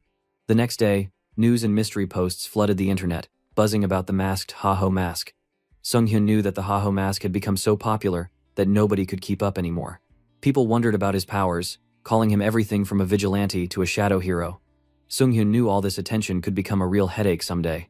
He scratched his head, wondering how he was supposed to keep working in secret with all eyes on him. Just then, someone knocked at his door. It was a surprise, fried chicken delivery. But when he opened the door, Sunghyun realized it wasn't just food. His old friend Kang Taesan was here. It had been years since he'd seen Taesan. Taesan teased Sunghyun for acting so shocked at the visit. Even though they joked around now, Taesan was high up in the Criminal Investigation Division for the Skill Management Bureau. He was also Sunghyun's only true childhood friend. When Sunghyun became a shut-in, Taesan had kept showing up to check on him and give support. He really cherished having a friend like him. Taesan commented that Sunghyun finally seemed to have found a reason to live again. Sunghyun nodded, figuring it really was about time to move on from the past. Staying stuck in those old memories wasn't a way to live, and his parents would never have wanted him to end up that way. Taesan was overjoyed to hear Sunghyun admit it, and said he'd worried for ages watching his friend refuse to go outside or talk to people. Sunghyun insisted it hadn't been so bad these days. He'd actually left the house a couple times this past week. Taesan was shocked and happy to hear it. They cracked open cold beers and toasted to Sunghyun progress. Feeling relaxed, Taesan decided it was time to share a little secret. He reminded Sunghyun that he'd joined the criminal division after Hans's parents died, especially since he'd always felt like family. Taesan brought up the old accident, the one everyone believed was a random attack by an awakened. Even back then, something felt off about it. Now, Taesan explained there was a shady group called the Society of Divine Retribution that he suspected had been hiding in the shadows for years. No one could prove they existed, but odd clues were coming up, and hints linked to the masked figure called Ha-Ho Mask that were giving investigators their first real leads. Taesan told Sunghyun he'd keep him in touch, but he shouldn't tell anyone about it. Sunghyun playfully asked who he would even tell. He is a shut-in after all. Taesan then wondered why the Bureau was so eager to chase someone like Ha-Ho Mask, who was actually taking out villains and doing good. Hearing that, Sunghyun was relieved to know his best friend was on his side, even if Taesan didn't know the whole truth. They spent the night chatting, eating fried chicken, and making fun of Sunghyun's stories about heroes, demon kings, and his very original idea of giving the demon king the name Hans. Taesan joked that Sunghyun should just give up on writing, and that the name sounded totally lame. Maybe he should just pretend Hans was short for Hannibal Strauss or something fancy instead. Suddenly, Taesan's work phone buzzed. The boss of the Dawn team told him to show up, so Taesan grabbed his things to leave. Sunghyun stopped him at the door, asking if Taesan's grandmother was doing okay. Taesan hesitated, then admitted her health had gotten worse and it might be time to prepare for the worst. Sunghyun felt a pang of sadness, wishing there was something he could do. Taesan told him not to worry. He'd manage, and Sunghyun should just focus on his writing. When Taesan left, Sunghyun couldn't shake the memory of Taesan's grandmother caring for him when they were kids. She treated him like family, offered him food, and filled his life with some of his only warm memories. Now she was so sick, and Sunghyun had no way to help someone like his own grandmother. He felt powerless until a genius idea struck. He realized that, with his system powers, he could call upon Heinrich, the paladin with overwhelming divine healing, to help their grandmother. Sunghyun checked the system and saw Heinrich's profile, who was famous as one of the greatest figures of faith in the other world, a priest who could heal anyone. But then Sunghyun realized there was a hitch. If Heinrich disappeared from his world right after becoming a hero, rumors would spread and the saint would notice. It'd be smarter to wait for the right moment, maybe at night or just as the day turned, before doing anything that could bring questions. For now, he made plans and waited, determined to do something for the friend who had always been there for him. The next day, on a busy city street, a girl and her little brother walked together, the boy singing loudly as he carried a heavy bag of apples. The girl, Diana, asked her brother Aaron if the apples weren't too heavy for him. Aaron cheerfully said he could handle it, but then, when he got distracted, one of the apples slipped out and rolled away into the crowd. Aaron chased after it, and the apple came to a stop at the feet of a well-dressed stranger. The man smiled and told Aaron he should be more careful with his apples. At first, the children were startled, but then Diana lit up with joy. She recognized the stranger. It was Heinz, the guy who had helped them before. Aaron stared, amazed, because Heinz looked way different than he remembered. Older, maybe a bit fancier. Heinz grinned, admitting it had been almost 7 months since he visited. Diana teased him for showing up only when he was busy with business. Heinz insisted he'd really come just to see them, but Diana wasn't fooled. She softly told him to just get to the point, since they knew him too well. Heinz, knowing he couldn't win against the two siblings, got right to it. He pulled out a couple of gold coins and asked Diana if she would use her information-gathering talents for him again. Diana grinned and agreed to help Heinz out. Later that afternoon, at a big house with a nice garden, things felt even busier. Soren, flustered, was told to check on places selling magical tools, shiny jewelry, rare magical items, and all sorts of treasures were spread across a table. Soran wondered out loud where Heinz had gotten such high-quality loot. Heinz just winked and said there are always ways to find good stuff. Thanks to Diana's help, he'd gotten excellent magical tools from a shop in Talia, plus the latest news on Brokoslack, a vampire clan that had been quiet for a while. The pepper Heinz requested was all stacked in the storage room, so now a friend could sell it. He also mentioned the end of a recent purge. Soren didn't understand and asked what a purge was. Heinz explained, almost laughing, that he'd hunted down anyone who had betrayed their clan or tried to hide.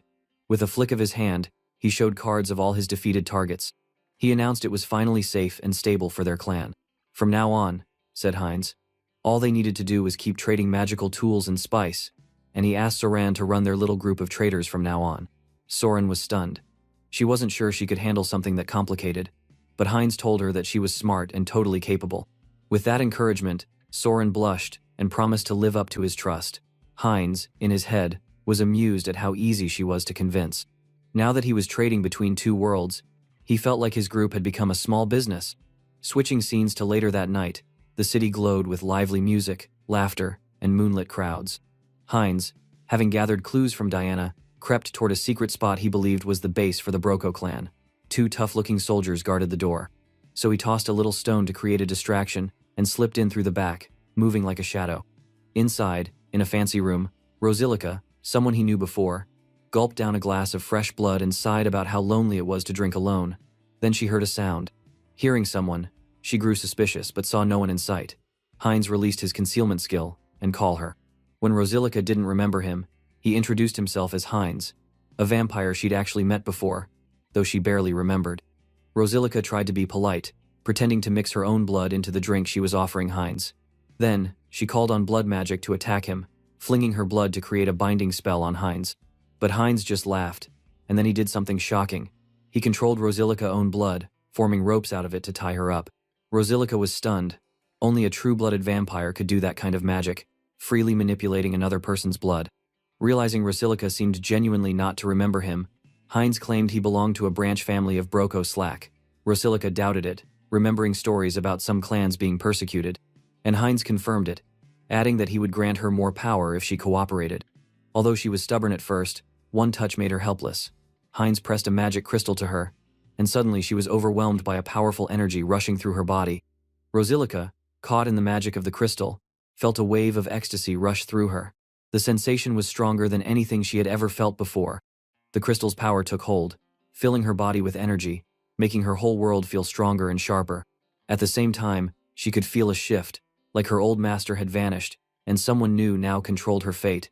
She wanted to resist, but Heinz's command was impossible to disobey. With her will in his grip, Rosilica revealed everything she knew.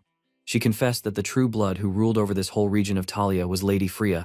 If anyone asked about Freya, it was easy to explain. Her greatest trait was the way she could use her demonic eyes to control and destroy. Far away, in a mansion high above the busy city, Lady Freya herself sat calmly, sipping coffee in a sunlit room. Her skin was pale as snow, her blue eyes sharp, and her slightly pointed ears gave her an unusual beauty, almost like an elf. A butler came over and politely offered her more tea, asking if Lady Freya was enjoying her time in the human world that day. Freya replied that she found it fascinating to watch humans struggle with their small, weak bodies. She enjoyed observing the way their lives played out. From their mountaintop home, she could see all the city's rooftops far below. The butler mentioned that some new religious group was gaining ground in a place called Rafalashi. Lady Freya just smiled, certain that their clan, Broko, already controlled the kingdom from behind the cover of human nobility. She was confident any threat could be crushed easily. But before Freya finished speaking, something shocking happened. In a split second, the butler's head was ripped away, blood spraying everywhere. Freya spun around to see a stranger standing there. She hadn't seen his face before. He looked strong, maybe pure-blooded, but didn't carry the presence of a true blood like herself. Meanwhile, Heinz, who was the stranger, drank the last drops from the butler and faced Freya boldly. Freya sneered, guessing he was from a low branch of the vampire family.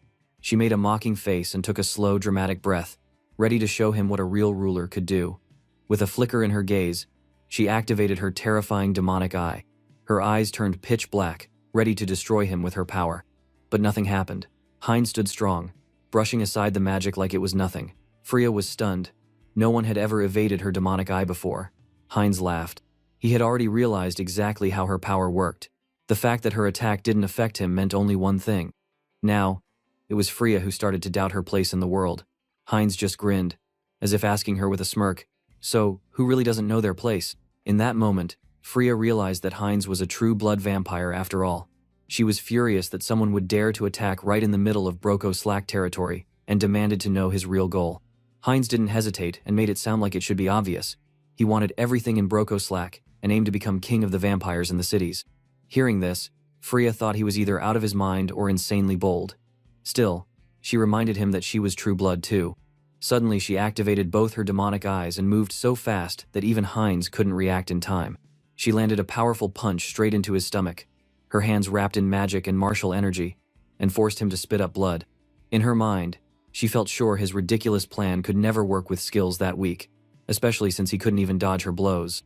Her arm bulged with veins, and Heinz realized with surprise that she was a martial artist, completely different from what he had expected because of her magic eyes. Without missing a beat, Freya began summoning blood from her umbrella and launched a blood attack straight at him.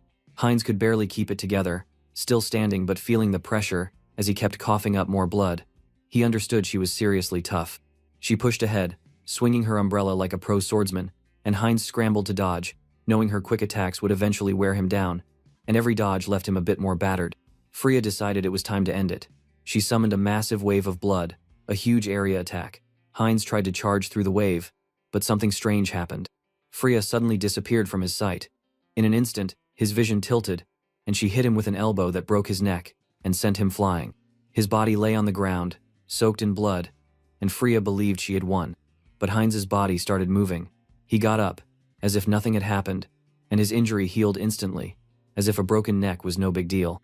He reminded her, now, that it wasn't up to her to say when things ended. He explained that wounds like that healed fast for him, thanks to his unique power of hybrid evolution.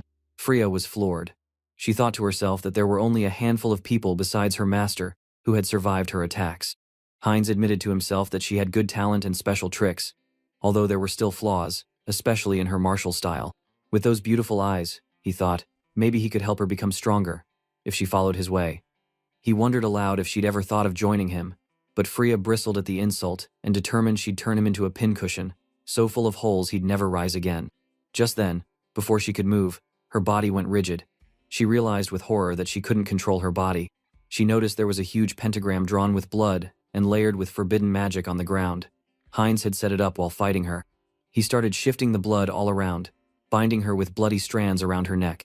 She found herself completely immobilized, surprised to realize Heinz wasn't really a fighter like her.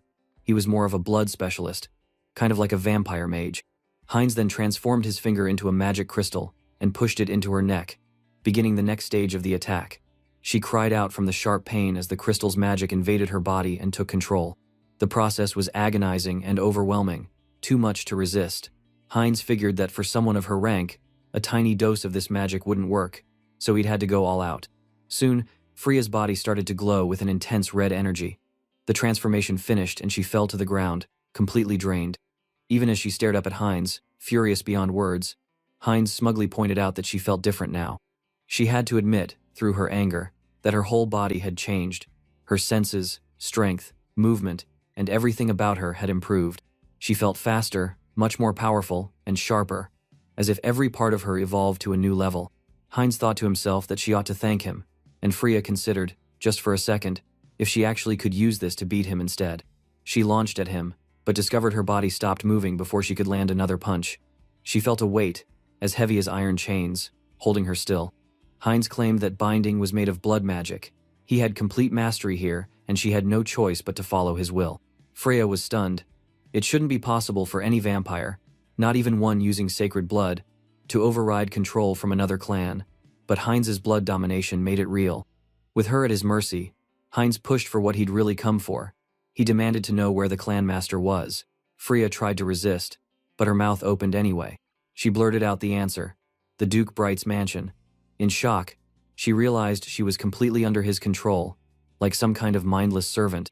Heinz looked pleased, saying to himself that now he had a perfect, obedient servant. He decided it was time to wrap things up and prepare for a quick, ruthless attack. With Freya unwillingly guiding him, he made his way through the night toward the Duke's mansion. Once they arrived, Freya, still under compulsion, requested to enter and report something urgent. When they entered, she complained about the darkness and wondered why the master hadn't even lit a candle. The truth was, he didn't care about human comforts like light. He then asked what she wanted and what the important news was. Well, he thought he already knew the reason. An intruder was coming after him, using her. That time, Heinz turned off his concealment skill and said, as expected, the clan master had already figured it out. Well, it would be a disgrace if he were the sort to miss a threat like that. Hearing that, the clan master lowered his book and looked at Freya with a weary disappointment, asking why she had betrayed him. The air in the room grew icy as the master let out a thick, murderous aura. He was ready to destroy them both, without mercy or hesitation. The room felt heavy when the Duke turned to Freya with a voice like thunder. He said he was disappointed in her. He couldn't believe she had betrayed him and even dared to serve another master. Freya tried to explain, saying it was all a misunderstanding and begging him to calm down, but it was clear the Duke wasn't buying it. He said that after 100 years together, did she really think he wouldn't notice the way her blood smelled different now? He saw her as a traitor and yelled at her to die. But suddenly, Heinz jumped in and blocked the Duke's attack. Heinz told him that wasn't going to happen. He smiled a bit and placed himself in front of Freya, saying that it was too bad things had come to this. He'd hoped they could talk things out without fighting. The Duke was stunned. He wasn't expecting anyone to block his attack so easily. He wondered just who this guy was and laughed, saying Heinz was talking big. The Duke threatened to rip out Heinz's tongue along with Freya for daring to stand against him. Without wasting a second, the Duke called out his spell. He shouted for the vampires of Brokislack to come to him and feast on the traitor's blood and flesh. Vampires started pouring into the room and rushed to attack Heinz and Freya. When the Duke saw how few followers appeared, though, he was confused. Only about a dozen showed up. He wondered if that was all that remained of his forces in the capital. He looked at Freya and asked what on earth she had done. What had happened to his subordinates? Freya, looking a little uneasy but trying to be brave, admitted that most of the Duke's followers now served Lord Heinz. The Duke stared at her, shocked. He couldn't believe all his subordinates had switched sides without a fight. To him, the traitor was just like eating their own kind, and that was enough to make any vampire go mad. Freya explained it was possible only because Heinz belonged to a collateral bloodline of Brokoslack. Hearing that, the Duke was furious. He said that made no sense and was the dumbest excuse he'd ever heard. He shouted that he didn't believe a word of it. Then, the Duke unleashed his blood magic. Blood mist. He formed a dark red barrier and said this was the domain of a true Brokoslack blood sorcerer. Heinz felt the heavy pressure and instinctively covered his nose, thinking that yes, this was definitely the Duke's domain. His head throbbed, and even moving felt like a struggle. The Duke's eyes glowed red with rage as he said Heinz should not be surprised so soon. He promised his loyal ones would always respond to his call, no matter where they were. He then summoned someone named Obor. Obor appeared from the blood mist, carrying a scythe that made him look like a real grim reaper. He landed in the room and wondered aloud why the Duke had called for him. But Obor saw the mess and was confused by the chaos. There wasn't much time to be confused, though. He was told to wipe out Heinz and Freya right away. Obor sighed, said he understood, and with a blink, he moved so fast that even the air couldn't keep up. Heinz watched him and realized right away, Obor was a pure-blood assassin type. He knew Obor was going to be tricky, but Heinz couldn't let himself get stuck here. He activated his acceleration skill and moved to block Obor's blow, casting his own spell. With a surge of blood magic, Heinz bound Obor with a giant bloody hand, leaving the assassin struggling. Obor shouted in frustration, surprised someone could use blood magic inside the Duke's barrier. Just as Heinz was about to attack the Duke, Obor twisted free of the spell and shot back at him. Heinz cursed his luck. He hadn't expected Obor to break out so quickly. With no choice, Heinz activated acceleration again and threw himself into battle. The fight was wild and lightning fast, both sides moving at insane speeds. The Duke just watched, his mind spinning. He thought Obor was supposed to be one of the best fighters among vampires, yet Heinz was keeping pace with him. Suddenly, Freya stepped up and helped Heinz. She took down Obor, pinning him hard to the ground. She smiled coldly and taunted Obor, admitting she had never liked his cocky attitude. She told him not to get ahead of himself and said maybe he should have some fun with her instead. The Duke could only stare. He was freaked out that Freya, once his loyal subordinate, was matching Obor's crazy speed and even taking out more vampires by herself. He wondered where she had gotten all this power from. Just then, Heinz made his move. He jumped straight at the Duke, catching him off guard. Heinz teased the Duke, asking if his guard was down.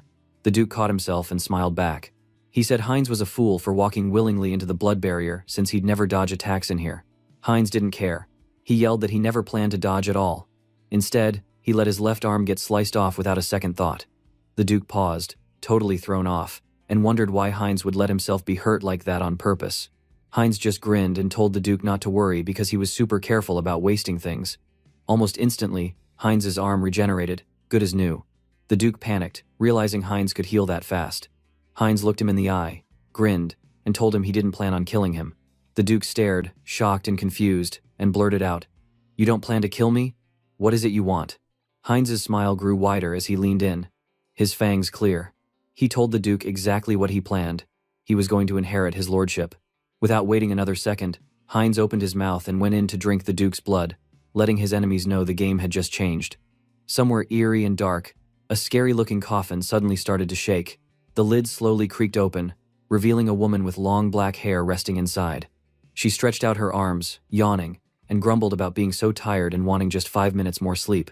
But she felt something wasn't right and guessed that something must have happened to her children for her to be woken up like this. What, new slave on the way, guys? At the same time, Heinz was busy somewhere else, handling a bunch of vampires lined up in a gloomy hall. He was injecting his blood power into each one of them using his blood crystal. He called for the next vampire to step forward, told them not to move, and then focused on giving them the injection. Those who finished had to step back quickly, looking pretty miserable. But one by one, he worked down the line. After what felt like forever, Heinz let out a deep breath. He wondered if all the subordinates in the capital were finally dealt with. Now that the Duke had become his underling, he answered that yes, that was right. All the rest of the subordinates could be summoned when needed, and this way would be more efficient. Heinz snapped at him to watch his tone, but the former Duke just nervously fixed his words and agreed it'd be more efficient that way. Heinz couldn't help grinning to himself, thinking that having a clan lord around really made things a lot smoother. When Heinz thought about it, his theory had actually worked. He knew injecting his blood power using crystal into a high-level vampire was risky, so instead he forcefully drained their blood first before injecting his power. It lowered their level at first, but it worked out. Now, he had even managed to own Brokoslak, the true blood origin. It hit him that not long ago, he was just some unlucky guy who got bitten and became a vampire by accident, but now he'd gone from the lowest bottom feeder to standing at the top. For him, the difference felt like daylight and darkness.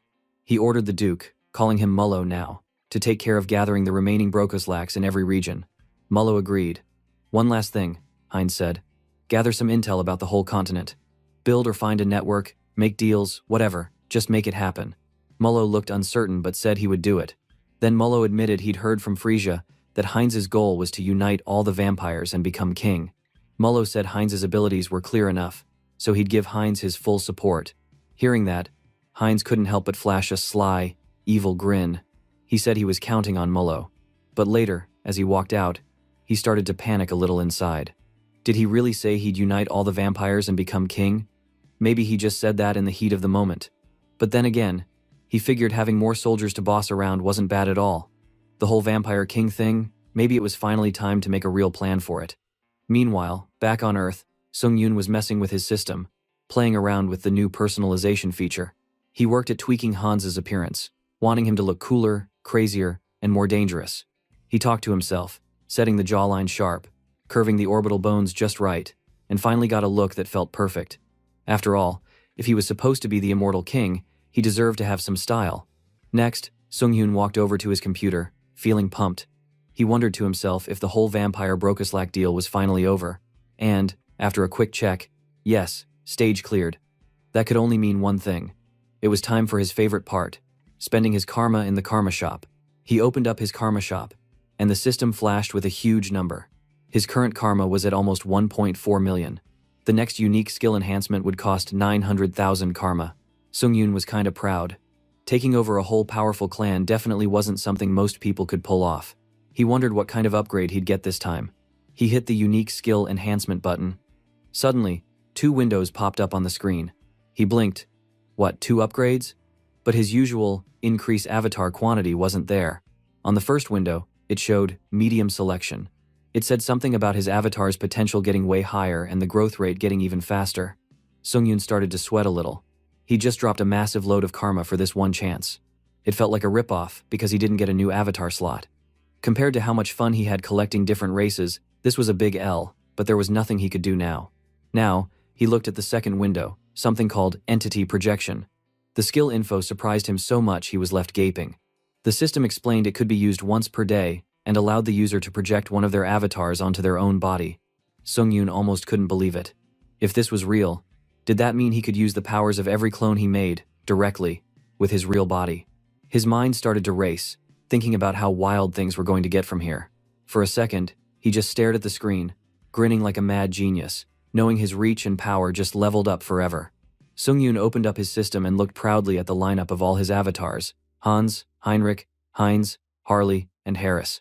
Seeing them all together made him feel like a total boss. He started considering a new ability, entity projection, that let him become one of his clones. He suddenly thought about the chaos it might cause if there were two immortal kings marching around at the same time. That would be super cool, but could also go sideways fast, maybe even end the world. So for now, Hans was definitely off the table. He decided the first try should belong to Heinrich. He selected Heinrich, and in the next instant, his whole body shimmered and changed. He was suddenly wearing the full-on knight armor and holding the exact same holy weapon. When he activated the divine power, he noticed it felt about half as strong as before, like how an awakened person's strength dropped when returning to Earth. There was only about 10 minutes to use this form, but that was more than enough for what he had planned. Later that day in a hospital room, Sung-yoon, borrowing Hans's sneaky skills, crept quietly into a room. Hans gave a hidden thumbs up and quietly slipped away. Sung-yoon walked up beside an old lady resting there and gently said hello. He introduced himself as Seung-yoon, Taeson's old friend, and apologized for coming so late. He promised to show up more from now on. Channeling entity projection and locking onto Heinrich, he focused all his energy and started casting the Outerika divine technique, pouring holy power into energy recovery, stamina, and detox. A warm, shining light filled the space, and when it faded, the grandma looked 100 times better. Sung-hyun knew even divine power had limits. It could never turn back time on age, but this boost should help her out a lot. The rest was up to her. He told her to stay strong and promised to come back with Taeson next time. Far away in a forest, Harris was on a journey of his own. Young Cecily looked up at him and asked if he was Harley's friend. Harris said yes and explained they'd met only briefly but became close, like family right away. Suddenly, Cecily leaned over and started sniffing him, like she was looking for something. She said no wonder Harris has a kind of familiar spell with Harley. Harris blinked and felt super awkward, realizing Diana had also commented about a weird, familiar scent before. Could they figure out he was really the same person as Harley and the others? But Cecily just laughed and said that Harris smelled like the World Tree's branch, which made sense since she'd spent all day carrying one around with Harley piggybacking her. Harris stammered, sweating a little, knowing his body was literally made from the same piece of the World Tree, so of course he would smell like that. But he kept his cool. Cecily decided they should get along since he was Harley's friend, so she would watch out for him. When Ray the High Elf suggested they take a break, everyone agreed to chill out for a bit. During the rest, Cecily returned to Harris with another question. She had heard he still wasn't bonded with a spirit, and wanted to know if he wanted to try practicing spirit magic together. Cecily showed off, summoning her own water spirit for Harris to see. Harris watched but felt a little down.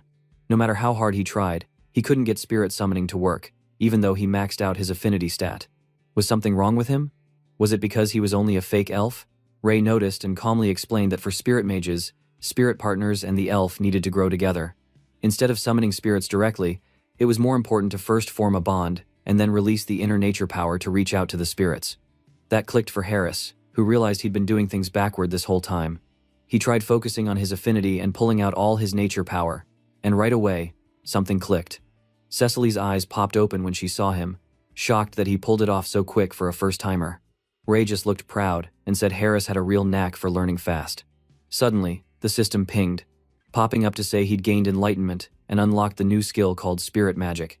When Harris looked down at his hand, he was holding a weird little spirit that looked kind of like a Pikachu from Temu. Both Ray and Cecily were stunned and joked that if they kept this up, Cecily and Harris would end up as equals. Cecily pouted a little, saying Harris was growing so fast it felt like a betrayal. Harris chuckled and thanked her, secretly super proud of taking another step as a spirit mage. He named the new spirit Watt. Wait, why didn't you name him Pikachu, you traitor? By late afternoon, Ray began explaining the secrets of the forest paths. He said the World Tree was at the heart of every forest, and the High Elves could use that connection to instantly travel anywhere with trees. Cecily was shocked to hear she could do it too later. Traveling through the shimmering blue woods, Harris's mind was blown by the idea. It was pretty much nature's original teleportation network, way smarter than the fancy magic gates humans had to set up. He realized just how epic the World Tree really was. When they finally arrived, An insane sight made Harris stop in his tracks. The world tree was massive, way more enormous than he'd imagined, stretching way up into the sky. He turned to Cecily to ask if it was her first time seeing it too. But Cecily didn't answer. Her eyes were blank, and it looked like she was floating off the ground, being lifted by some invisible force. Harris panicked instantly, reaching for her and shouting out, but all he could do was watch as Cecily drifted higher and higher, completely helpless to what was happening. Ray just stood there smiling, telling Harris that this must be his first time seeing a true eye-opening ceremony. He explained it was a special event for high elves, so rare that most other elves never got to witness it. From a distance, Harris saw Cecily open her eyes, now sparkling with star-shaped marks, proving that she'd become a real high elf. Harris watched in total awe as the ceremony took place. He thought about how the world seemed to be changing all at once, nature's power coming together in one big moment. When he noticed the world tree offering Cecily a special fruit, he realized just how important this was. Cecily ate the fruit, and right then, Harris fully understood. He was witnessing Cecily become a true high elf for real. But he knew this wasn't the time to just stand there with his jaw on the floor. That crazy, pure energy was swirling everywhere. He focused, reaching out with his hand and trying to soak up as much of the nature energy as possible, determined to make it his own.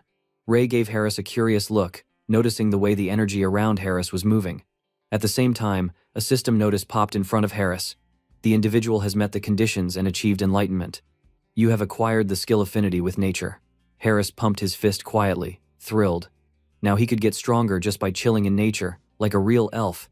Right after that, a branch from the world tree drifted gently toward Harris. Ray grinned even bigger and said that the world tree must have taken a real interest in Harris. Normally, stuff like this was only handed out during high elf ceremonies, and these sacred relics were super rare. They could even be made into weapons or accessories. Harris perked up, all excited, and asked Ray if he had gotten his own relic back in the day. Was it really okay to accept something this rare? Ray just smiled warmly. He said he'd gotten his own sacred relic a long time ago and turned it into a ring which he used to propose to his wife. Now, he'd passed the ring down to his daughter. That left Harris a bit surprised. He thought Ray was more romantic than expected. Ray soon explained that the whole ceremony was over. Cecily, he said, would probably be asleep for a while now since she needed to settle all that new power she'd just gained. Honestly, Ray looked kind of relieved. He joked about how it was almost retirement time for him now that a new high elf had appeared. But then, Ray winked and said not to worry. He wouldn't step down right away, since there just weren't enough helpers. Harris freaked out a little at that. Just looking at Ray, he was way too young looking to retire. Bro? For real? Duh. He is literally an elf, what do you expect? In the capital city of the Elven Kingdom, Drasha, Harris ended up staying at the academy thanks to Ray's help. The vibe there was nothing like he'd pictured. He had imagined elves living all peacefully like storybook fairies, blending with nature and trees. But as soon as he got there, he realized it was a way different scene. Elf girls immediately swarmed him. They crowded around, wide-eyed, amazed to see an elf who came from the continent. They bombarded him with questions. They wanted stories about the outside world, rumors about how wild things were there, and whether the humans were as evil as they'd heard. Harris panicked on the inside. If he answered this the wrong way, he was going to get roasted from day one. So, he awkwardly explained that, yeah, things could get kind of dangerous. But he'd traveled with some good friends, so it turned out okay. The girls wanted to know if he'd really been a mercenary, and that's when the mood got interrupted. A blue-haired elf slammed her hand on a table and glared at everyone. She said it was way too noisy for her to focus. Suddenly, all the other elves got really quiet and apologized to her, calling her Lady Shapiron. They quickly wished Harris luck and said maybe they'd chat later. Harris sighed in relief, grateful for the silence. He even started to thank her, but then Lady Shapiron cut him off, calling him low class without much mercy. She said she couldn't believe the school had let some random mercenary wander in. Harris felt deflated. Of course, every school always had at least one mean upperclassman, didn't it? He wondered how he was supposed to fit in here after all. While all this was happening, Ray was meeting with a blonde elven leader back in the royal capital. He gave a full report on his meetings with the Grand Divine Order and told them they had spread news about the immortal king to all the other races on the enamel continent. The blonde elf pointed out that an immortal king who could cross space was a real problem. They might even show up on their own land. Still, Ray was relieved that Lady Cecily was now a high elf, which lifted some big worries for him and the queen. The queen then commented that the person who came with Cecily seemed special. Ray agreed, explaining that the world tree itself had noticed Harris already. He said if Harris got the proper mentoring, he could do amazing things in the Elven Kingdom. The blonde elf thought Ray was acting more excited than usual, but Ray just smiled. They hoped Harris would do well at the academy, especially since he was such a good-natured guy. Meanwhile, Harris was chilling outside at the academy, yawning and soaking up the sunshine. He felt so relaxed thanks to the World Tree's blessing that he thought about never leaving this place. Maybe he could just live as Harris forever. But just then, Chaperon marched over and threw a book at him. She scolded him for lazing around instead of studying. Harris tried to explain, but Chaperon told him he must be drunk from the World Tree's harmony, a common problem for elves with high natural sensitivity. She looked at Harris and told him that, as a former mercenary, he probably didn't know the basics around here. She explained that this academy was the closest place to the World Tree, which meant it was surrounded by pure nature itself. Elves who had high natural sensitivity could easily get intoxicated by all the comfort and harmony they felt from being that close to nature. It made them feel good, but the problem was, it also made them lazy. Harris realized that made sense since he now had powerful affinity with nature. She explained he probably didn't know much yet, so she'd lend him her notes. Just make sure not to tank everyone's grades or else. Deep down, Harris thought she wasn't really mean, but he noticed the ring on her finger pulsing with energy just like the World Tree. Wait, could that ring be a sacred relic? Was she maybe from a noble house? He suddenly remembered Ray had said he gave his ring to his daughter. Suddenly, the truth dawned on Harris. That's why she seemed familiar. Lady Chaperon was Ray's daughter. Meanwhile, Shapiro's cheeks blushed slightly after she walked away, thinking to herself why her father had to trust that clueless guy of all people. Bro, is this new waifu for Harris? Tell me, do you like tsundere or not? Tell me in the comment. This is so important, guys. Meanwhile, Harris just sat in disbelief, thinking how wild it was that Chaperon was Ray's daughter. Their personalities were like night and day. Ray was always kind and easygoing, while Chaperon just seemed prickly and tough. Still, even if she acted cold, Harris had to admit her explanations, and that book had actually been super helpful. The book, honestly, felt more like a private tutor's lesson on spirits than anything else. Alright, he thought, let's give this a try. He followed the step-by-step directions in Chaperon's book and managed to call up a flame in one hand and water in the other, both at the same time. Success. He started giving names to his spirits. Callie for the little fire one, Pascal for the wind, and Watt also got promoted, his own Pikachu from Temu before, becoming a low-rank lightning spirit. It shocked him how fast his spirits leveled up now. No doubt, coming to the Elven Kingdom had definitely paid off. He reminded himself to keep quiet and keep his head down. As long as he didn't get tangled up with Chaperon, he'd be golden. But of course, things never went as planned. The next thing he knew, he was sitting right next to Chaperon in class. How did that even happen? 10 minutes earlier, a teacher at the front of the classroom had started a lesson on spirit bonding, explaining how important it was for elves. Tradition said that dance and song were the secret to the strongest connections, and soon there would be a big festival for Cecily, the new high elf. On that day, everyone would have to perform on a main stage for the ultimate spirit evaluation. Harris realized Cecily herself would probably be watching this event. He hadn't performed in a while, but this was his chance to look cool. Still, when the teacher announced there would be group projects, Harris was hit with a wave of nervousness when he realized he was grouped with Chaperon, a short-haired elf girl named Curie, and a brown-haired guy named Timer Coffin. Timer looked at the group like he'd just won the lottery, bragging about working with celebrities. Curie quietly introduced herself, while Chaperon just stayed icy. She wanted to know if Harris could dance or sing. If not, everyone would just adjust to match him. Everyone else just agreed. Not really excited or interested. They will just listen to her decision. Inside, Harris started getting feisty. Their low expectations fired him up. He remembered that, as long as something helped with spirit bonding, it didn't have to be a boring elven tradition. So, he thanked them, and said he remembered a hometown song his parents loved, a song from out on the continent. The others perked up at that, curious, and Chaperon asked if he was sure he could pull it off. Harris smiled with fake confidence. Even though he'd been a shut-in for most of his life, there was a time he was a karaoke king. If there was ever a moment to show off those old-school karaoke chops, this was it. Chaperon saw all this and thought to herself how ridiculous it was for a mercenary to not even know elven music. She wondered how her father or the World Tree could possibly approve of someone like this. Still, she told Harris to prove himself and said if he messed up, it was all on him. Harris grinned and threw back a condition of his own. If things went well, would Chaperon teach him more about elven culture? She blushed, looked away, and muttered that she'd agree, but only if they truly did well. Feeling pumped, Harris whipped out a guitar-looking instrument. He sang one of the most famous songs from Korea, his voice steady with the help of his new powers. While he played and sang, a message from the system flashed. The entity has gained enlightenment through repeated training. Acquired the skill, Melody of Harmony. Harris was stunned. The melody was holding him together so smoothly, making his voice sound stronger and more stable than ever before. Timer clapped, buzzing with excitement about music and instruments he'd never seen before. Curie just stared, speechless. Chaperone, on the other hand, ducked her head, annoyed that her own spirit seemed to like this human song more than proper elven music.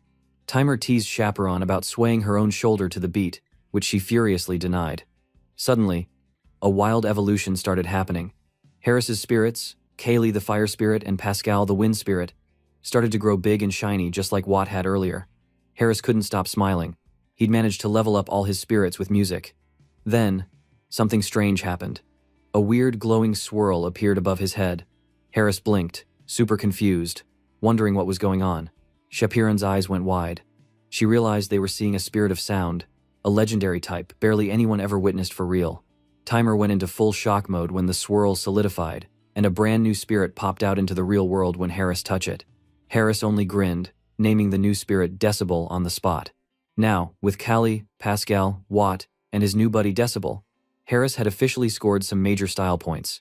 Even if some people didn't want to admit it, everyone in that room could feel the magic, and Harris's legend in the Elven Academy was just getting started. Harris looked down at his brand new spirit and grinned like he had just picked up a shiny rare card from Pokemon. He realized it was a rare type, called a Phenomenal Realm Spirit, supposedly a massive win for anyone into spirit magic. He remembered how Chaperone said those kinds of spirits could handle almost anything you could throw at them, so he was already feeling pretty pumped up. Timer, who was bouncing around with excitement, talked about how there was actually a song that could get the spirit's heart all worked up. He was all, "This is the one. We gotta perform it." Curie looked nervous and admitted that sound spirits, like the ones around here, only cared about really beautiful music, so maybe they had a shot. Harris shot Chaperone a cheesy grin and asked for her opinion. Chaperone, who never liked being put on the spot, got all awkward and just gave a stiff, "Sure." Harris was instantly hyped, and he announced they needed to come up with a rehearsal schedule and plan the show right through to performance day. Chaperone, trying to act cool but looking super embarrassed, admitted she also wanted to know how to play that weird new instrument Harris had shown off earlier. Harris just grinned even harder and told her, of course he would teach her. Chaperone nearly blew her top, shouting at him that his smug expression was a crime against elfkind and he had better knock it off before she lost it. When the festival day rolled around, Cecily sat next to Ray and asked if his daughter was actually performing with Harris's crew. Ray said yeah, all casual, but Cecily could tell he was totally freaking out and nervous. She gave him a knowing smile, then suggested they listen to Harris's mysterious new song. On the stage, Harris and his group geared up. Timer and Curie jumped behind the drums, while Chaperone and Harris each grabbed their guitars. When Chaperone started singing, everybody in the crowd was struck silent. The music totally grabbed their hearts from the first note. Cecily's eyes went wide. She said, even though it was her first time hearing the song, her heart was beating like crazy. She thought the melody was seriously beautiful too. Ray just stared at his daughter, shocked. He couldn't believe Chaperone could even make an expression like that. People in the crowd started whispering to each other, asking where this song had come from, how it was possible for something brand new to sound so amazing. Even the pickiest in the audience had to admit, the song was hitting all the right notes. Cecily nudged Ray and pointed at the group on stage, impressed at how they were using spirits as part of their performance. She said it was wild. Nobody had ever done that before. Harris, strumming along, thought to himself that Chaperone had put in so much work, from stage effects to making sure all the instruments were tuned perfectly. That's what you got from a top student, he thought. Only an elite could pull this off. He laughed to himself, since Chaperone had acted all cold at first, but she was clearly the one enjoying it the most. As soon as the song ended, the crowd went wild, cheering for an encore. Chaperone blinked, surprised. She noticed her singing was smoother than usual, and for the first time, it felt like she was totally lost in the music. Unbeknownst to her, the system told Harris that his skill, Melody of Harmony, was actually in play and had been aimed at Chaperone the whole time. Afterward, Harris asked her what she thought. Chaperone looked down, embarrassed, and admitted she had gotten him all wrong this whole time and was sorry for being so mean to him. She said she'd lost the bet. Meanwhile, Ray mused to himself about how just listening to the song made him feel at peace. It was super impressive that music alone could move this many people. He believed Harris was sure to make a big splash in the Elven Kingdom from then on. Far away, in the Holy Kingdom, Heinrich knocked on a big fancy door. He said it was him, and the Saintess inside told him to come in, although it was obvious she had been startled. When Heinrich stepped inside, he spotted a book nearby with the title, The Hero and the Saintess's Adventure. which made him want to act like he hadn't noticed anything. The Saintess then offered him a seat and said the reason she'd called him over was to discuss something really important. She brought up the Holy Sword, which made Heinrich think of the classic hero's weapon from every fantasy story ever. He tried to play it cool, pretending he only knew the basics about it and acted all formal. The Saintess dropped the big news. The church had come to a decision. They wanted Heinrich to try and pull off the trial of the Holy Sword. Inside, Heinrich was ready to explode from excitement. This was his jackpot. On the outside, he nodded seriously and thanked the Saintess like a true hero. You better give him an Oscar at this point for real. She explained it all happened so fast because of the immortal king showing up again, but everyone agreed Heinrich was the new true hero. His mission would be at the Pikul Grand Temple in the far west. Heinrich's brain went wild as he realized that temple sat in the ruins of the Salb Empire, a place shattered 3 centuries ago by another immortal king. Since then, 4 new nations claimed the old empire's land, and the Pikul Grand Temple stood in the southernmost kingdom, Leski, right where the villain had been defeated by the hero long ago. The Saintess kept going, explaining that when the previous hero beat the immortal king, he couldn't destroy the monster's heart. The whole area became corrupted until the Holy Sword was stabbed into the earth, purifying the land. On top of the spot, they built the temple, and only another true hero would ever find the sword. Heinrich, hearing all this, asked if pulling out the sword would mess with the seal and maybe cause all sorts of trouble again. The Saintess said enough time had passed, 300 years, and the land was safe now. So she told him the time had come for a new hero to inherit the weapon. Heinrich pumped his fist and told her to leave it to him, eager for his next quest. He asked when he would need to leave, expecting to have some time. The Saintess, with her innocent face, just said, "Right now." And just like that, the next big adventure for our hero avatar was about to begin. As soon as Heinrich arrived at his destination, he couldn't help but stand there with a big goofy grin. The place was massive and impressive, not at all like where he'd trained before. This place was called the Pikul Grand Temple, and you could totally feel the difference. Everything about it just screamed power. Out of nowhere, a priest ran up, calling out his name. Heinrich turned around and guessed this must be Cardinal Donovan. But when he got a good look, he was floored. The guy looked like a freaking wall, just huge and tough. Heinrich nervously wondered if this really was the priest he had heard about. Apparently, the rumors about his strength weren't a joke at all. Donovan thumped Heinrich on the back in a friendly way, showing off his power. He was super welcoming, and said, since the Saintess herself had picked Heinrich as the new hero, he just had to come greet him himself. But then, right after acting all tough, Cardinal Donovan suddenly got emotional. He confessed that he missed seeing the Saintess and worried some random guy might someday get close to her. He wanted to know if Heinrich could understand how he felt, being an old man with worries like that. Heinrich was quick to promise that if anyone shady tried anything, he'd make sure to take care of it personally. After all, he was supposed to be the hero now. Still, he wanted to get back to the reason he came, the Holy Sword. Cardinal Donovan collected himself and shared something important. He explained that only once a year could someone even try the Holy Sword challenge, and tons of people had failed before him, even super strong paladins. He wanted to know if Heinrich was sure he was up for it. Heinrich stood up straight and told Donovan not to worry, since his faith in the Divine One would get him through. Donovan, still smiling, thought to himself how rare it was to see someone so young with that much faith. He figured maybe this guy really was meant to be the next hero. Before heading in, Heinrich said a prayer, trusting that the Divine One would help him out again just like before. The group started down a long, dark passageway to where the trial would take place. Heinrich noticed how deep the hallway was, and guessed this extra depth must be for keeping something really important sealed away.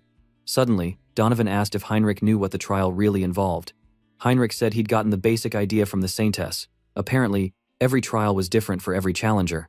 Donovan confirmed this, saying some people finished fast, while others could be in there for weeks. There was no advice he could give, and the time to turn back was now. Standing before a huge door, Heinrich stared at what was called the Gate of Trials. He smiled and made up his mind. He would get the Holy Sword, no matter what. Donovan smiled with him, and said once Heinrich stepped inside, the trial would start. He wished Heinrich luck, used his power to open the big gate, and hoped the new hero would succeed. Inside, the system's voice explained that the first trial had begun. Heinrich looked around at the odd space. He remembered that every trial was supposed to be different, but this place was already a headache. The system then told him to reach the destination before time ran out. Heinrich realized the door he entered was gone. Now there were 2 paths, one ahead and one behind. The choice was his. He decided to use his special blessing for speed, thinking this was definitely going to be a race. He burst forward, running as fast as he could. But something was weird. Even after leaping what felt like miles, there was still no end in sight. He couldn't figure out what the destination actually was. He remembered what the Saintess had said. The trial changed for everyone, and always matched the challenger's true ability. It's a test just for me, he thought. It wasn't just about being fast, it was about facing his limits. He realized burning out his stamina was the quickest way to reach his boundary. So, with a little laugh, he started bunny hopping, the silliest but most tiring training move he knew. It felt like a military boot camp all of a sudden. Time ticked by, and after what seemed like forever, the system said he had cleared the first trial and could move forward. But Heinrich was beaten. He learned that the time in this place was moving way slower than outside. What was days for him was hardly even hours outside. In the end, it took a wild 40 days to finally find the next door. 40 whole days. For God's sake, he couldn't believe any normal person could hold out that long. Only the fact that he could check the different time flows with his avatars kept him sane. Without this mental trick, he was sure he'd have lost his mind ages ago. The trial even started to mess with his thoughts. Just quit, give up, none of this matters. It was rough. He thanked his luck for his skill mind hub, because without it, he might have given up. At the door to the second stage, Heinrich reached out, ready for whatever was next, but found all his stamina had been magically restored, like he'd just come from a spa or something. He realized the wild part. Pushing himself until he absolutely couldn't move had somehow made him stronger than before. And with all the time stretching, this was basically the best training event ever. He basically got 10 days worth of power-ups for each day. So with a big grin, he decided to stick around and do another 10 days of his silly bunny hops. Meanwhile, far away, two figures in black cloaks were huddled in a dark lab. One asked if it was ready. The other tossed aside a body and said it would be done soon. Their plan was to bring darkness to the whole world, believing now that the immortal king had returned, the only thing left was for the abyss to open again. They figured, once it did, this world would have no chance at all. They raised their magic, shouting out that all this chaos was in the name of the oath that defies the heavens, and their plan for destruction was about to get underway. Several days later, Heinrich stood at the entrance of the second trial, ready to see what kind of challenge was waiting. The second trial room looked a lot like a chapel, which made him raise an eyebrow. He figured if the trial was in a chapel, it probably had something to do with faith, prayer, or maybe testing his divine skills. Suddenly, the system explained that this was indeed the second trial of the Holy Sword. Heinrich had to pray to the Divine One. He thought, really? Just pray? He knew this was probably one of those classic tests, like the written part of a big exam, but for holy knights instead of students. He grinned, thinking his divine power was already pretty high, good enough to pass without problems. He knelt, focused, and sent his prayers up strong. But then, nothing happened. That was weird. He forced a big smile and decided to activate his special cheat-like skills, Mind Hub and Persona, letting him gather all the faith and mental power from all his avatars and channel it through Heinrich. Again, he prayed super seriously, pushing as much faith as he could. Still, it wasn't enough. He squeezed his eyes shut and focused even harder. As a last move, he combined the power of his main body, all the faith stored inside his real self, into this prayer. Suddenly, golden light exploded around him. The system told him he had reached enlightenment and gained a new skill called blessing, amplification. Heinrich blinked, feeling the new power swirling inside him. His divine energy settled and became calm and steady, but much stronger than before. He realized his maximum divine power was now almost as much as a real archbishop. That was definitely a big step up. The system announced he had passed the second trial, and the next stage would begin. The third door swung open. Heinrich pumped his fist. So far, so good. He marched right into the third trial, feeling confident. But as soon as he crossed the threshold, the atmosphere shifted, and everything turned creepy and dark. The system's voice explained this trial. Eliminate the enemy. Heinrich scratched his head. So this was a fighting challenge, huh? Then, a figure in a black robe floated down from above. Heinrich took a closer look and got a chill. He now recognized that shape. The person was actually an undead, and not just any undead, but an archlich, apparently a servant of the old immortal king. The archlich looked at Heinrich and called him a hunter of the church, asking how he'd made it this far. Heinrich remembered seeing something just like this back when Hans went through his own awakening. He figured he shouldn't let his guard down. Even for a paladin, fighting an archlich alone and in person was no easy job. The archlich raised a bony hand and blasted with magic, summoning up a whole army of undead out of the ground. Heinrich sighed. Like, seriously? Fighting the lich would already be tough. Now he had to deal with a zombie mob too? But the archlich didn't stop. He said that if Heinrich wouldn't answer him, he might as well just die. and ordered his army to attack. Heinrich watched all the undead shoot at him but dodged every single one with ease. The Archlich stared in shock, asking how Heinrich was even managing to avoid so many attacks. Heinrich just smirked and said he could do more than dodge. Then he drew his sword, filled it with holy energy, and sliced through the first wave of undead like it was nothing. The crowd of enemies didn't stand a chance. Seeing this, the Archlich froze and asked if Heinrich was really an archbishop. The power coming off the hero was that intense. But Heinrich saw the Lich looking nervous and teased him a bit. What? Was an undead really shaking with fear? The Archlich yelled that it was nonsense and that he was actually excited to use his full strength. He lashed out, sending a huge blast of magic and more undead flying toward Heinrich. Heinrich only smiled, and with a single, strong swing, he cut through every attack, destroying the horde and destroying the spell. The Archlich's jaw almost hit the ground. He collapsed down, staring at Heinrich like he was seeing a monster, asking if he had somehow predicted all his techniques. Heinrich calmly walked forward, sword still pointed, and said, no, he didn't have any cheat skills like that.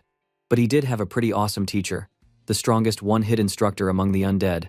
Heinrich flashed a cocky grin, looking ready to end this with style. At the center of the trial chamber, purple energy whipped around the Archlich as he pointed his skull-topped staff at Heinrich. That smug skeleton started running his mouth, asking if Heinrich was some kind of tutor. He said Heinrich just kept talking nonsense and challenged him to dodge his next move. Then, the Lich threw up a giant magic circle above his own head. And wow, that thing looked deadly. Black magic started crackling out from the circle, then suddenly blasted down toward Heinrich like a laser of pure darkness. Everyone probably thought Heinrich would panic, but the dude just stood there, calm as ever. When the black beam smashed into him, the Archlich busted out laughing like a maniac, saying there was no way Heinrich could survive his super-secret spell, and basically yelled adios to Heinrich. But when the smoke faded, Heinrich was still chilling, brushing his shoulder like he'd just dodged a leaf, not death. That made the Lich absolutely freeze up. Was that supposed to be his final attack? He couldn't believe Heinrich actually survived. Heinrich acted like it was nothing. He even said, of course he wasn't dead, and added that the attack hadn't even touched him. The Lich started freaking out, calling this impossible. No way a regular paladin could stop magic that strong. Purple magic started going wild again, but Heinrich only stared back, his face unreadable. In his mind, he thought that sure, it did sound crazy. Blocking a massive attack like that should have been impossible, even with all the right skills. But thanks to Hans's knowledge now living inside his head, Heinrich could spot weaknesses in all black magic. Then, out of nowhere, Heinrich just dashed in and closed the gap between them. The Archlich barely had time to react before Heinrich shouted that it was game over. He brought his glowing holy sword down hard, slicing right through the Lich's bones. The skeleton shattered into pieces. All that dark energy faded away. Even then, the Lich's voice echoed through the chamber, getting weaker in his final breath. He said Heinrich was good, sure, but that unless he destroyed the Lich's true source of life, the origin, he would just come back again and again. Heinrich stood there, blank-faced, as if this was just another Monday. Suddenly, the view switched to a hidden room. Moss covered everything, and right in the center, a purple, pulsing orb sat on a stone table. The Lich's soul, his true origin. The Lich's voice kept gloating, saying the Order would regret crossing him, and that he'd be back for revenge. But then Heinrich's face popped out from behind the orb with this mischievous grin. He cheerfully said, "Peekaboo." The Lich panicked, wondered how Heinrich had gotten there. But Heinrich just smiled and swung his sword down, smashing the orb and blowing up the whole room with a burst of dark energy, while saying farewell. Right then, a floating system message appeared, saying the third trial was cleared, and asked him to step through the portal for the next stage. As a white, shining door formed ahead, Heinrich nodded, looking completely pleased with himself. Monster hunting, leveling up, and scoring loot. You just couldn't beat it. He shrugged and headed straight for the portal. The next place was just epic. Heinrich walked into a massive, snow-white hall lined with angel statues. Up front, a legendary sword, bright and gold, stuck out from a stone pedestal. That had to be the holy sword. Another system message popped up, telling him to pull the sword and get recognized. Heinrich took a breath, gripped the hilt, and the whole room exploded in holy light. Information, like a river, started pouring into his head, the skills, battles, and feelings of every hero who'd used the sword before. Heinrich struggled, pulling the sword with all his strength, while the other hero's emotion kept flowing into him. But well, his cheat-like skill, Mind Hub, brushing that weakly emotion into thin air. Then the system dinged again. He'd gained a special blessing, and a shiny gold stigmata appeared on his hand.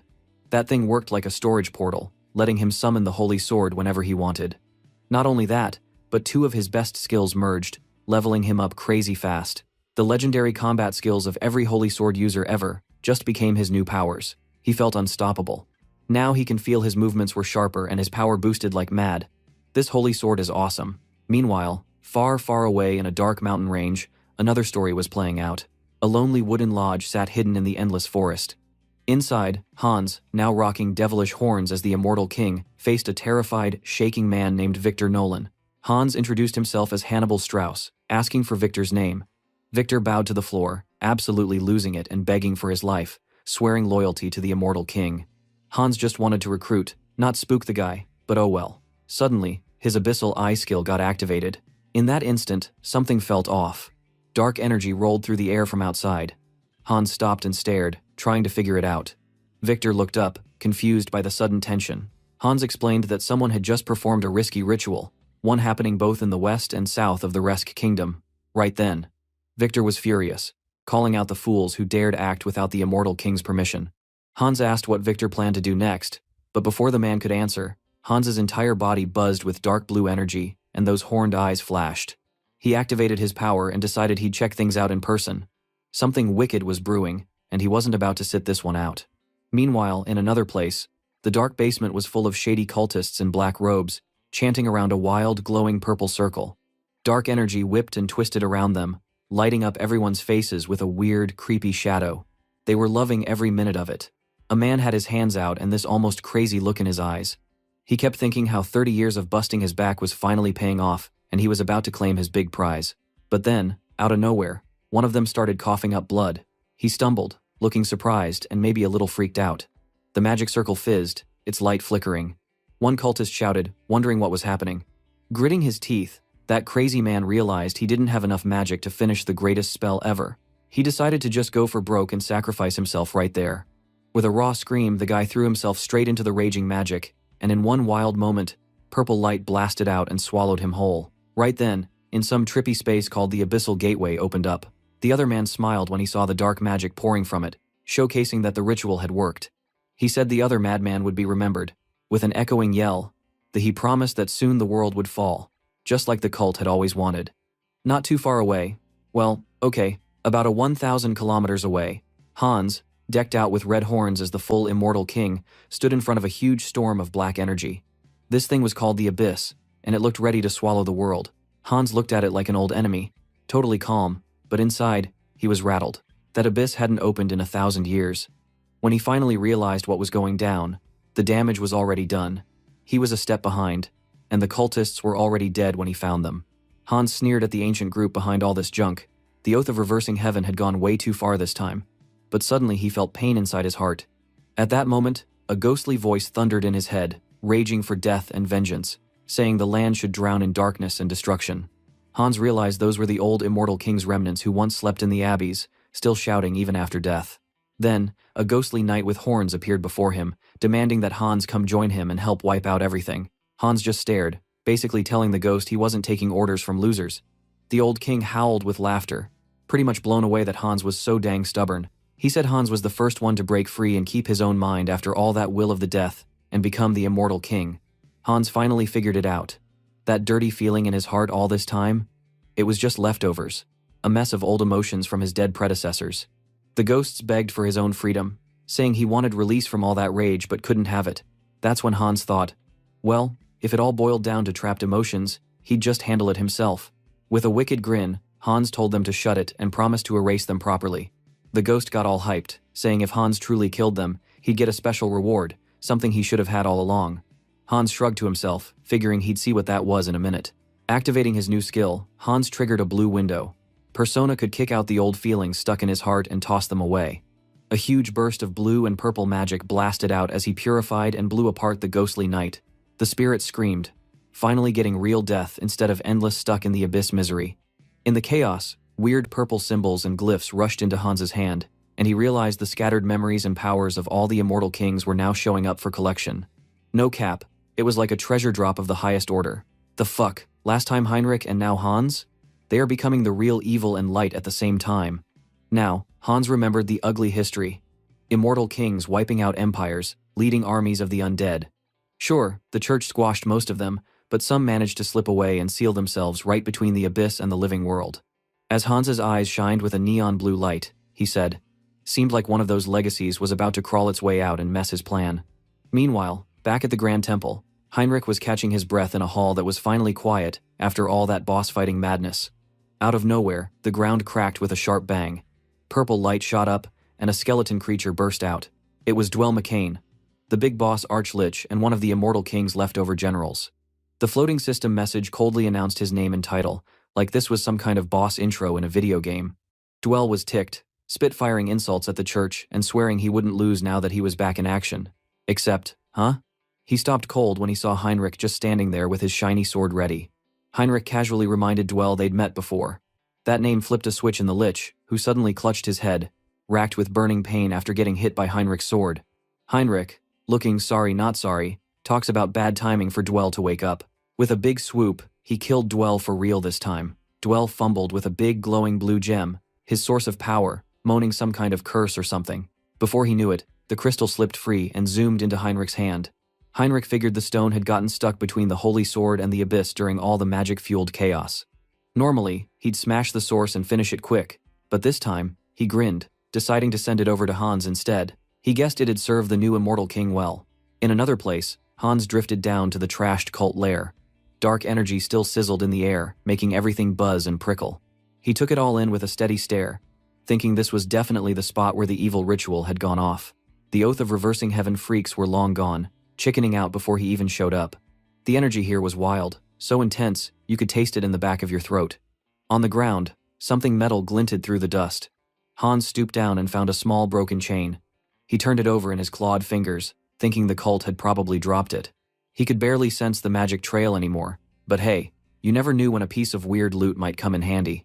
He let the chain drop into his pocket and focused on the raw, humming madness flowing out of the abyss. Everything shook from the unstable gate, and even this mess would be enough to mess up the continent's good days for a long time. Hans closed his eyes, calling up his Eye of the Abyss skill, and the world snapped into crystal-clear focus. He soaked up all that thick black magic, feeling it pulse cold and crazy. The stuff was the reason the Immortal King's heart pumped dark energy instead of blood. Getting a wild idea, Hans wondered if maybe he could take control of this power for himself. He pointed at the swirling vortex, then tensed up, focusing hard, and yanked the energy into himself, purple sparks zigzagging up his arm and through his bones. The feeling was a rush, a boost making him stronger, sharper, more monstrous. His power is almost doubled. Suddenly, the earth cracked at his feet, splitting wide open. Hans barely had time to blink before a gigantic bony claw broke through the rock. The skeletal true dragon, Entrasio, burst from the ground, eyes blazing purple and jaws blazing with power. The whole wasteland shook. Hans just grinned like he was at the carnival. He shouted to the dragon, asking if it recognized its new boss. Entrasio paused, then slowly lowered its skull in front of Hans, a definite, "you're the boss now" moment. Hans chuckled, thinking the giant bone dragon was actually pretty cute. For a monster, that is, it felt like adopting a pet, with a serious bite. It's a king bulldog, I would say. Well, this isn't the end of the Immortal King legacy. There are more minions of the darkness in other places. Suddenly, he felt a bunch of people coming to him, that probably the Grand Divine Order. Damn, Hans feels the timing isn't right. He hasn't learned enough about the abbeys yet. But hey, with the abbeys opened and a new bone dragon pet, he felt this was an opportunity to gain a lot of karma. Hans climbed onto Entrasio's head and told him to let loose, to fly free for once and show off his power. With a thunderous roar, Entrasio unfurled those massive skeletal wings and blasted up into the sky. Pretty cool, honestly. Elsewhere, knights from the Divine Church raced forward, led by the serious-looking Archbishop Ladius. The air was tense, and their horses were getting spooked by the shifting black clouds. According to the scouts, the abyss's evil power was spreading through the land, and everyone was on edge. Suddenly, the sky went pitch black overhead. No stars, no moon, nothing. Someone yelled, spotting movement. Entrasio descended, scales and bones gleaming, with the infamous Immortal King riding on top like it was a parade float. The knights gawked, some cursing and others just panicking. Archbishop Ladius barked orders and prepared for battle, and Hans just eyed the knights from above, cool as ice. Ladius called him out, demanding what the heck Hans was planning now that thousands of innocents had been sacrificed to open the gate. Hans blinked, realizing this plot was deeper than he even guessed. Those crazy cultists had gone way beyond what anyone expected. Ladius wouldn't let up, accusing Hans of being the mastermind behind the disaster, and the knights started shouting for justice. Sung Hyun, still in his home, watched the drama unfold. A little lost, wasn't he also trying to figure out who opened the abyss? But Hans kept up his act. If he was going to be the villain, he had to play it up. He stood tall and wouldn't deny it, claiming only someone like him could pull off a stunt this wild. With his somehow convincing villainous act, Hans stated he only came here to give them a warning. But the knights bristled and moved to attack, yet Latius suddenly threw up a hand, telling everyone to chill. He stated none of these holy warriors had noticed Hans keeping his distance, and Latius was the only one paranoid enough to realize this. He stated the immortal king never chatted without a reason. He must have been waiting to spring something nasty. With a 100% confidence, Latius said this is surely a trap. The fuck? Hans felt a bead of sweat roll down his cheek. What the hell is this guy talking about? Things were about to go absolutely bananas. Hans continued his Oscar acting, grinning down at Archbishop Latius and the Holy Knights as if he was at a rock concert. The Archbishop demanded to know exactly what kind of warning this crazy immortal king was offering. Hans made it clear. The warning was for Heinrich specifically, the guy who once pierced his heart. That left the church crew totally confused, especially when he repeated that this warning was for their star paladin. Some knights started getting salty, thinking Hans was talking blasphemy against their ultimate hero. Hans couldn't help but laugh his head off, feeling like luck was on his side for once. Heinrich's crazy faith and the church's presence made the drama even bigger, and Hans took the chance to shout out his own name, Hannibal Strauss, so nobody would forget the main villain in this show. He promised that if he ever met Heinrich again, he'd take that holy knight down and even make him his undead minion. Of course, this sent the knights into a frenzy. One tried to charge, but Latius put on the brakes, and everyone stopped, tension thick in the air. For the grand finale, Hans signaled Entrazio. The bone dragon's glowing blue eyes narrowed as it built up a swirling mass of purple and black energy in its jaws.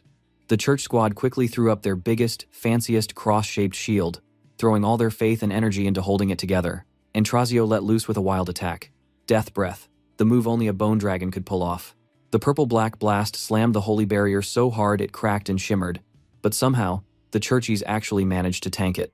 There was a big sigh of relief from the knights. They were still breathing. Archbishop Latius barked orders to keep cool and hold formation, but just as everyone focused again, a knight noticed Hans and his dragon had vanished. Latius cursed, knowing the immortal king had played them. They were tough, but clearly, they'd been underestimated. Deep down, Latius knew Hans's true plan was still hidden somewhere out in the dark. Up in the sky, Hans gave Entrazio a few playful pats, complimenting the dragon for its top-notch acting. He was glad the dragon didn't actually barf death all over the knights, just made some noise and freaked them out without any real casualties. It was perfect, spreading the legend of the immortal king and the bone dragon without leaving innocent bodies stacked up. Hans was hyped, already thinking this villain stunt was a massive win. Before he could chill, he suddenly got a big signal. Something big was happening again. He could feel another part of the immortal king's legacy waking up out there. Far away, deep inside a thick, overgrown forest, darkness stirred. A hulking suit of headless armor, the infamous Dullahan Knight, started moving, putting its own body back together while a gang of skeleton soldiers rose up all around. The Dullahan Knight could sense its pals reawakening across the whole continent. It ordered all troops to move out, and the ground quaked as the undead army began its march. Out in a peaceful estate, a jagged black beam of energy tore down from the sky, busting open a new rift to the abyss right by a noble's mansion. Soldiers started running for their lives as the undead army swarmed out, trapping everyone in a deadly circle. One by one, terrified soldiers realized there was no escape and that the Death Knight had come back for real. Back in his fancy, old-school office, Heinz, looking totally like an aristocratic vampire boss now, was deep in thought, going over news from all corners of Outerica. His blonde, sharp-dressed vampire assistant rushed in, pale face full of worry. The whole continent was on high alert. Rifts were kicking open, and armies of undead were crawling out everywhere. Heinz asked about Thalia, their home turf, and the assistant said it was mostly quiet. No armies of skeletons or rampaging ghouls tearing up the streets. Heinz watched everything unfold with pride, knowing Hans had been dealing with all the local undead so far. Still, the vampire assistant wasn't happy. While the undead were obvious, there was also this weird madness creeping through every open rift. People were getting more aggressive, hot-headed, maybe even a little crazy. The assistant thought that maybe this was due to the influence of madness. Heinz, never one to stress over rumors, tried to write it off as folks just being twitchy after all the chaos. But his sharp-eyed right-hand man wasn't buying it, even with a vampire's cool. He could tell the whole world was feeling a pressure that nobody understood yet. It wasn't just people either. Even the monsters in the wilds were acting differently. Heinz is now deep in thought.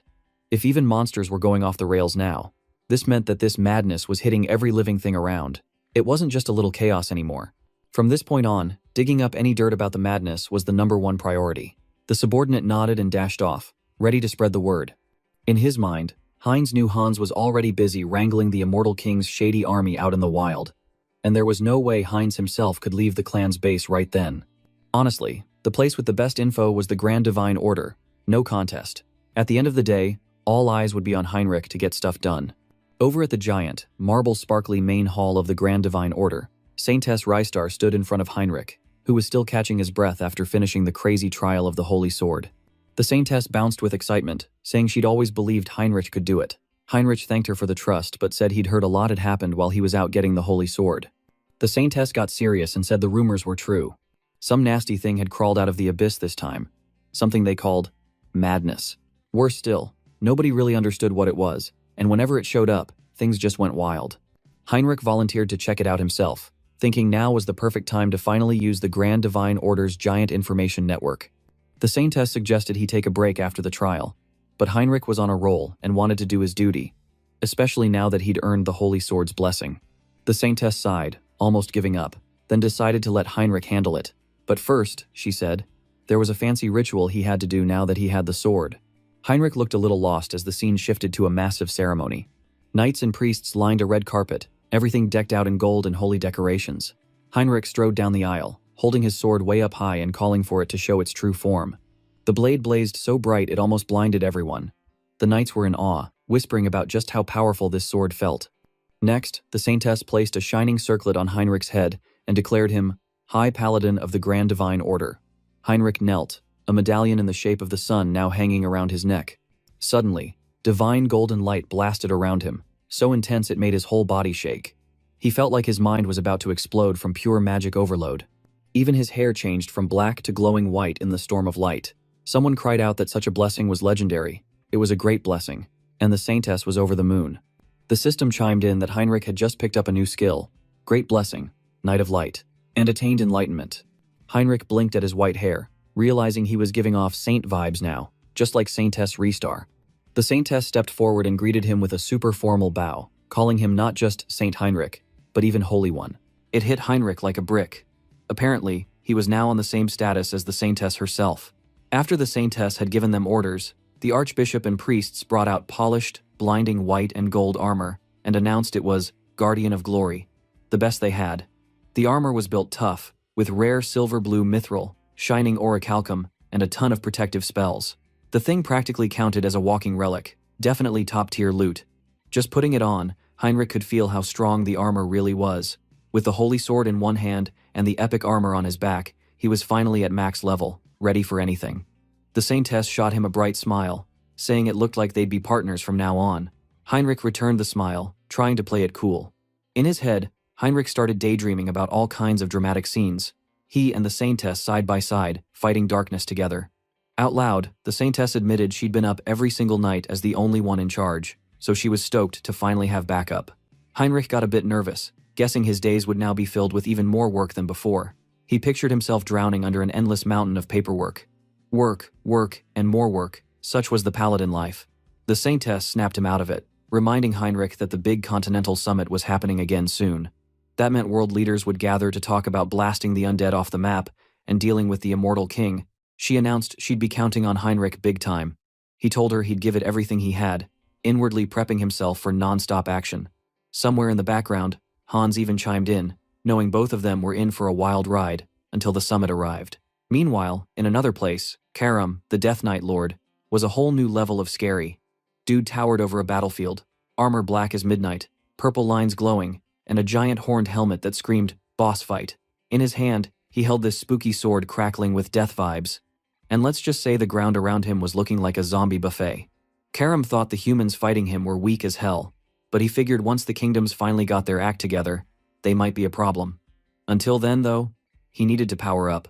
He yelled at the fallen, cackled about his new undead kingdom, and dropped a wave of purple energy that made every dead soldier pop back up as his shiny new minion. Suddenly, someone came there and stated he was a bit late. Here came Hans, the Immortal King, dropping from above like some god of death. Karam instantly recognized that monstrous aura. This was the new boss, no question. With zero hesitation, Karam knelt, pledging loyalty. Hans looked at him and could tell right away this guy was the real deal. Powerful, smart, able to command an army, and even capable of raising whole squads of undead in one go. No doubt about it, Karam was one of the OG commanders of the Immortal Army, the legendary Death Knight Lord. Karam sounded genuinely honored to meet the new king, but Hans couldn't ignore the mess Karam had just made. Karam fumbled for an excuse, saying it wasn't really his fault, he just woke up next to a village full of humans and things kinda got out of hand. Hans shrugged it off. What's done was done. What mattered now was getting strong, organizing the army, and preparing for the next big move.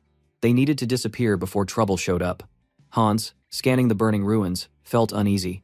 The destruction here was too much, and any survivors would rat out their location fast. If the good guys acted smarter, they could snuff out his army while it was still scattered. Hans remembered the saint warning Heinrich about the summit of all the continent's leaders. He knew he had to pull every trick out of his hat. While he hated to do it, he decided to use a super risky spell to rally his troops all at once. With eyes blazing blue, Hans broadcasted his presence to every last undead commander out there. He let out his monstrous darkness and declared his existence, promising the undying one true king was finally here in the flesh. Sure, it meant anyone tracking dark magic would spot his location, but he was banking on moving fast before they could react. All over the continent, generals of the undead popped up like gophers, answering the call in creepy voices. Each one promised to lead their squads to Hans's side, as soon as possible. With his whole undead crew now rushing to regroup, Hans let out the wildest villain laugh you've ever heard, sounded like he was ready to win a boss battle montage. While all this chaos played out, a couple of regular dudes named Mike and his friend were lost in a forest, just trying to deliver supplies. Rumors about the undead had everyone on edge, but Mike's buddy figured it was just the usual spooky campfire nonsense. That is, until something started rustling in the bushes, making Mike jump out of his skin. His buddy was still acting cool, but the next second, a massive orc with glowing purple eyes popped out and pancaked him with one punch. No more acting tough for that guy. Mike stared, frozen. From the woods, a ton of monsters showed up. Goblins, orcs, all sorts of weird things, every one of them with that same creepy purple glow in their eyes. He realized all too late that these weren't just any monster, they weren't fighting each other for once. They were all working together, and Mike had never seen anything like it.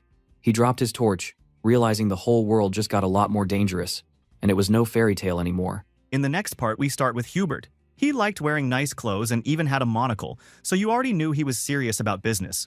He sat at his desk, reading the newspaper, and his face did not look happy at all. He read about monsters attacking a caravan near the northern mountains. He thought to himself that all this chaos was probably because of the madness. Man, the situation was not looking good, even for Tarek, which was nearby. Hubert said that his company already got food and supplies ready in advance, but he realized it was not the right time to make money. He stood up all dramatic and decided that real merchants should help people, not just chase after coins. Bro, Sung Hyun is the real goat. Hubert then stared at a big map, trying to figure out where he could really help. Suddenly, he remembered something.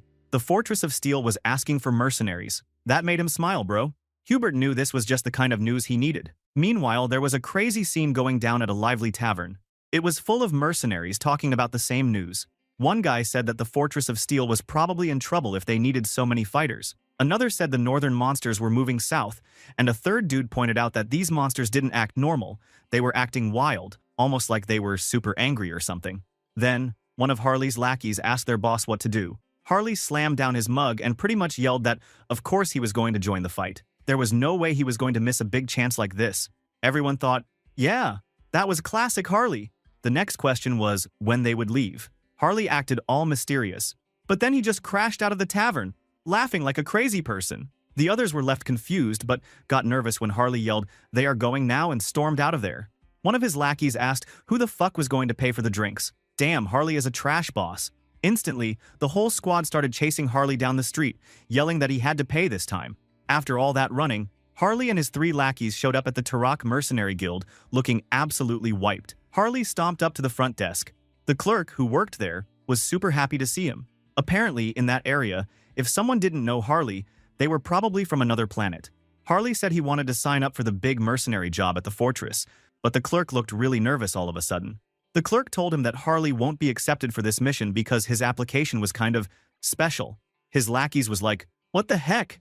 Did they not want to hire him? He even threatened that he and his buddies might get rough, but the clerk said, no, that's not the problem. Instead, Harley had a special nomination request. It was even in a fancy envelope. Harley didn't care at first. He said he just wanted to go to the fortress, but the clerk told him he couldn't say no to this job. The client was a pretty big deal. Lord Talmine Aeonia. That got everyone's attention. The clerk explained that this was the lord of the entire Aeonia territory. Soon after, a super well-dressed butler led Harley down some super fancy hallways in a big mansion. They stopped outside a big room. The butler called out that the lord was here and that Harley had arrived. When Harley burst inside, though, the only person there was a knight in shiny armor. He was confused because he expected a big, important lord, but the knight introduced himself as Knight Robin. He explained that the lord didn't usually talk to regular mercenaries. Robin said he had heard rumors about Harley and that Harley was pretty famous and kind of weird-looking, bro, with his wolf ears and everything. Robin got to the point. There was only one reason they wanted Harley. They needed someone to lead a big assault up in the northern mountains. Yeah, the same place with all the monster trouble. The main goal was to rescue a VIP named Jaonic Steelstone. He was a dwarf and a super important blacksmith from their lands. For a moment, Harley pictured this little bearded dwarf mining blue crystals in a dark cave, probably having a rough time. But wait, the story wasn't done. Now the scene switched to modern-day Seoul, in a hospital room. Taesun was visiting his grandma, and Sung Hyun was with them. Taesun told his grandma they would leave, but she insisted she was fine and told them not to worry. As Sung Hyun and Taesun walked down the hallway, Sung Hyun said he was happy she was better, and Taesun talked about how even the doctors were surprised. The doctors acted like her healing was some kind of miracle, like she had been healed by a fancy priest for days. But Sung Hyun was just acting innocent, even though, in his head, he knew it was actually his doing. Nobody had any clue, bro. Taesun said that their grandma deserved something good for her life of helping others. Then, they talked about Sung Hyun's plan to move out to the suburbs for a quieter life. Taesun teased that having a big house was pretty awesome, but wasn't it hard to live so far from Seoul? Sung Hyun said he was willing to do it. But secretly, he admitted to himself that he was doing it partly because he had more power now, and he needed a bigger place. It looked like he would need room for lots of clones in the future. As Sung Hyun walked down a white hallway, his shadow stretched out behind him. If you looked closely, you could see the scary shapes of all his avatars connected to him. Bro, talk about living a double life. This guy was on a whole other level. But hey, I can see like a martial artist and some kind of demon girl. Is this a teaser or something? I really want to see Sung Hyun's female avatar, to be honest. The next day, Harley, Knight Robin, and a crew of tough mercenaries and soldiers were hiking through some super snowy mountains.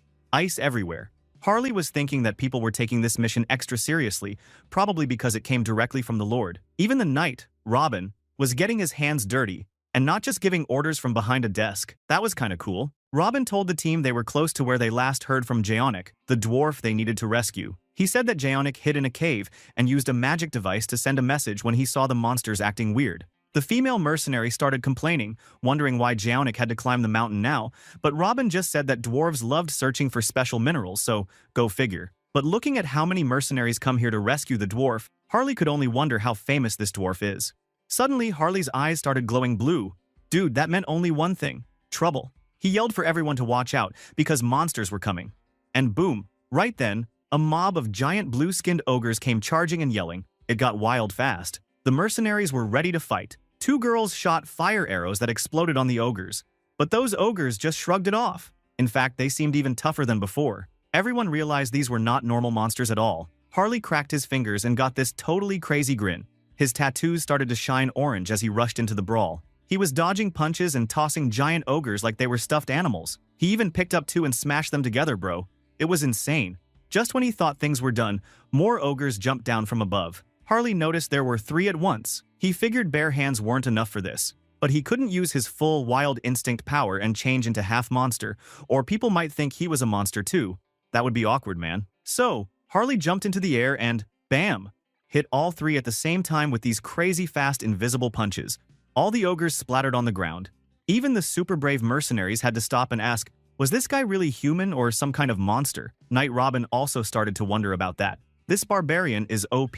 After all the dust and blood faded, Harley picked something up from the ogre's leftovers and tried to eat it. Robin freaked out and asked Harley what he was doing. Harley just shrugged and said his tribe got power from eating magic stones. He said it was normal for him. The others thought that had to be dangerous and weird, but Harley just kept grinning. Suddenly, he stopped smiling. He spat out black blood! Bro, not a good sign. Robin yelled that he was definitely not fine. Harley's mind went wild. He felt super gross and wanted to trash everything. His head filled with violent, angry ideas, and his body got all hyped up. He realized this must be the madness. The same sickness hitting the whole forest. So eating the ogre's magic stone was not a smart snack. He was in big trouble now. But that's not all, bro. Far away, in a dark camp filled with undead, Hans, who wore the crown and armor of the immortal king, stood in front of a bunch of spooky ghost soldiers. A lady with dark blue hair and a veil knelt down before him. This was Banshee Queen Olivia, a leader of ghostly troops. Hans thought to himself that Olivia was a fantastic addition to his army. She normally kept things under control and had gathered a lot of ghost warriors for him. She said she did everything the king asked, avoiding trouble with humans and just collecting their children, which sounded creepy, but hey, she was a banshee. Hans had a special job for Olivia. He pointed at a pile of dead people in black robes. He wanted Olivia to use her spooky powers to pull every last secret out of them. He wanted to know everything about their group, called the Oath of Reversing Heaven. Hans wanted total and absolute control, dude. Like, no rebellion allowed. Olivia agreed and stood up, her hands glowing blue with scary power. She called to all her ghost friends, telling them to hunt down the bad guys, drain their souls, and give everything to the king. Bro, she is a baddie. Meanwhile, Heinz was sitting in his fancy mansion office, thinking hard. He looked at some documents and realized that Hans got loads of secret info from the Banshee Queen, with him learning about the country from the vampires, and Hans getting all the information from the ghost stuff from Banshees, and Harley handling the madness mess. Heinz should have felt chill, but for some reason, he still felt a little scared deep down, and that was not a good sign. Like something was missing. Suddenly, Mulo, his vampire assistant, came in with urgent news. Mulo said there was trouble in the Forest of Fiends. The monsters had started attacking. Heinz just shrugged it off, saying that he already sent 2 of his top vampires over there, so it would be fine. But Mulo was not finished. He dropped another bomb. Monsters from the northern mountains were moving south in a huge wave. Now, this was getting serious. Meanwhile, way up in the snowy mountains, Harley and his team were surrounded by fields of beaten monsters. But the snow was now covered by a weird purple energy. Harley could feel it in the air. It was the madness, fast and deadly. It spread everywhere in a flash, and just breathing meant you could get infected. Harley checked on his friends. They looked a bit off, but humans didn't catch the madness as hard as monsters did. Lucky for them. One of the female mercenaries said they were almost at their goal, so everyone tried to hurry. Harley could feel himself getting stronger and stronger from the madness inside his veins, almost insanely strong, but it made him worry. He kept using his body control skills so he wouldn't lose his mind like some wild orc. Thankfully, his mutation skill could suppress the killing intent from the madness. Suddenly, some of the mercenaries yelled for everyone to stop. The girl mercenaries thought it was more monsters, but Robin said no. It was their VIP target. 2 people, who were covered in leaves and branches, looked kind of ridiculous, yelled happily that the rescuer had finally arrived. They all joked about it, never thought the VIP was hiding in the bushes.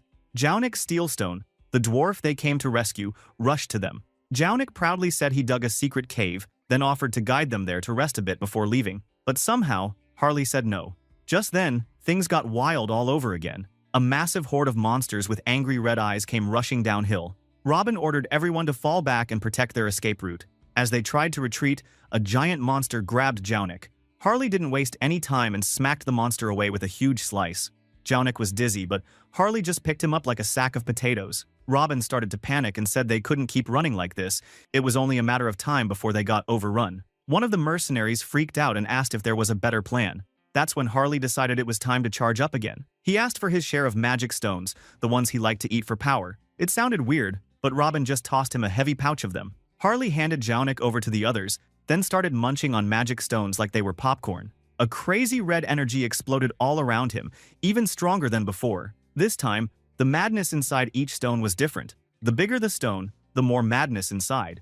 But Harley realized that if he could eat all that madness and control it with his skills, there was basically no limit to how strong he could get. Suddenly, the system voice announced he was ready to level up.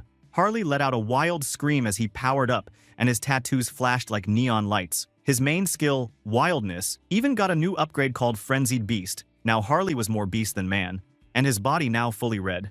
Well. Has he become Hulk now? Harley started laughing, ready to dive into the biggest monster brawl ever. He said it was time to begin the slaughter, and judging by the insane look in his eyes, bro, things were about to get super messy for everyone in his way.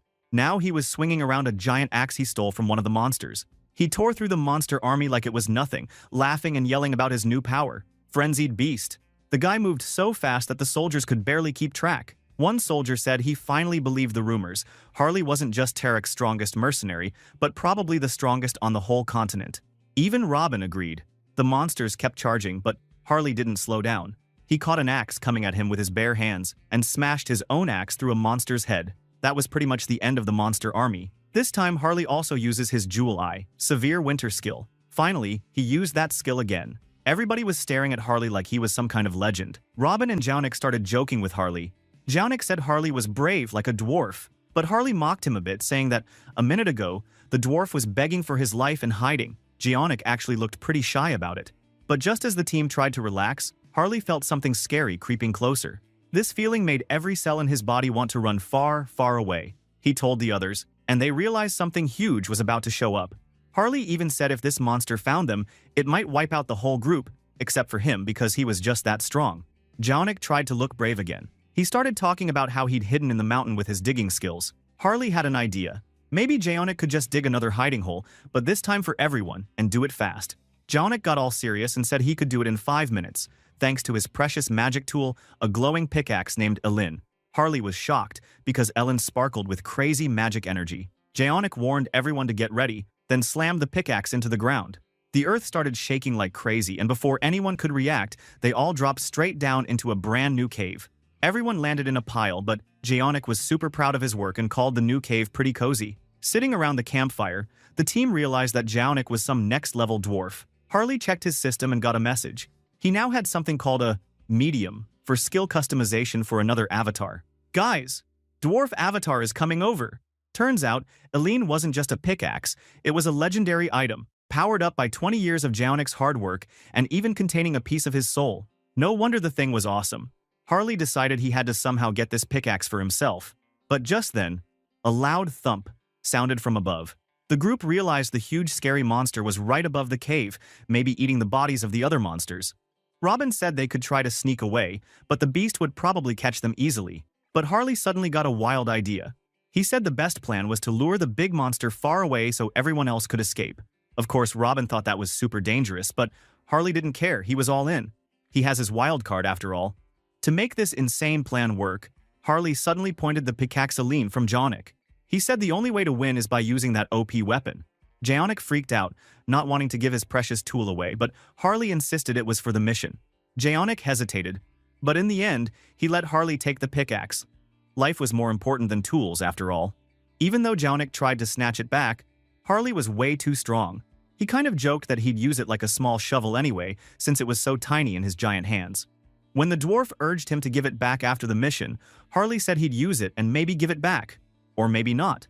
When Harley started to run and fight the monster, Jaunic were really worried about Ellen, but Harley was like, "Hey, I did just save your lives, so let's call it even." In his head, Harley thought that now he didn't just get the cool pickaxe, he basically acquired a dwarf avatar too. Not a bad deal. After that, Harley came out to the surface, and he looked like an absolute beast. He laughed like a crazy dude and said the fresh outdoor air was awesome after all.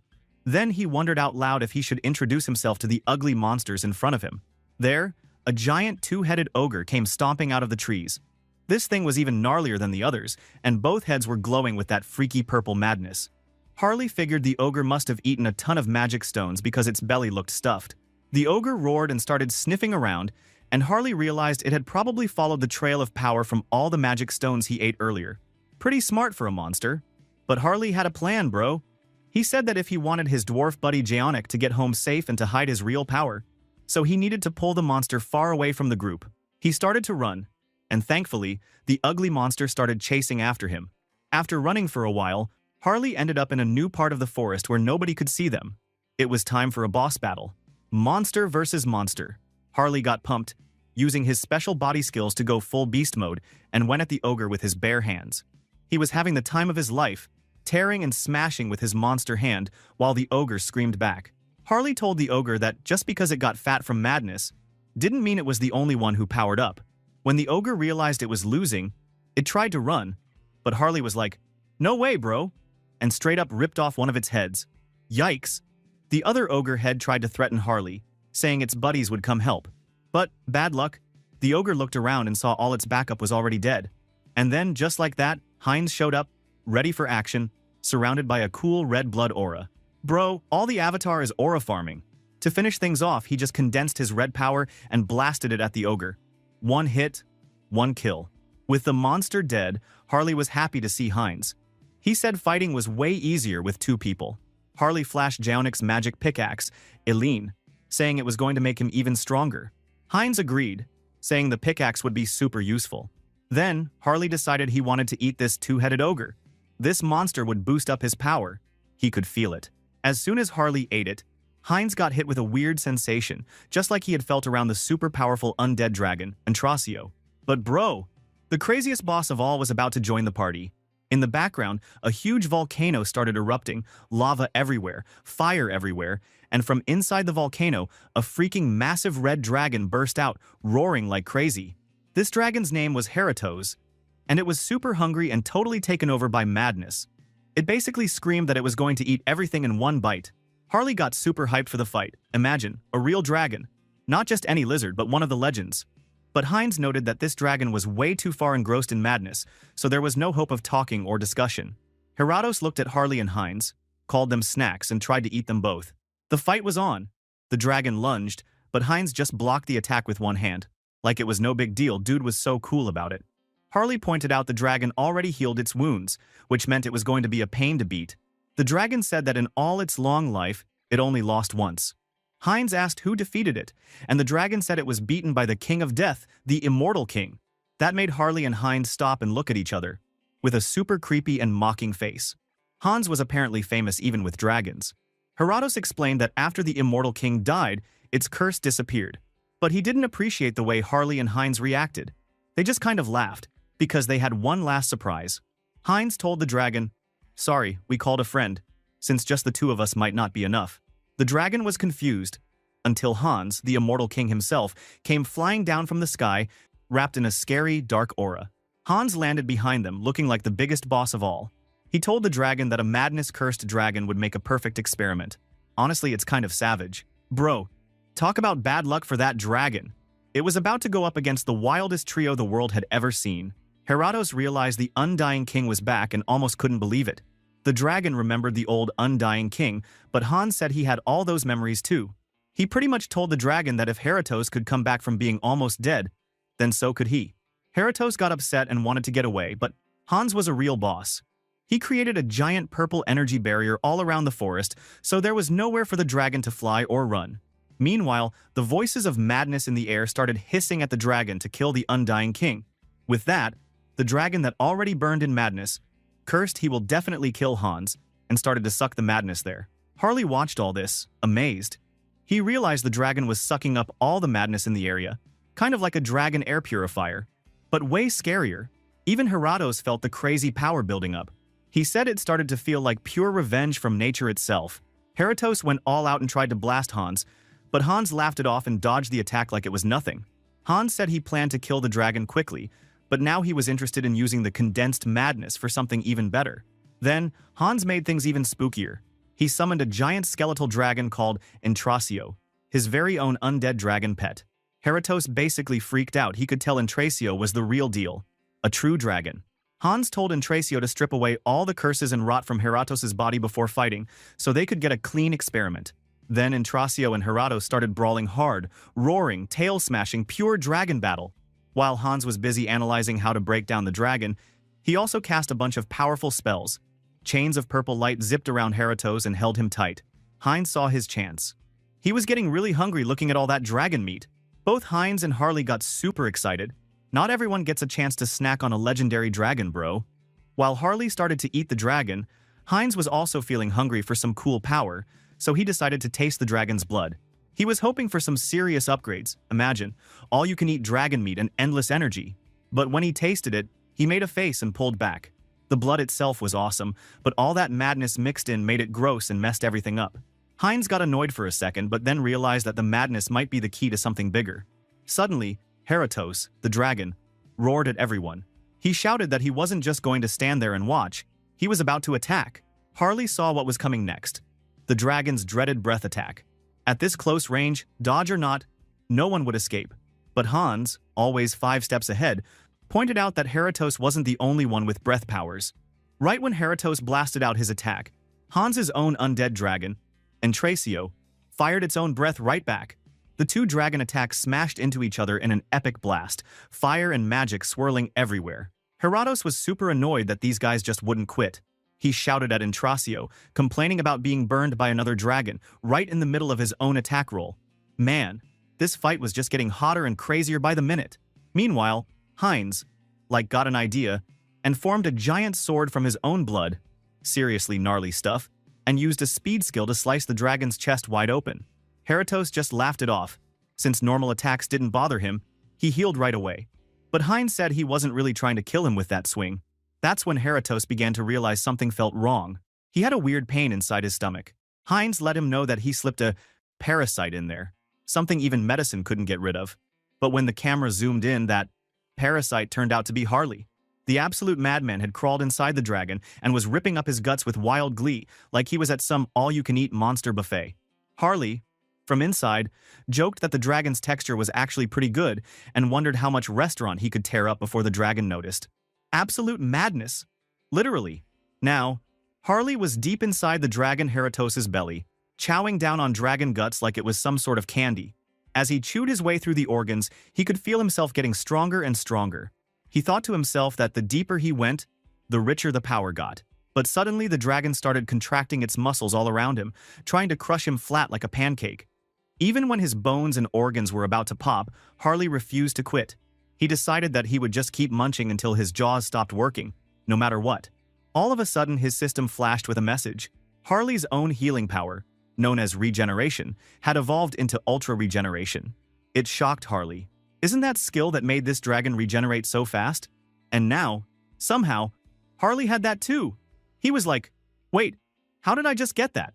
Usually he needed to feed a magic stone to do this, but here it was anyway. On the outside, Heratos shouted that any wounds could heal instantly. But inside, Harley's skills continued to change. His own move, Devour, evolved and upgraded, changing into an even crazier skill called Gluttony. Bro become Rimuru right now. Then, with just a bite, Harley realized he could start absorbing special traits from what he ate. With that power, he was ready to chow down on everything in sight. Heratos tried one last time to get Harley out. He roared and tried to drag Harley out of his body with force. But Hans and Intrasio were waiting. The dragon tried to escape, but there was no way. Intrasio and Heinz blocked the path. Meanwhile, Heinz realized this gluttony skill was working for him too. Because of this gluttony, Harley can suppress the madness and make the dragon's blood calmed down. By tasting a little of the dragon's blood, he felt a crazy surge of power in his body.